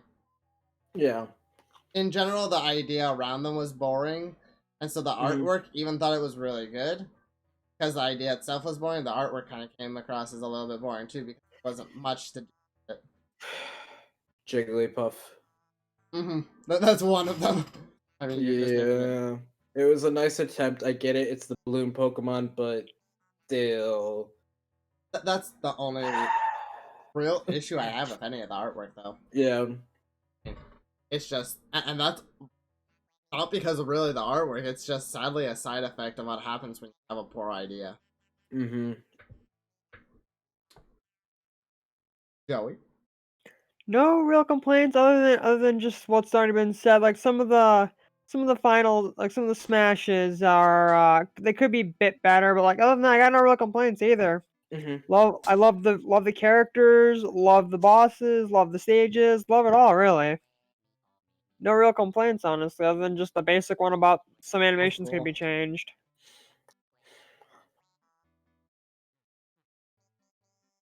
So, scores. Let's start off with Joey again. All right, so me. Well, other than just like a few, like I'm gonna go a solid 9 just for the sake of the end, just for some of the annoying just for some of the animations. That's the only thing keeping me from solid 10.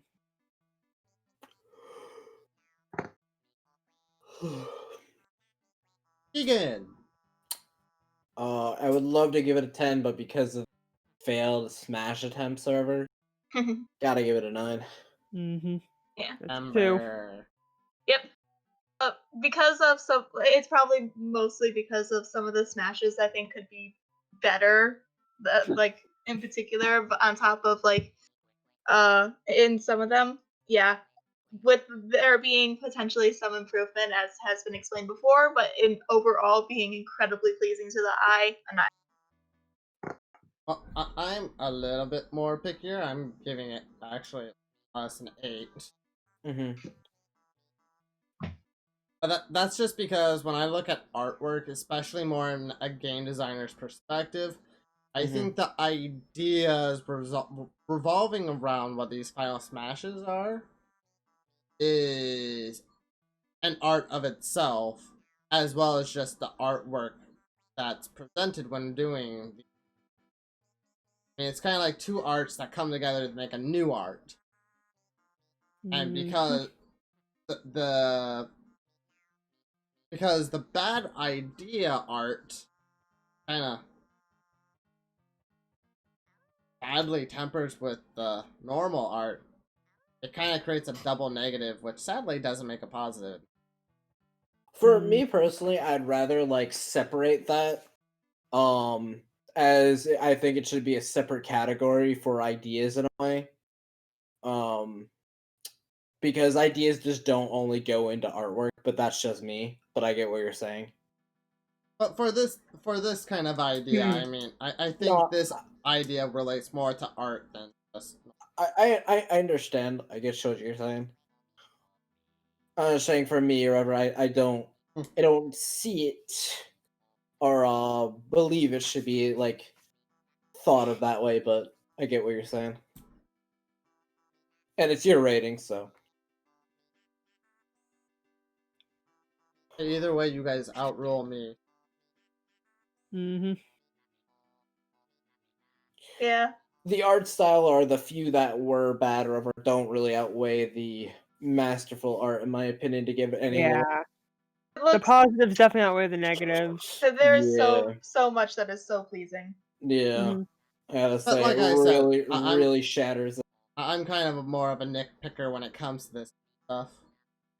And there's nothing necessarily wrong with that either, man. I'm not saying that I am. It's just that this game did it so well that it kind of shatters really a lot of the negatives and the poor design more- there. But now that we've finally gotten through 4 of our 5 categories, we're finally on to the last one, the online feature. Again, probably going to be a little bit on the shorter side, but a little bit longer than the last 2. Yeah, 2 categories. So, in online featuring, I mean, this is where we all, from our homes, can play with each other. Yeah. Where we can torture each other. Sadly, we and can't make each play. other suffer. Like me constantly knocking Jacob out when we decided to do basically sudden death, and I kept on using Link. So, Link spin attack, man. You gotta love it. Oh no, it was the bow. Oh. Jacob, you love the bow? Hey, that bow's really quick if you can get it off.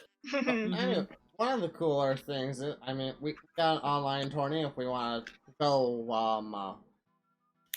1 round elimination stuff. Play with just that competitive level. Or if we just want to play Just do normally, we can go into quick play against just people over and over with no real, what's the word, Consequence? yeah, consequences. Not that there's much consequences, tournament, but I mean, with it being an elimination thing, it is a little bit more competitive, so it might. Yeah. And of course, one of the nice things about the quick play thing that they've actually added in is background matchmaking. You can be playing and still be searching for a match. Oh, really? Uh-huh. Which is a really nice thing. Or if you have friends, you can go into the battle arena and have friends join you, or you join a friend and fight it out even though Like you're we not in the usually same- do. Like what we usually do. There's one thing that I don't really like about the whole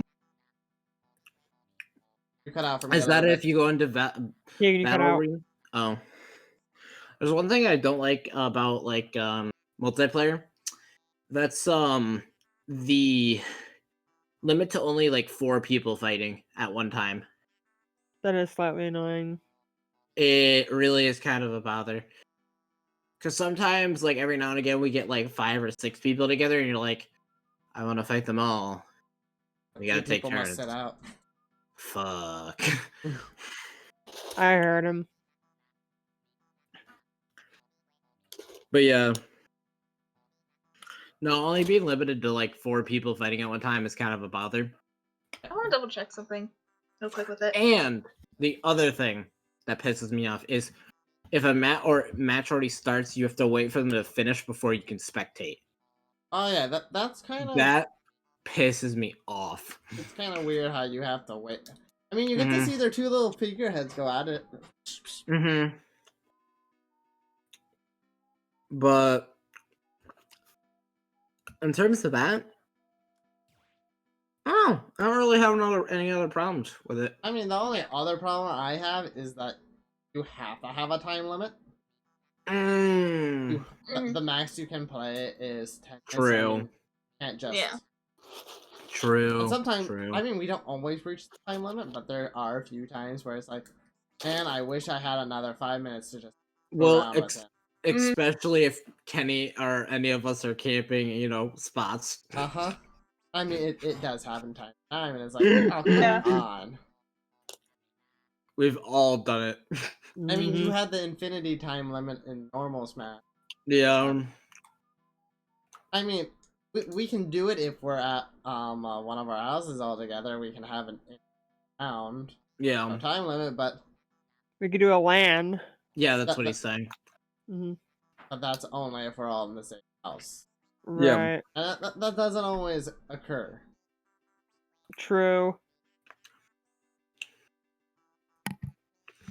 Other than that, you can change the rules like in Smash quite freely with the items and the type of battle you're going to be playing.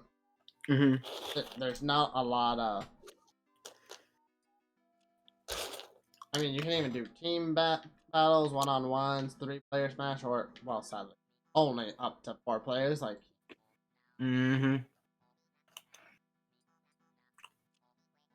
if you're playing with random people, or if you're like a streamer who most people watch because of Smash Play, I mean, got a nice little rotation here. Yeah. Bottom 2, bottom 1s, tops. Cool. And it's a great way when you do have like 4+ members to rotate people out.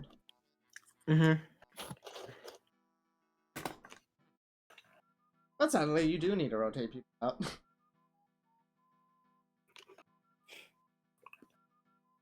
I mean, it's not the biggest deal in the world, but I prefer to be able to play with like at least most of the people that I want to play with.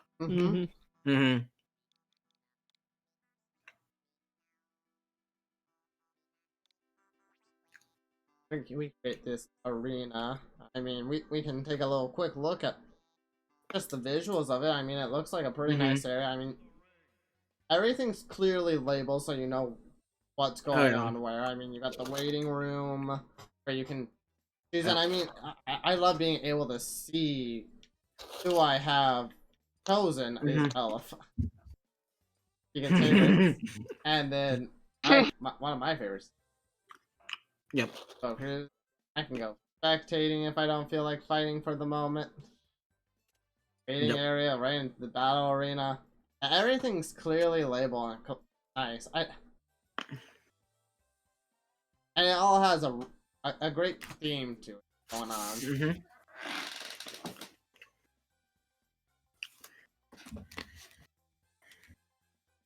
So, does anyone have anything they wish to add into this conversation of our battle arenas? I honestly don't think so. Everything has been No, not basically. particularly. Keegan touched base. Freaking 4-player limit. That is BS. It's so annoying. But it is still nice how like many options are still transferred into this arena.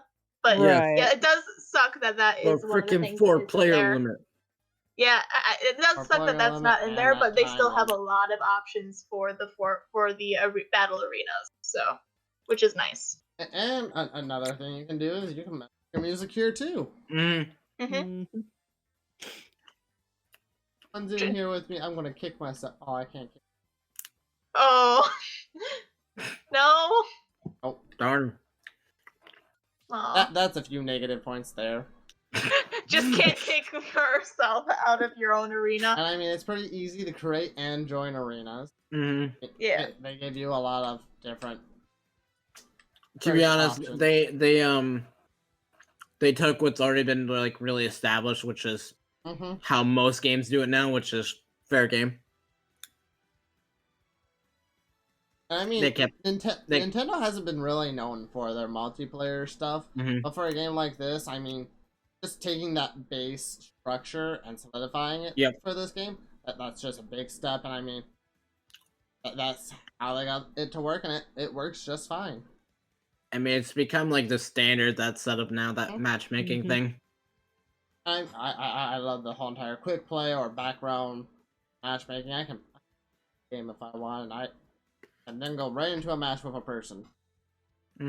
I don't have to be bored waiting and going into the toilet and come back and be like, oh no, my match start. Other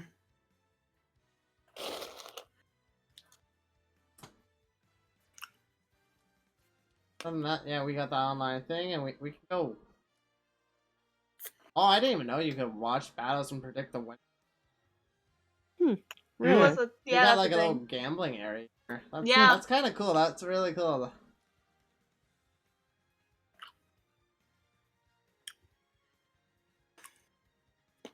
But overall, I think everyone agrees that it's pretty nice. It's got a good, solid foundation that other games have obviously established in the past.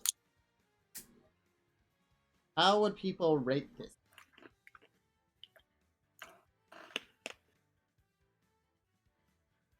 Probably still a solid 9. Still a few things to be improved, but like it's better than basically most games that I played online as far as like its online capacities.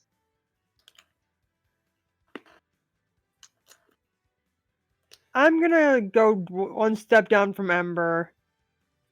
At an 8.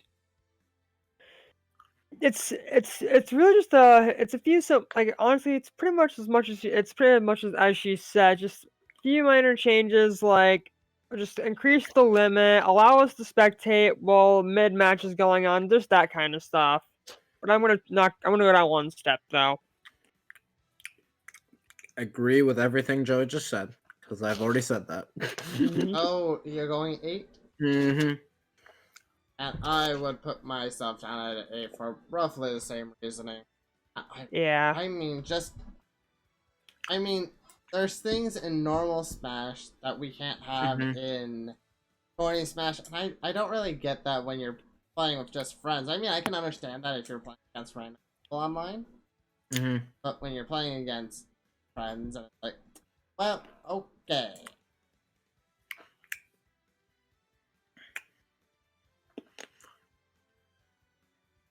And so now, we get to round up all the totals, because we have now filled out all 5 sections like good little boys and girls. It only took us So what you're let's saying is see. we don't get coal in our stockings. No coal in your stocking. Oh, yes. It only took us how many hours though to get It took this us a all lot across? longer than I actually Oh, thought it shut would. up, Joey. You bailed on us the last one. Yeah. Okay, fine. I earned that one. Yeah, you do.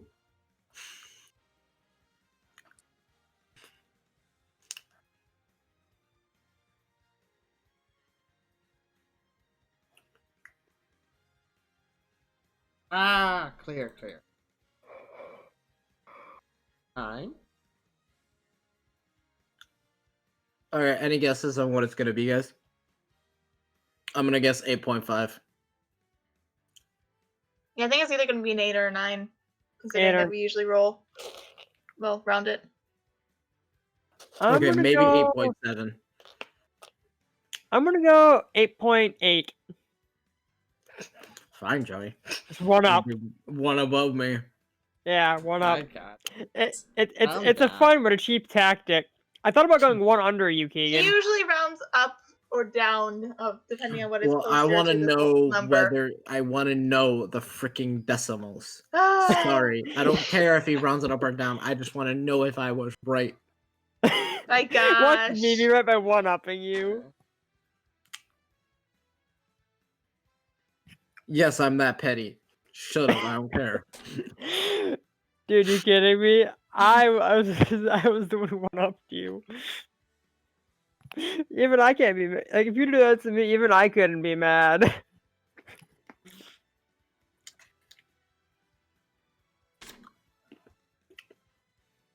Well, the reason I'm saying that is because we had a lot of 9s, we had some 10s, and we also had some 8s.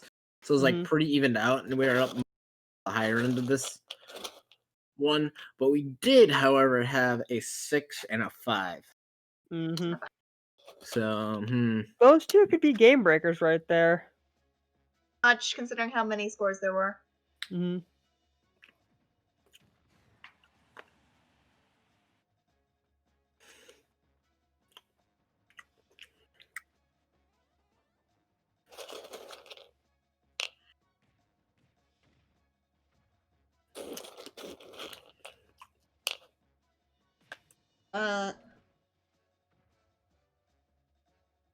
Full. Final score is an 8.35. Damn. On stream. I'm Dang going it. up to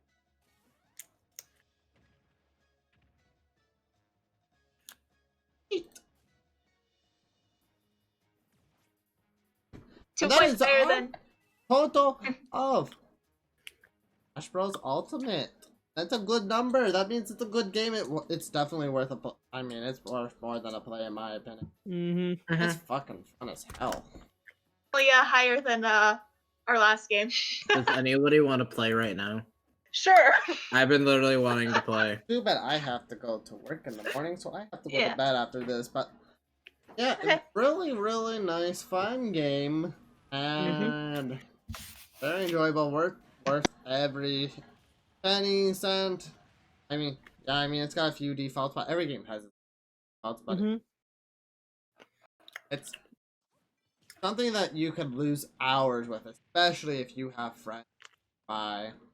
Mhm. And it I would provides say- enough enjoyment on your own when you're doing challenging stuff too. I would say the score would definitely go up if you have a lot of friends that play the game with you. I would say it would jump up to a 9. It would never be a perfect 10, but it would. I think it would do a 9 if you had 10. If you had friends with yourself. Any last things people Okay. want to say as a result of the score? Everyone's really said a lot about their detailed thoughts about the game. Any Yeah, no. last minute? Definitely, if you have friends that play it and they continue to play it, get it. That's the reason I got this game. Had a blast with it. Mhm. Still having a blast with it. I just want to say, Mewtwo needs an upgrade. Bugged me since day one. This was Digital Meltdown. I hope people who are here did enjoy it. And next week, we're currently scheduled for Breath of the Wild. I don't know if we're going to continue with that one or not yet. It might change if we think a little bit more about it. It could be a much older game, or we might even do a much newer game. I'm not entirely sure what we're going to be doing yet.